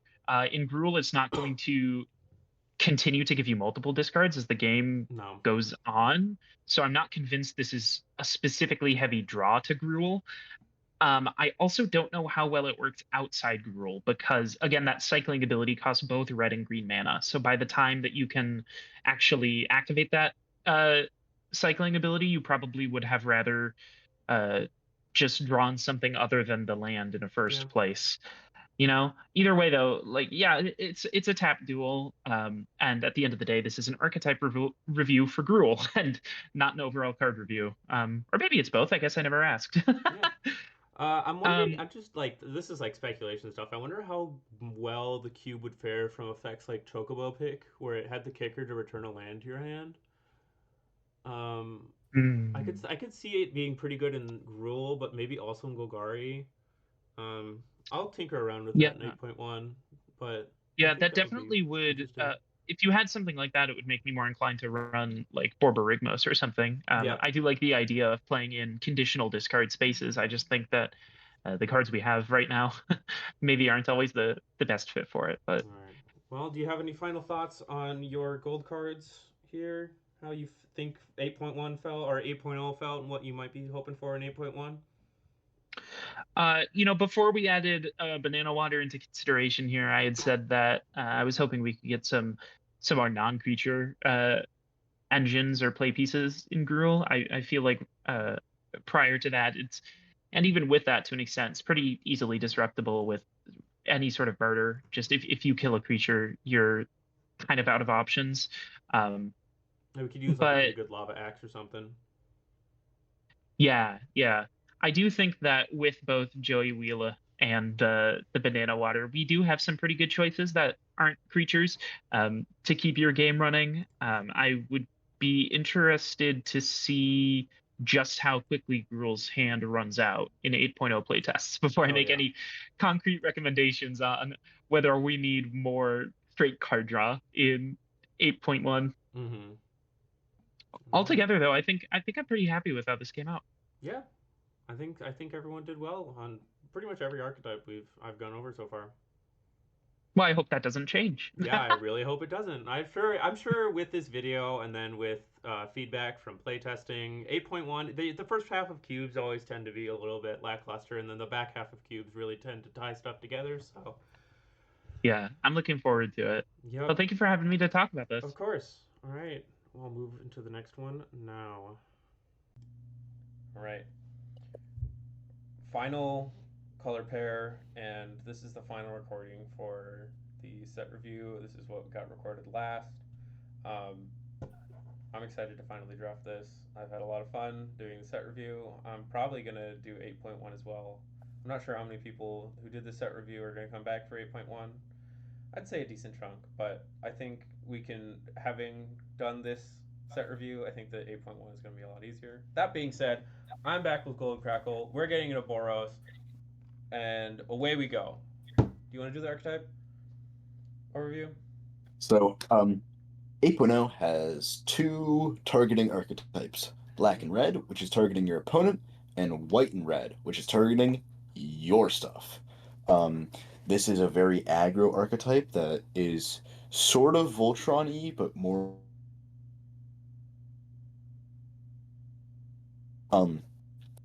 You're gonna be just wait. I thought blue red was debug. No, blue red was oh yeah, Legally no. abyssal. Sorry, I they're get gonna to have to edit see. that out. So yeah, well, that's fine. I said it at the Anyways, beginning, but yeah, it's fine. Yeah. So, overseen by debug. You're just making your creatures big and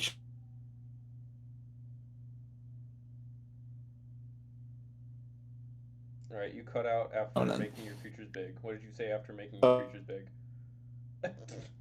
And just plunging them into your opponent and getting value off of triggers, even though you're already dealing damage with the value. Yeah. It's aggro. It's aggro. You're getting more value per value. Yeah, exactly. Alrighty.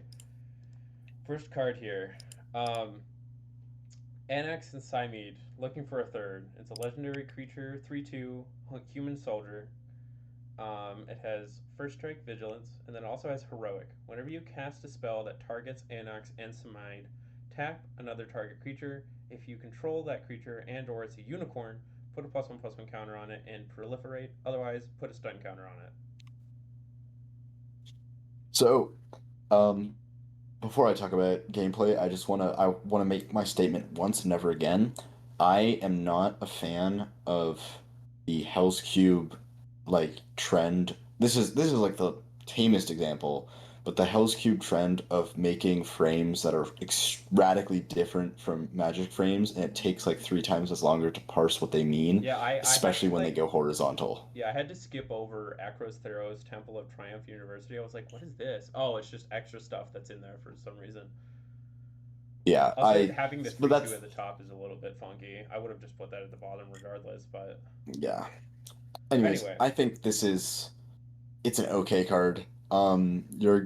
You get quite a bit of value off of it, not from the unicorn, but you can put a counter on something and delay it for a turn, or rather 2 counters on it. Or just could stop your opponent's like best blocker. Um, I put it a bit harder to or a bit better than Clunker did. 7 cards activate this. Yeah, there are 7 cards in the whole cube that activate heroic. Well, you can always just check your removal at your own creature. See, that's the thing. That is true. I did not count removal. You can chuck Riddle removal me at your own this. creature, but then what are you doing? Yeah, You get one trigger off of this, which Hey, is like, yeah, it might win sure. you the game. It might win you the game, sure, but if you're doing that, then this is not. Yeah, no. Yeah, I mean, they're both in C tier. I'm just a little bit higher because Yeah. this is 3 mana for the No, 3/2 it's with really first good. strike, and that's If there are more like spells, so the reason that there are only 7 cards is that there's a lot of cards that target stuff, but not a lot of them are spells that are being cast. Like there are not a lot of combat tricks or just like pump spells or stuff like that. There's a lot of like lightning bolts, but again, since this is a 3/2, it dies to shock. So unless you're dealing 1 damage to it, it's just dying. But if we yeah. get more like combat pump spells, this could be better. The only reason it's at C right now is because there's 7 cards that activate it, if we get that up to a reasonable amount of cards, percentage of the cube, this card gets really good. Yes. I mean, it's the best part about it is the body right now. Yep. Yeah, exactly. Which is also why it's at C. If it wasn't a Yeah. 3/2 first strike vigilance, it would not be at C. All right. Oh, you get to read this one. Oh my god. Okay. I'm so excited. I need to prepare myself. So this is Checkmate, Atheists. Wait. It's an enchantment that costs 3 mana. What? I skipped a slide. I got excited for no reason. Oh. No, it's exciting. You do get to read this one, though. Well, that means you get to read that one. Yeah. Um, I'll prepare myself one now. for 1 red white. It's an enchantment, and while you might think that there's no god, you're wrong, because every creature that you target becomes a god. And you know what you can't explain? You can't explain that all of our gods get +1/+1 and have first strike and haste. And to top it all off, has a repeatable activated ability. For 2 red white, depict target creature as a Chad and another target creature as a Soy Jack. Yeah, so giving something first strike and +1/+1 is, or just like, okay, so it starts off as 1, obviously. I don't know if there are any gods in the cube. Let me look that up really quickly. But it's removal. It's just removal. What are your thoughts on that? Wait, Am I wrong? Am I getting tired here? Depict target creature as a Chad. Oh no, it doesn't. this is not removal. No, it's not removal. Ignore me. You're gonna choose a creature you control as a Chad and a creature you control as a Soy Jack. Why are you doing that again? Oh, every creature you target becomes a god. I'm a dumbass. Yeah, this is a neat little card. I think it's a little expensive, but yeah. The thing that really kind of irks me is giving haste. But Yeah. that's such a mana investment. The haste probably won't come up a whole bunch. I don't see it coming up ever because It's 4 mana on top. Yeah, you're playing on turn 5. You're playing it's a 4 mana 1-drop, on top. and then activating Giving this? it haste for 4 mana. It's just not. Yeah. In any case, it's a neat little card. It goes well in Mardu Touching, which is one of the tricolor themes that people have been talking about. Yeah, I don't have much to say on it. All right. So now we're gonna get into the card that I thought you were gonna read, and I don't know how I'm gonna read this. I can read it because Oh, you want to read it? Okay. Okay. Well, I'm very into SCP. Okay, yeah, you read it. Then. You read it. So thankfully, because wait, I think in us making a video about this, yeah, we're kind of fucked. I know this. We're kind of fucked. I know this SCP. But this is we're exposed. So I'm gonna bite the bullet here. This is SCP-2521. Yeah. We're fucked. It is a creature with a very difficult to describe creature type. It is a 2/3 for, I believe that's 1 red white. It is 1 red white. I think that could have been done a little bit better. Yeah, it's definitely a little vague. Because any number can go in that gray circle. And whenever it is targeted, with it can be a spell or ability, it deals damage to target player equal to its power, which is at a basic level 2, but can get nasty. It can. I'm sorry, all the people. If Asmo doesn't censor this, you're all fucked. I'm sorry.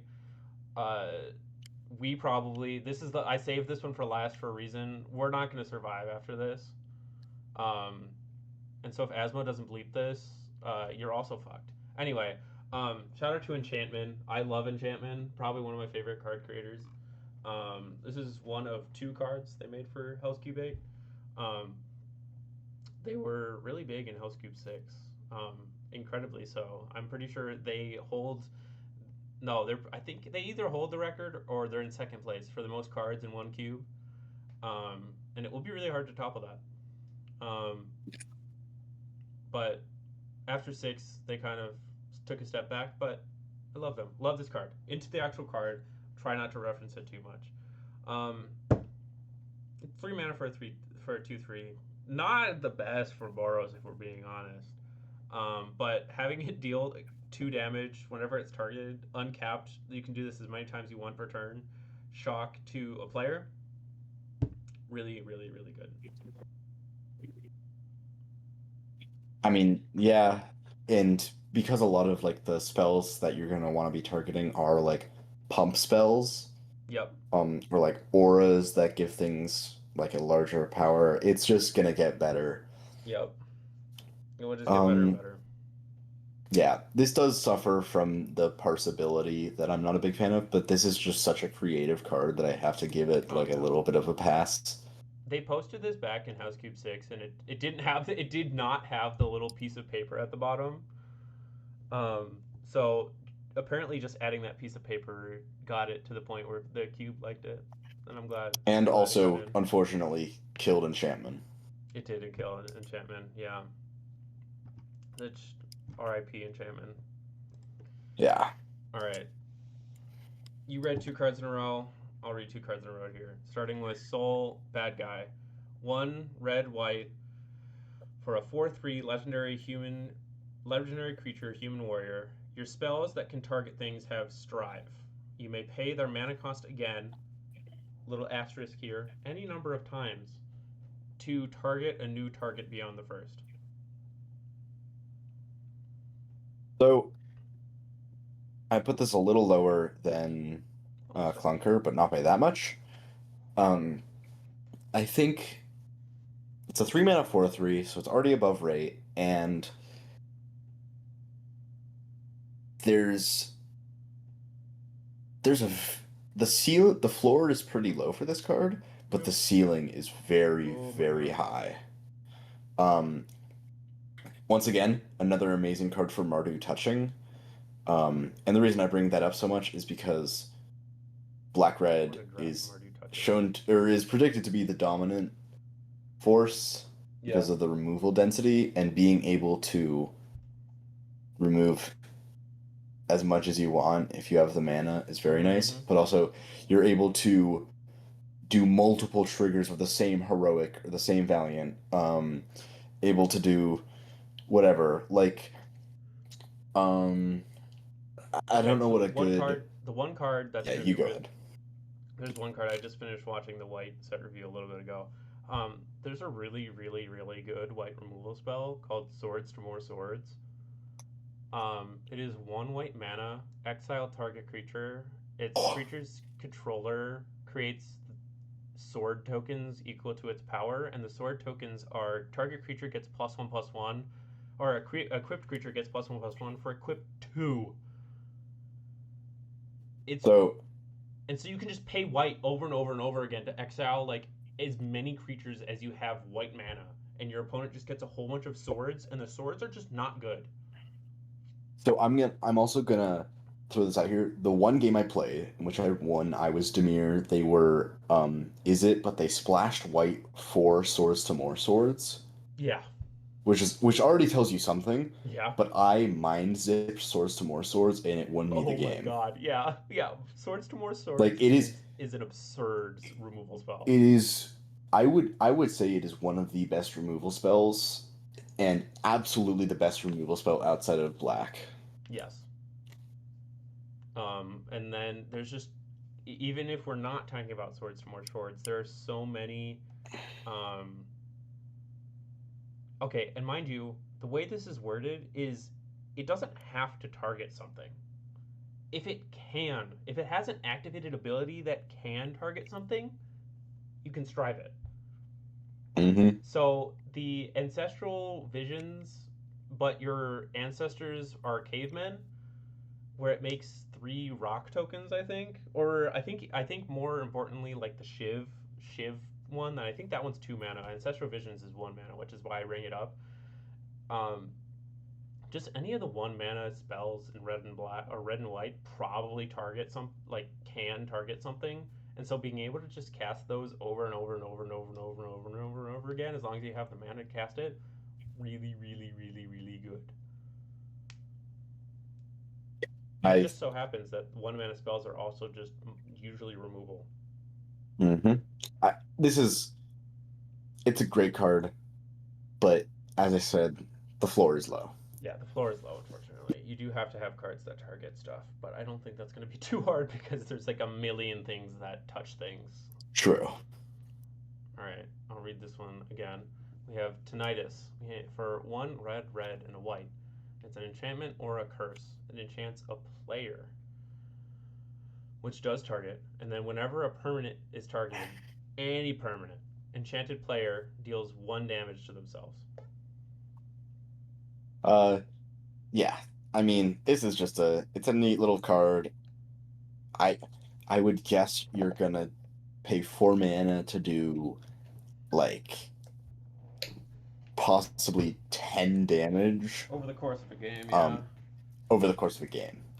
So you can put yourself in a position with this very, very easily where you stack a bunch of like abilities and just like shred them.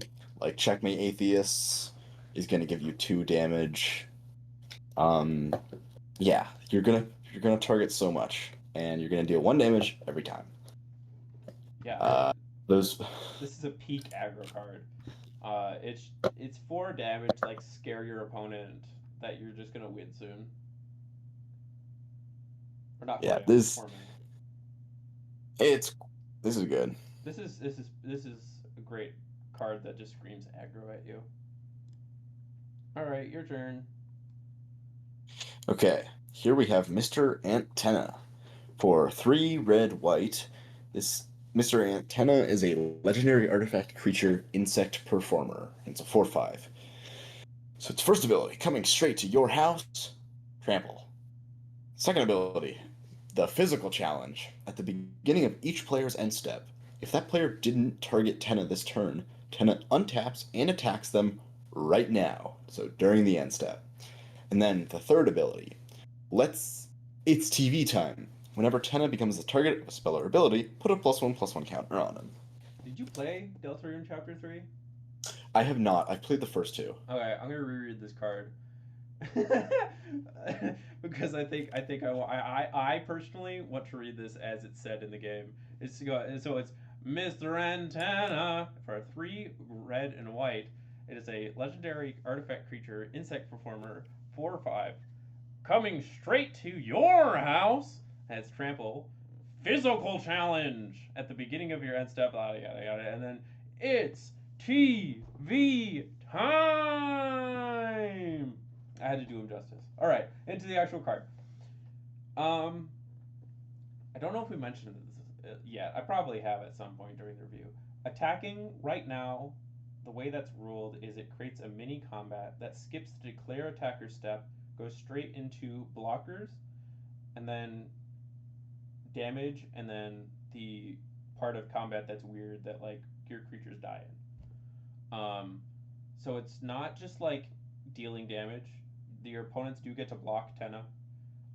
That being said, blocking a 4/5 is going to be real hard, and it just keeps growing and growing and becomes more of a threat and more of a threat.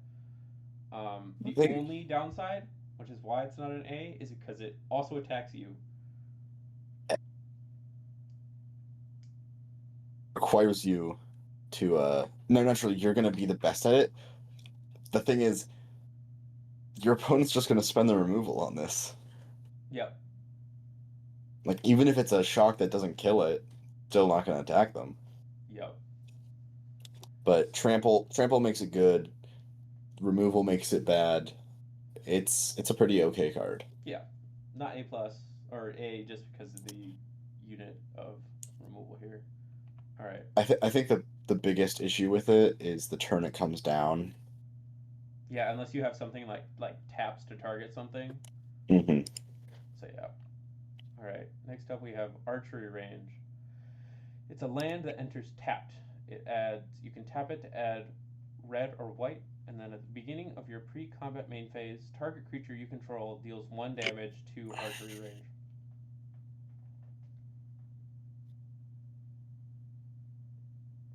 Isn't much to say. It's a tap Yeah. land. You can't get around that. It's a tap land that just gives you a target But trigger. It's yeah. just that. So if you want target And triggers, which Boros does, put it in. But just know that aggro doesn't like tap lands, so be careful. this is correct. But still pretty good. All right, next one here. Your turn. Okay, so this is a suspicious website. It's a land that has an All right, you cut out again. adventure It's a for land that one has red. adventure. Okay. Okay, it's an adventure, which is called Adventure. It's 1 red white and sorcery that offsprings target creature you control.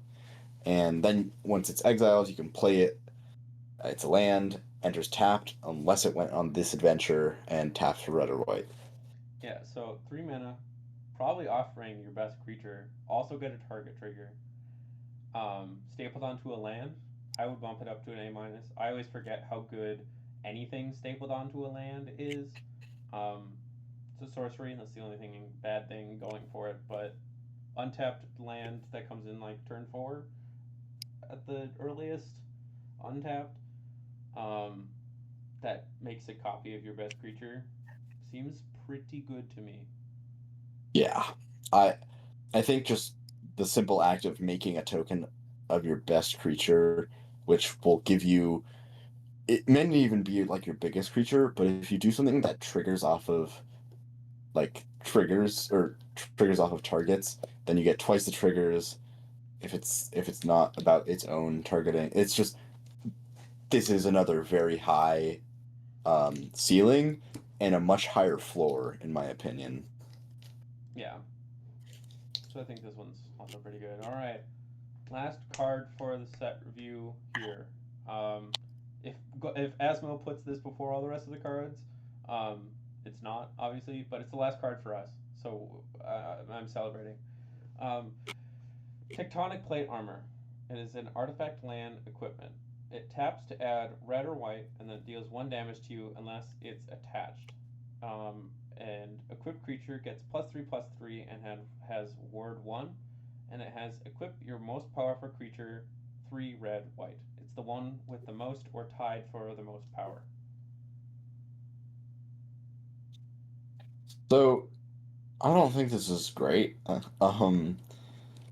Naturally, like, this is an equipment, so it's repeatable, and it does give some pretty nice buffs, but this is a pain land.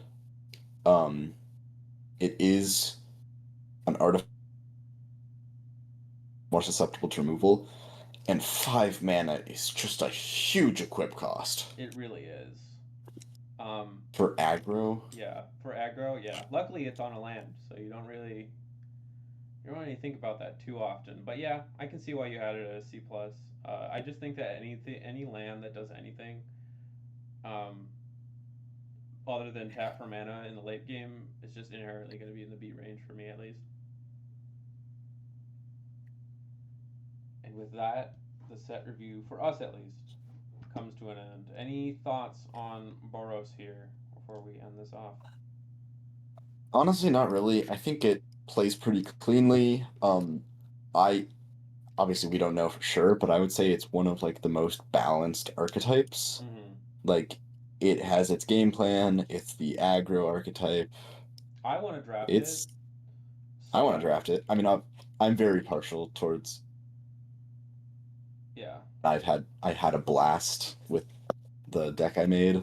I think this deck is But probably going to be the main contender. Between this, I haven't seen anybody make a actual like Selesnya deck, but I think this deck, when control decks tend to do good in draft, the deck that counters it is aggro. So if this deck turns out good, I think it's the only thing that stands a chance to the removal. But unfortunately, I don't think it does right now. So, um, final thoughts I don't know. here. Yeah, go on. I still think white black has a pretty good shot just because it can always come back. Yeah. I think the only thing that stops this from countering removal is that the removal players are going to be drafting it. If they're trying Yeah. to do Mardu touching.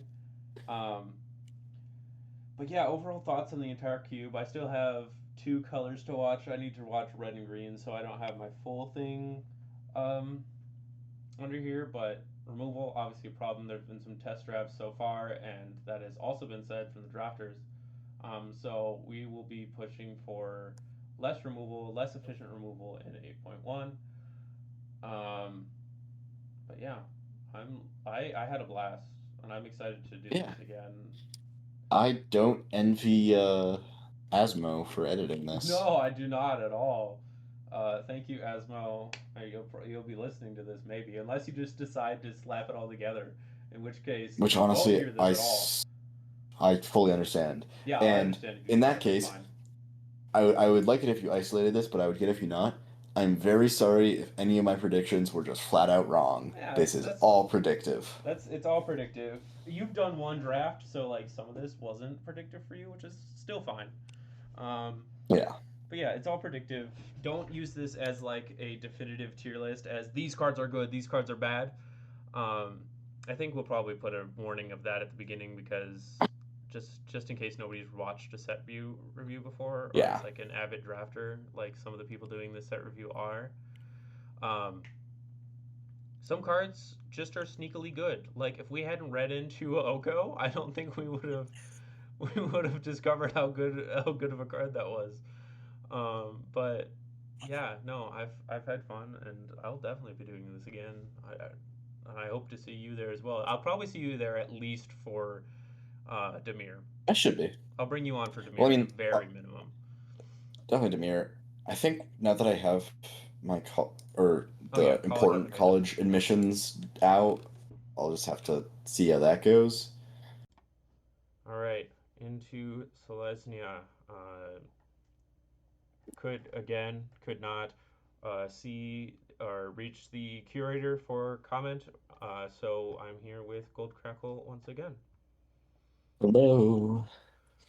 Alrighty. Okay, so we're going to start off with the archetype overview. So green-white, otherwise known as Selesnya, is lands. It's lands. But this time, you don't want them to die. So, for the most part, this archetype is it has a plan, but it's not going to hold you to that. It's going to get you the most ramp out of any of the archetypes, obviously, so there's a lot of breathing room here. It's normally Simic is the value engine, but I feel like this is definitely like the most value engine archetype. There's no one thing that's like, oh, this is a 50-50 that gets trample if you control 2 or more lands. It's pretty mellow, but it'll get bigger and bigger. The archetype curator that could not join us was Pax. And yeah, moving right into the first card. All right. Okay, here. Magus of the Moo. It is for 1 green and a white, is a 2/2 human wizard that reads non-basic lands are also holy cow. They are also 2/2 white ox angel creatures with flying, and when this enters, you gain 2 life and scry 1. So you're gonna benefit from this more than your opponent will because you're gonna throw out more lands. However, this is a symmetrical effect, and every archetype has the same amount of non-basic lands, I believe. Actually, this one has more, significantly more. This one. Oh, sorry. I was thinking of. It has the same amount of. Oh no, it doesn't. Never mind. Yeah. No, it doesn't. So this one also has 1 more gold land. Ignore everything I just said. I'm a fool. But they will still have some. Yeah, my point still stands that you're going to get more value out of this, but it is still going to net your opponent some life and some scrying, which I think brings it down a little bit, especially because this is 2/2 creature for 3. Doesn't do anything on its own. It's green-white is also the least removal archetype, at least to my knowledge. White has a decent drug, but green is not very efficient. White has a bit of removal. Well, I guess it's not black-red. Yeah, it's not black-red. We just got off of reviewing Rakdos, so we're a And little. black and red are the two highest efficiency removal, and this opening up your non-basics to get destroyed Yep. is a bit sketch. Yeah, I'm glad it wasn't all lands. I read it and I was like, oh crap, this is really bad. And then I was like, oh, it's just non-basics. Still not great, but I mean, it also just turns all of your non-basics into 2 life and scrying 1. So eh, it's pretty good. But yeah, not a slam dunk. Yeah. All right, next card here. So this is a Scholar of Animal Crossing New Horizons. It is a 1 white green creature human gamer. Alrighty. It's a 2/2, and whenever you tap a land for mana, you get 10,000. I never played Animal Crossing. I don't know what that is. Is that bells? You get 10,000. Yes. It's bells, but yeah. Yeah, and then you can pay 60,000. Would you mind? And tap it to search your library for a land card and put it onto the battlefield, then shuffle, and then perpetually double the ability's cost. All right, yeah. So, best case scenario, you play this on turn 3. Turn 4, you tap 4 lands, you get 40,000 bells. Turn 5, you can then activate this ability. And ramping from 5 to 7 lands, it's not even 7 lands, it's 5 to 6 lands because it enters the battlefield tapped. It does let you go for any land card. And then, let's see if I can quickly do this math for 60,000. So you'll have, assuming you're mana efficient, you'll have 3,000 left over. So you need another 7,000. So on turn 6, you wouldn't get there, and then on turn 7, you get to do it again. Oh no. On turn 6, you get to do it again. So I think you get to do this on turn 5 and turn 6, and then I don't want to do the math for any other ones. You can figure that out when you're paying for it. But it's not great. It's late ramp. The cost is multiplicative, but your ramp is additive, which means it's going to get eclipsed very quickly, and you're just not going to get any value off of it after a certain point, and it's already very late in the game. Yeah, so it's just late ramp, and late ramp never feels amazing. I think the only case where you really like playing this card is if you have like 3 or 4 like really good utility lands that you want desperately. But outside of that, does not scream great card to pick on this one. I think the one thing giving it any credit is having it be any land card, and there's probably it not being sorcery speed is also pretty nice. I don't know if there's any like funny gimmick lands you can do something like that with, but yeah, it's not great. It's not great. It's also a 3 mana 2/2, so yeah. Alrighty. Next card here we have Advent Calendar of the Worm. Enchantment Room. Opening each of these doors creates the corresponding tokens, and your creatures can help you unlock doors with Convoke. And then you have to open them in order. So, first one for 1 green white, it's a 5/5 worm with trample. The next one is 3 green white for a 5/5 worm with trample. The next one is the same thing. And then on December 24th, Christmas Eve, you get a big 7 green 16/16 indestructible worm that also has Convoke. And then Christmas Day, you get to pay 3 green white for a 7/7 worm. Whenever this creature attacks, destroy all other creatures. A lot of words. So it's a neat card. One of the issues it has is being ordered, and the chances that you get out 24th and 25th, they're there, but they're not the best. Even though this is the ramp archetype, that's just so much mana.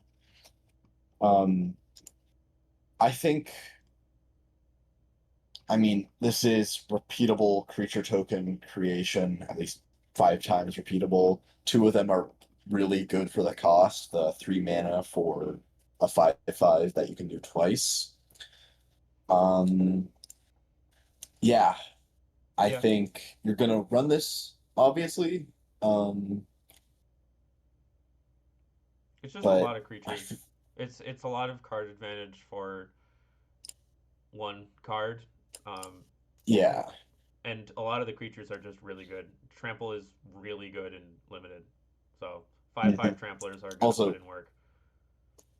I don't know, maybe a 16/16 indestructible will probably win you the game.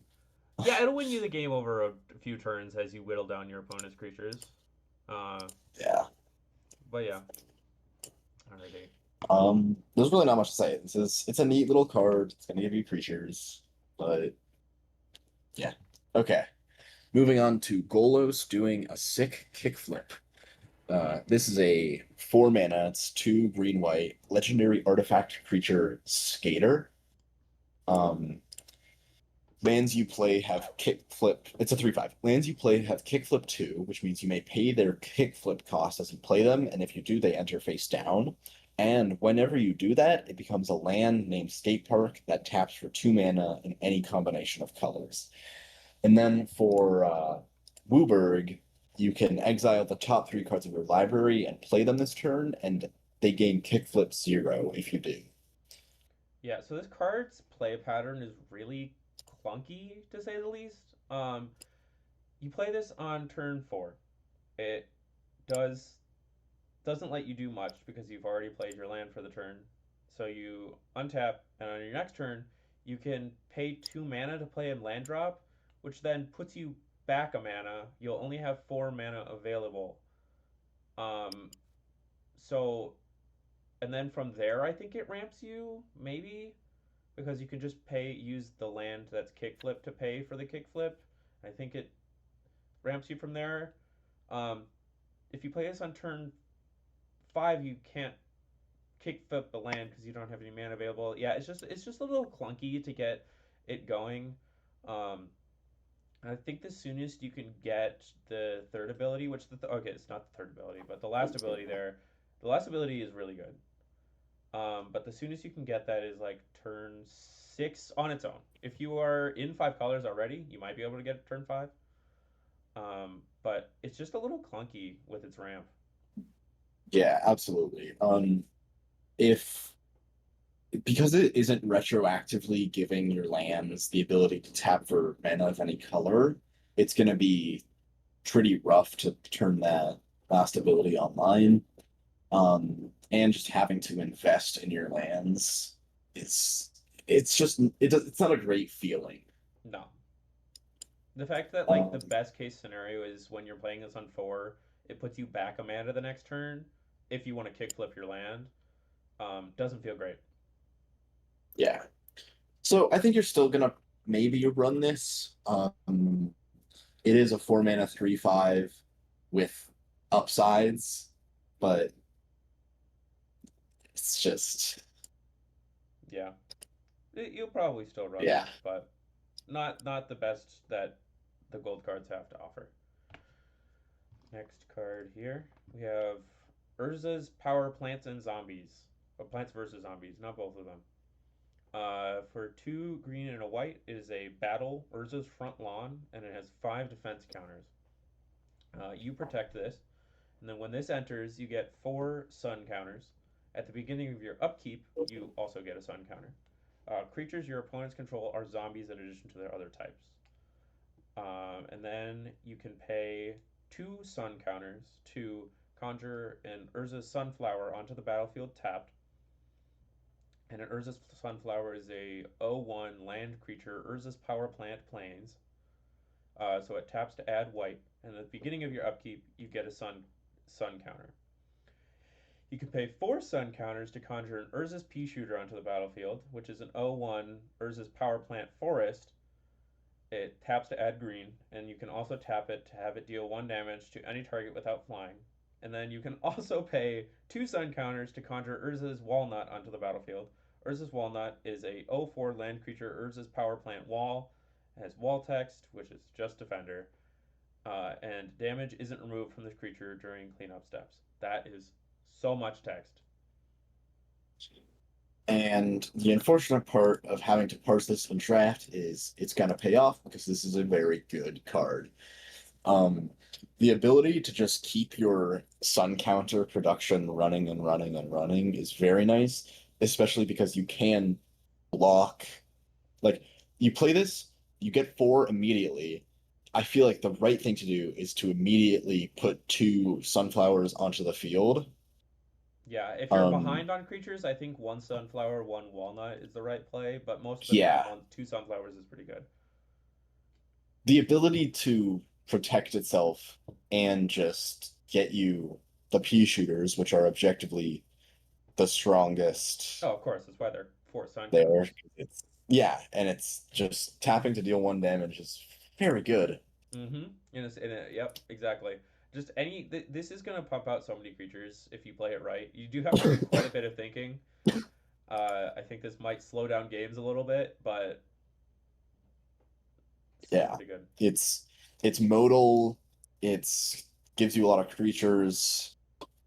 Gives you lands. I feel like we don't talk about enough that the Urza's sunflowers and pea shooters are both Oh yeah, they're lands. also lands. This also ramps you. Yeah, there's Notably, the walnut is a land, but doesn't tap for anything, so it still is a land. But it's an Urza's power plant. They all are, and that's really funny to me. yeah, no, it's a great flavor card. It does But yeah, unfortunately like turn your side of the battlefield into the strategy game that is Plants vs Zombies, but it's very worth it. yeah. Okay. Yeah, Now after for a card. that has Yeah, it's good. significantly less words. Yeah, a card with significantly less lords is Invasion of Gaia's Cradle. It's a battle land with the battle type of control point. It can tap to add green or white, enters untapped. And you can pay 2, so you can like Nykthos it to add an amount of mana of any one color equal to the number of differently named lands you control. So probably at least like 4. Um, and any opponent may attack this battle. When an opponent defeats it, exile it, then put it onto the battlefield under that player's control with 3 defense counters. Yeah, so reason I have it two grades above you is just there's not much of an incentive. I mean, there is an incentive for your opponent to steal this land, but then they aren't going to get a whole bunch out of it most of the time. They might be able to get it for 1 additional mana if they have non-basic. No, it's okay. This will always net you mana. No, it won't because you're tapping itself. No. Um, They just need 1 non-basic yeah, and their 2 basics. 2 non-basics, To this and their non-basics, yeah. So that's not hard to do, but contributing. I didn't play a ton of March of the Machine, but I don't remember how good it was to redirect damage from your opponent's life total, which is how you win, to get effects. So if you've played March of the Machine, you'll know that better than us, unfortunately. But I think you're just going to keep this for a lot of the time, and then if your opponent does end up stealing it, you aren't going to feel terrible because it means that you didn't take 3 damage. So, yeah. I what are mean, your and thoughts then on this? you can always just steal it back. I Yeah, think obviously I put it 2 degrees lower than you, and the reason for that is if I'm going against someone and they put this down and I see that they're gonna get like an additional 4 mana just from a land drop, I am encouraged to go into that. Like I would I personally, I mean I've never drafted March of the Machines, but there is some merit, especially because you're probably gonna have better defenders than green white because most of their like crazy stuff is just about their lands. that's true. Um, yeah, sorry for the background noise. It's been You're pretty good. rough. Alrighty. Yeah. Next card up here. It is Big Ben Wolf. It is a land, Yes. plains forest. So it taps to add white or green and can be fetchable, which is important because there is a fetch land that can get this. Big Ben Wolf enters tapped unless you control a vanilla creature or a wolf. Uh, 2 Selesnya hybrids to put an hour counter on Big Ben Wolf. At the beginning of each upkeep, put an hour counter on Big Ben Wolf. When the 12th hour counter is put on Big Ben Wolf, sacrifice it. If you do, create a 12/12 green and white wolf creature token.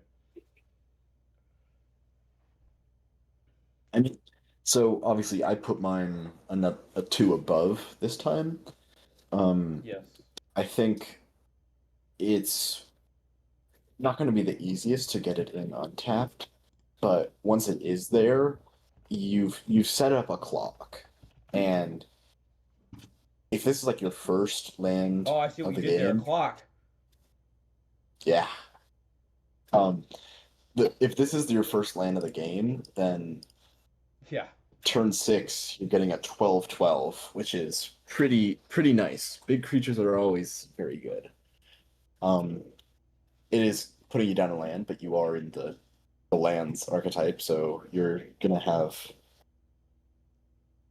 a pretty big amount of lands Yep. regardless. And it's a I just decent mana sink. yeah. It's not the best Um, mana sink ever, but no, but just the ability to pull it off on your opponent's turn because you're gonna have a lot of mana. I don't know, I think that this is a sneaky little card. Um, yeah, and I can see someone connecting with the 12/12 oh, for sure. because their opponent forgot that that was about to happen, Yep, and and then just tapped bang. out. Yep, yeah. Alrighty. Because you put that you if it gets to like 11 on your opponent's turn, you save 2 mana to sack it, and then you have a not summoning 6 12/12. True, true, true, true. Okay. In keeping with this theme, we have Clock Tower. Yippee! It's a land you can tap to add green or white, and it'll deal 1 damage to you. Or you can pay the Clock Wolf cost, which I'm not going to read out because that would take a while. Clock Tower loses all abilities and becomes a 6/6 green and white wolf creature.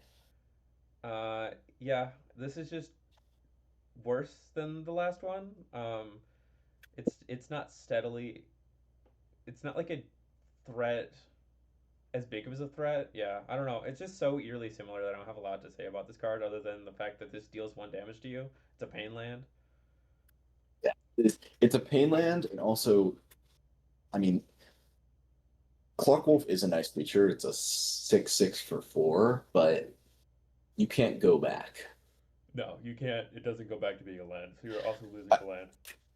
I do think, in a humorous little twist, this will give you the ability to play Big Ben Wolf untapped, but yeah. Yeah. Alrighty. Next card here we have Savannah, Montana. This land enters tapped unless you control no basic lands. It taps for white and a green, and it counts as both a plains and a forest, so also fetchable. And during combat on your turn, Savannah, Montana is Miley Cyrus, or a 1/1 human citizen creature. So Alright, walk me we through have your D. we this can get killed, is why it's a D. It's a It's a 1/1 though. 1/1. Who's using their removal? Oh, it on the It's a pingers. I forgot about land. the pingers. I forgot. I was like, who's wasting a removal spell on a 1/1? Yes, it's a Like, land, but oh wait, never mind. We have Shiv tokens. yeah, No, this is really I bad. think This is not great.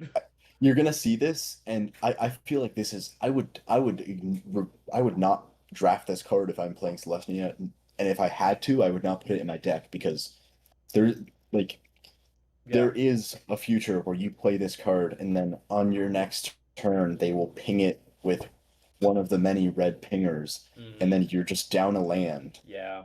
Doesn't feel great actually. Yeah. B minus was quite a misstep on my end. Yeah, So yeah, I would bring it down to I'd just give it a D plus. D is a little harsh, but yeah, I didn't think mean the about fact that triggers. it is encouraged to be put down early because of the enters tapped unless you control no basics. It's, I mean, you're gonna, and then if it gets killed early, that shreds your tempo. I don't know. I think we'll have to see how it goes, but I would not want to play this land. All right. Any final thoughts on Selesnya here? I think it's a cute, well-rounded archetype that has a solid game plan that still allows you to really run whatever you want. I am a little worried about how it will fare against the big bad of Rectos. you know what. Yeah, Rakdos. I'm excited to draft at least one of these. This is the archetype where it's like I'm gonna be in green white and then I'm gonna splash the other three colors to like I'm gonna draft like every single non-basic land that I can because I can and I get to play all the good cards. This is gonna if I hope that it doesn't make turn this. I don't think it will because I don't think it has the power that Dragon Storm had to turn this draft environment into like 5 color slot versus Boros aggro. But Yeah. I Yeah, I think I don't. will be drafting this quite often because I think I could have fun with 5 color slop. Yeah, I do think this is probably the easiest card to do 5 color with, but there's a couple other archetypes that will definitely be better to do like 3 color. I believe someone mentioned Mardu touching, which I think is funny. Mardu touching is a really fun one. I am a big perpetrator for Jund land graveyard because Gruul you're discarding stuff and most of the time you're going to be discarding lands, so you're going to have lands in your graveyard Oh for yeah, Golgari. Uh, it doesn't and you're have a gonna lot of be in crossover in Rakdos, but Rakdos. yeah. Well, it doesn't need crossover in Rakdos. It's Rakdos. Yeah, the crossover in Rakdos is you get to draft all the removal. All right. All right, but yeah, and then we will move into the next color here. Alrighty, into Simic. Again, I'm here with Gold Crackle. Hello. Yeah, and so this archetype is all about making non-creatures into creatures. That can be lands, that can be artifacts, that can be enchantments, that can be a million other wacky things. Uh, and a lot of the payoffs just usually involve just like if your creatures have more than one card type. You'll see some of those here, I think. So you're gonna animate some of your permanents. Unfortunately, what ends up happening is you're going to be animating your lands if you can. Some of these cards just say non-land, and there's just not a lot of like stuff laying around that you want to animate. And I think that's kind of where this is going to like stumble and trip over itself here for this archetype to be really good. Um, so you want to like have your creature and then another piece come in and then be able to animate that later. And that first part just isn't there, so I don't think you're going to be able to outpace your opponents a whole bunch because the animation targets are pretty much just lands right now. There's a few um, in green and blue. I actually haven't looked at green. I've looked at blue and there's not a ton. But you just want to flood the board. I think this is the closest thing we have to a go wide strategy. So you want to just flood the board with all your creatures, all of your non-creatures that are creatures now. And then the archetype curator was Rendell, and he has unfortunately left the Cube server, and so we will be choosing someone new for 8.1. This is the only archetype curator who left halfway through the Cube, and we'll have a new one in the next one. All right. After all that, let's get into the first card here. Gold Crack will take it away. All right. So this first card is Walt Disney's Frozen Head. It is a 2 cost, so just Simic cost, legendary snow artifact with an activated ability where you can pay X mana and tap it to animate target non-creature permanent with a mana value of X and put a trample counter on it. And X can't be 0. And an animated permanent is a creature with base power and toughness equal to its mana value. Is also a creature. So, and it has whenever a creature you control with multiple card types deals combat damage to a player, draw a card. Okay. So let's talk about this one. So the reason that last part was tacked on was X can't be 0 is just for lands and stuff, and I'm not a huge fan of having like animated permanents be equal to their mana value because again, like I was saying earlier, I think this where this archetype needs to be strong is just animating tokens. And so by making it equal to its mana value, it makes it so that you're sacrificing some materials on the board for a creature, which doesn't feel great, and then tack that onto, you then have to pay the mana cost of the permanent again to tap this to make it a creature is just not going to feel good. And even with the second effect, it's a 2 mana if you're paying 2 mana for that second effect, I You're just, getting ripped off. you're getting ripped off. I really, really, really don't think you should be running this. Anything else that I didn't say that you feel the need to add? Honestly, not really. This is a pretty cut and dry card. Like, it's clear what it's trying to do, but as you said, not being able to animate tokens of any kind is really rough. Yeah. And it can't animate lands either. Like, it's just a rough card. It was clearly designed for the archetype, but I just I think this one was can't. made pretty early on, so you can't. Yeah. I can't dig into them too hard because this is right at like this is when we were trying to figure out what Simic meant because it was really roughly defined as just animate everything. So to turn that into a draft archetype was probably the hardest part of this. So kudos to the people who did end up making cards for these archetype. Now that we kind of have an idea of where it needs to go, we'll hopefully kind of whoever the curator is, I will lobby them to kind of up the power level of this archetype. Unfortunately, that's not going to stop me from drafting this archetype. I love this archetype, and I'm going to do it, and I'm going to lose probably, but I'm still going to do it. All right, next card. For this card, Inconspicuous Archetype Recruiter. For 1 green and a blue, it is an 0/2 creature, human villain. When this creature enters, amass Thopters 3. The Arnie is an artifact creature and has flying. Whenever a non-creature you control becomes a creature, you may amass Thopters X, where X is its power.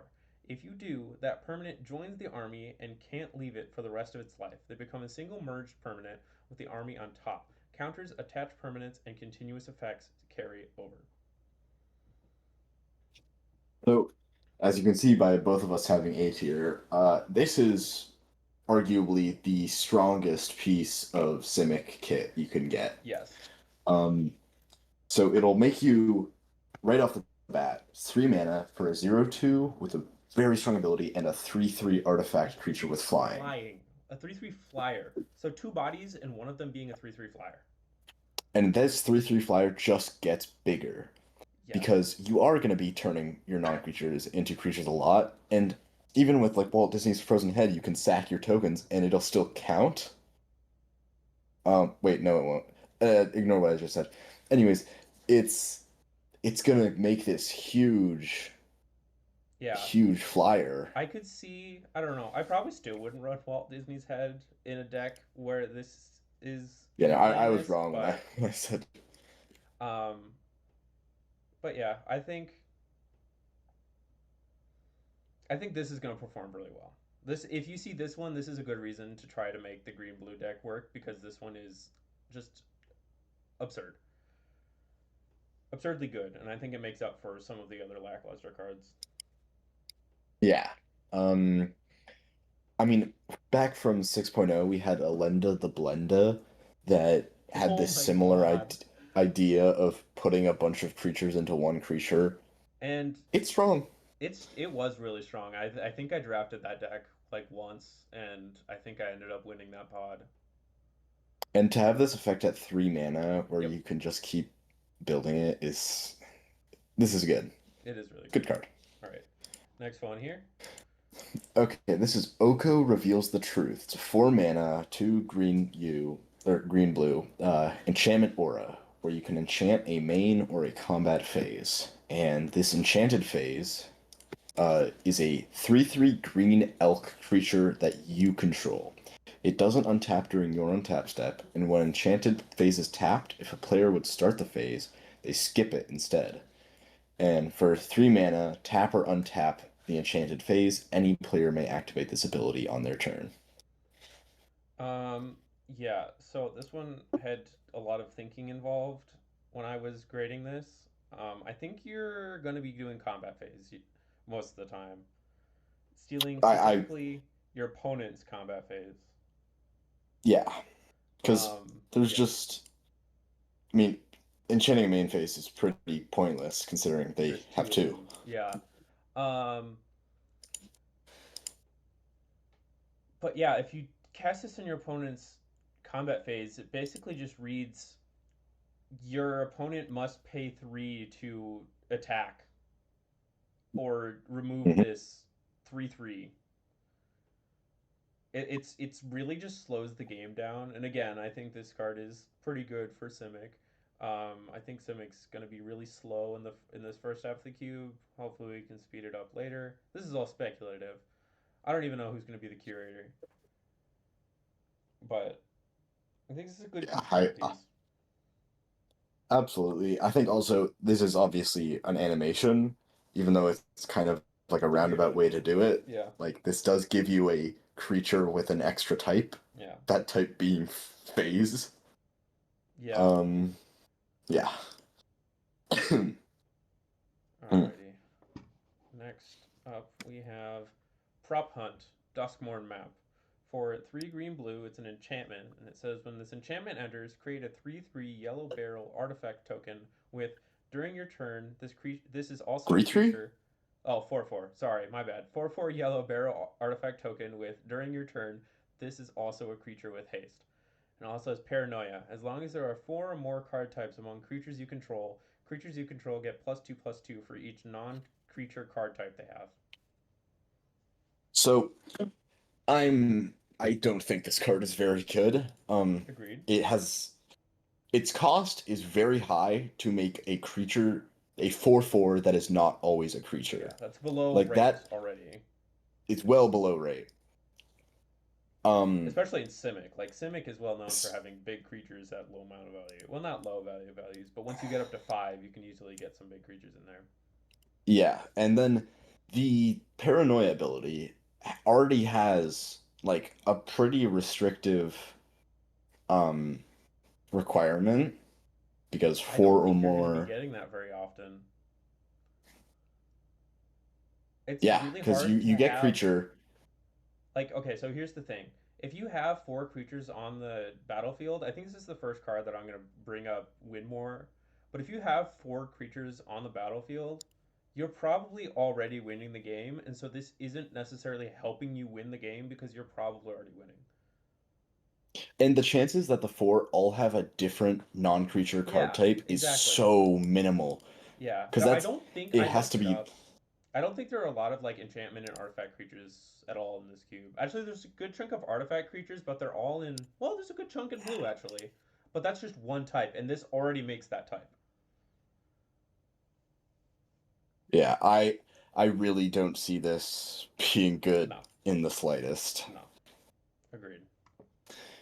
All right, Yeah. next one.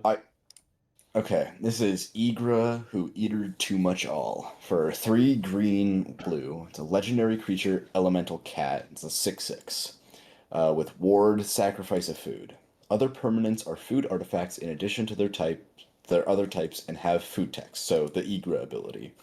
And then, whenever a non-token food is put into a graveyard from the battlefield, you may pay 2 generic. If you do, create a token copy of it, except it's a 2/2 hairball creature in addition to its other types.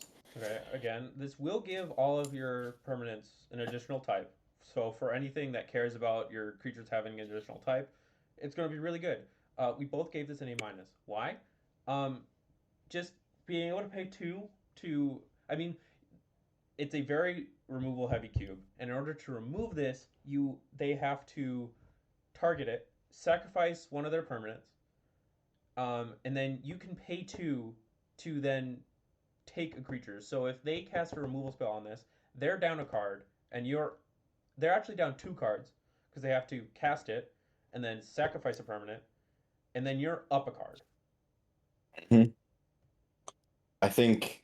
Or you're card neutral, but because you're losing this, Yeah. you're getting another one. Well, But you're up a card on them. yeah.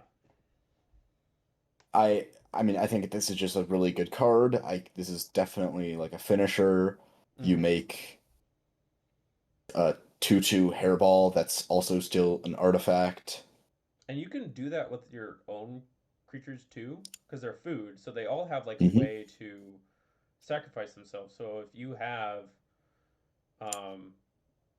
just a permanent that isn't doing much for you, that isn't a creature, you can sacrifice it, and then you have 2/2 hairball creature now, in addition to his other types. Mm-hmm. Yeah, this is just a good card. Yeah, it's pretty Does good. everything the archetype wants. Oh, I'm just over here thinking, going back to Oka reveals the truth. With how phase Mm-hmm. creatures have been ruled to work, does this also mean that you get 2 combats? Because it's a phase creature. What do you mean? Like, Because it's not Enchanted Phase is a 3/3 elk. It's a 3/3. It's also a 3/3 green elk. oh, So are you getting a combat? under your control. Yeah. I mean, to be fair, that doesn't really do much for you. If you have like at the beginning of combat triggers, it's good. But Yeah, but that's the that's only thing about it helps it, for because and you're I not don't think this untapping. has a lot. The only reason I bring that up is because then if you sacrifice said elk, you get Wait, it doesn't untap during when Enchanted Phase is tapped. If a player would start the phase, they skip it instead. well, Enchanted Phase is tapped. If a player would start that, If oh, it skips yours too. yes, but also But they then don't you have the it. phase anymore. If a player would start that phase, they skip it instead. So, that's not the part I'm worried about. I'm worried about you enchant your opponent's combat phase, Mm-hmm. and it's under your control. So they And don't have a combat phase. Yeah. they don't have a combat phase. And so if a player would start a phase, so you're skipping actually both these combats. So ignore everything I just said. Only your phase can actually happen, though. Yeah, which it can if you decide to untap it. Yeah. So and now your opponent has no choice. yeah, let's go back here because we completely Whoa. hold on. This is a completely different card. We're gonna go back to this one again. 2 green blue, enchantment aura, enchant main or combat phase. Enchanted phase is also a 3/3 green elk under your control. It doesn't untap during your untap step. While enchanted phase is tapped, if a player would start that phase, they skip it instead. The part that we kind of skipped over was 3 tap or untap enchanted phase. Any player may activate this ability on their turn. So basically, completely ignore our previous ruling on this. You untap this for 3 mana in order for you to get your combat phase. And then notably, you get 2 combat phases because you have yours and your opponent's. As long as you don't attack with this during your first combat phase. If you attack with this during your first combat phase, it will skip the next one. So it doesn't have vigilance. When I first analyzed this card, I figured, oh yeah, it's just taxing your opponent's combat phase a little bit. No, you and take it. Probably else, but you're taking it. Yeah. They don't don't have a combat phase.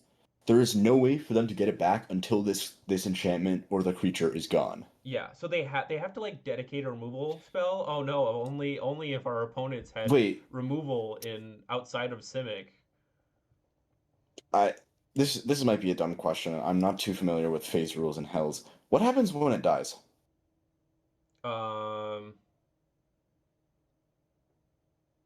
Uh-oh. You know, this might just permanently get rid of it.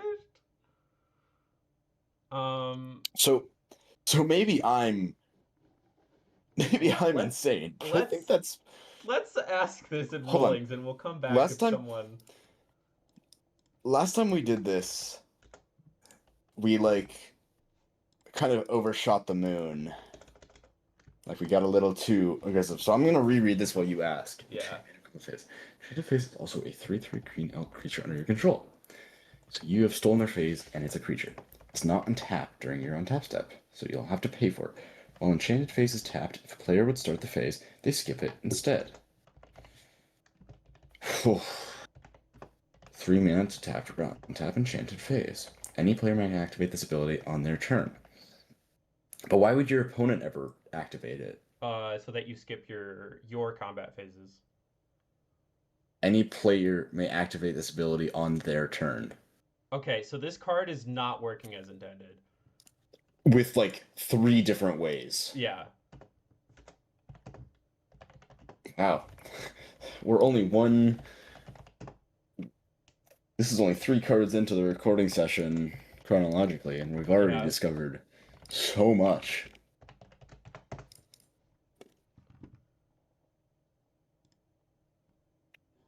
We'll see if they figure it out. If they have questions, I will. I can see you typing. Okay, should we move on? We're yeah, gonna put a pin in that. We're gonna put a pin in that. See if they answer. Oh, someone's typing. Phases are a rules nightmare. I'm shocked. All right, while they're figuring it out, let's do this next card here. Whose turn is it? Is it my turn? I read Ego. Okay. So next up we have Oko, just discovered anime. For 6 green and a blue, we have a 5/7 legendary creature shapeshifter weeb. Has double affinity for animated creatures, which I can only assume is that it spends 2. It costs 2 less for each non-creature, or for each animated permanent you control. When it enters, it also has soul bond non-creature. While unpaired, whenever Oko or a non-creature enters, they may pair. When a permanent paired with Oko becomes animated, draw 3 cards, gain 3 life. Both get +3/+3 until end of turn. So there's a lot going on with this card, but it's kind of not the greatest thing in the world. No. It's expensive. It's a 5/7 naturally, so it's a very good body, but this cost is not getting reduced by that much because the definition for animated creature is a non-creature permanent that was turned into a creature. So, like an artifact creature is not considered for this. This is a bit of a tracking nightmare, but not too double much, affinity is nice. Yeah. Soulbond non-creature, and then you somehow have to animate the non-creature to get the payoff. Payoff's good. Drawing 3 cards, gaining 3 life. Well, drawing 3 cards is really the good part. And then they become unpaired. So yeah, I think you the choose only another issue that this has is it's kind of hard to animate stuff from what I can tell. So I don't know how often you're gonna be able to draw those 3 cards. Yeah, it's. I mean, when it gets off, you've probably already. Yeah. It is a bomb, but you're winning pretty hard by then. Yeah, hopefully. All right, so let's go back to Oko reveals the truth because we have a judge's ruling. Judge's ruling is unfortunately, as written right now, should this phase die, your opponent doesn't have a combat phase anymore. And also, because phases are not cards, they do not go to the graveyard. Yeah, so it's just gone. So it's gone, and your opponent has little way to win. This is just 4 mana. Your opponent doesn't get a combat phase unless they have enchantment removal. Because if you get rid of this, then it gets back, and that's the only way they get their combat phase back. So draft this card right now until it gets a nerf. Because it will be getting a nerf, because there's no way that's what was intended. All right. Yeah.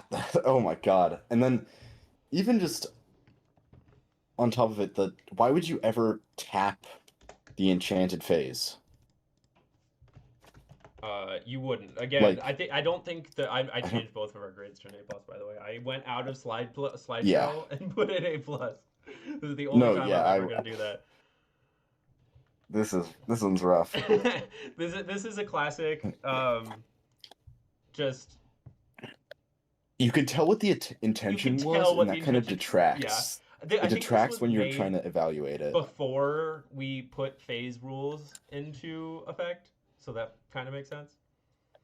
Oh my god, this is so messed up. This is really funny. This is so really messed funny. up. I can't wait to play this card and be like, so this is actually what the card does, and I win for 4 mana. Yeah, I need to draft right now. I need to draft right now before they nerf this card. Before anyone realizes. All right. We need to open up a private judges rulings channel so we can get these questions answered when no one else knows what we're talking about. Okay. I could just We Pigeon is in the group chat. We could have just asked in the group chat. True. All right. Okay, so This is Akroma's Beach Vacation. It's a legendary land that enters tapped unless you control a forest or an island, and you probably will. Taps to add green or blue, and it has Akroma text. Yeah, so you had this at an A minus, and I'm curious to hear your reasoning because I think this is really good. Um, and like I said, you're going to be animating your lands a lot of the time. No, I've convinced myself. This is an A minus. Yeah, I feel like this is just lands are the animation target for this archetype, whether that's good or bad, especially considering the whole mana value thing. And this is the land you want to animate. Like Avatar, this card predates Avatar when they're putting keywords onto lands, and for the people that have done drafts, and I've seen a lot of talk about how Earthbound is pretty good, or Earthbend. Yeah, I Earthbound. think Earthbend's going to be really good. I haven't like done a deep dive into Avatar rankings yet, but I think Earthbend is going to be really good. Yeah. Yeah, I don't have much else to say about it. It's just it's a good card. It is a good one. It's an untapped, usually land. Yeah, it's a check land. Yeah. So yeah, pretty good. Alrighty. Next up we have Animation Studio, and the backside is Animated Studio. Front side is a land. It enters tapped unless you behold a creature with 2 or more card types. That taps to add Simic. And then you may pay 2 green blue, notably doesn't tap, or you don't have to tap rather, to transform it. Then it becomes a land creature building. It has Vigilance, still taps for Simic, and then it also has X tap. Target non-creature permanent you control becomes a 0/0 creature in addition to its other types. Put X +1/+1 counters on it. So I ranked this just a spot This is higher good than value, yeah. Clunker did. I mean, it's a very simple. Beholding a creature with 2 or more card types shouldn't be the hardest thing in the world for the archetype, but even then, if it's out early enough, it won't even matter. I think being 3 other mana to turn it into a land creature on its own, with the ability to animate any non-creature permanent with however much toughness you want, is very nice. I think this land is one of the best land animators in Simic, which is funny. Yeah, this is just it synergizes well with pretty much everything the archetype has. Yeah. I like this better. Like I think that this is what the type of animation effects we should get going, rather than having it be tied to mana value. But yeah, having this on a land, really good. I'm not sure why I said B plus when I ranking it.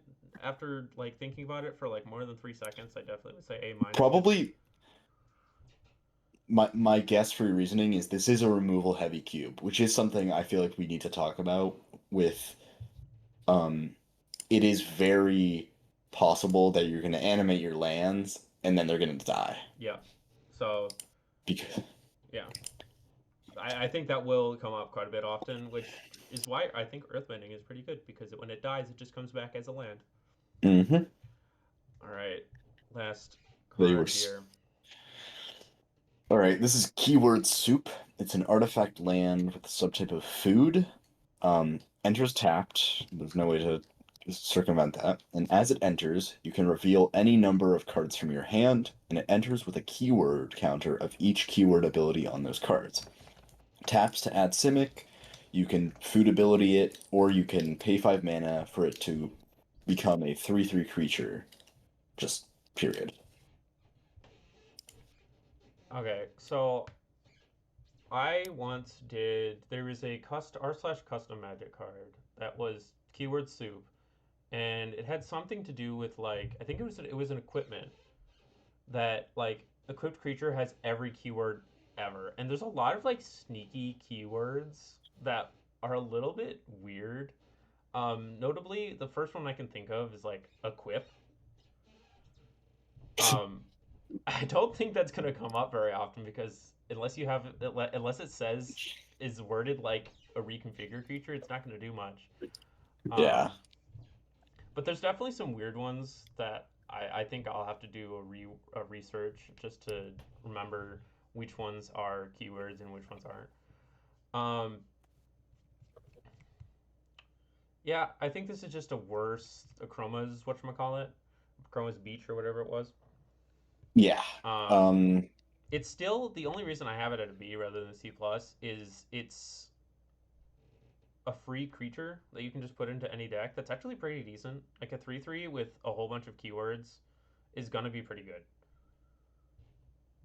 I mean, yeah, I think C plus might have been a little harsh, but the two other lands of the archetype are really good, which Yeah, probably it's no skewed creeping me. tar pit, Um, but it's any land that animates is just gonna be pretty decent. yeah, I All right. just, Yeah. yeah, I don't have much to say.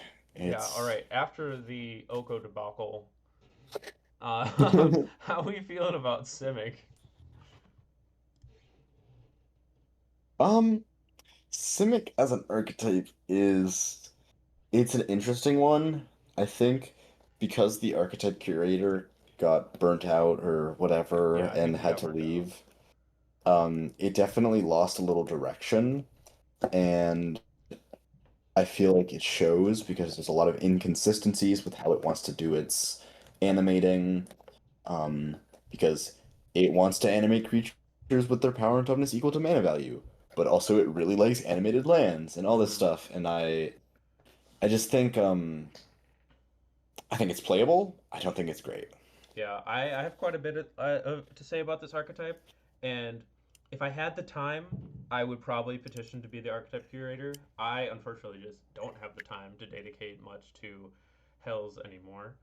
Um, I'm hoping there's a few things that I really want to see happen at 8.1, and whoever becomes the curator, I'm going to lobby them pretty hard to push for these things. Number one, most importantly, I think we need to push for more Spyglass Siren type effects. For those who don't know what that is, it's 1 blue mana for a 1/1 flying creature that when it enters you make it map token. Notoriously really good in draft and is a decent. It's a common and still shows up in Demir mid range and standard right now. And when Esper Bounce was a thing, it was an Esper Bounce. I think we just need more cards that come in and make a token. And in order for that to be good, we do need to make it so that we kind of move away from making animated permanents equal to their mana value, because the things you want to be animating in order for you to get an up on your opponent are just the extra things that um, get left behind by little tiny creatures. And then the third thing that will make the second thing good is it needs to be happening more than once.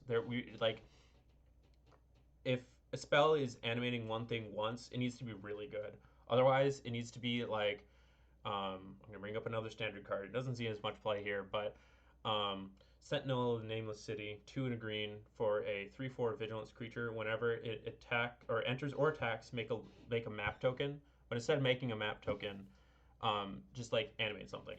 I think that could be really good. I think we need some like Titan type effects for this to be really good. But like we need we need cheap, repeatable animation, and I think that's what I'm gonna push for in 8.1 for whoever the curator is.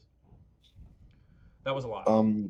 Yeah, it's an interesting archetype. I think it has for so sure. much potential, which is why I'm pushing so hard for this, and I just don't think it got there this time. But yeah, that's Simic for you. That's probably the most chaotic set color review so far. So Wow. that'll be fun. And that is it for the Hellscube 8 set review.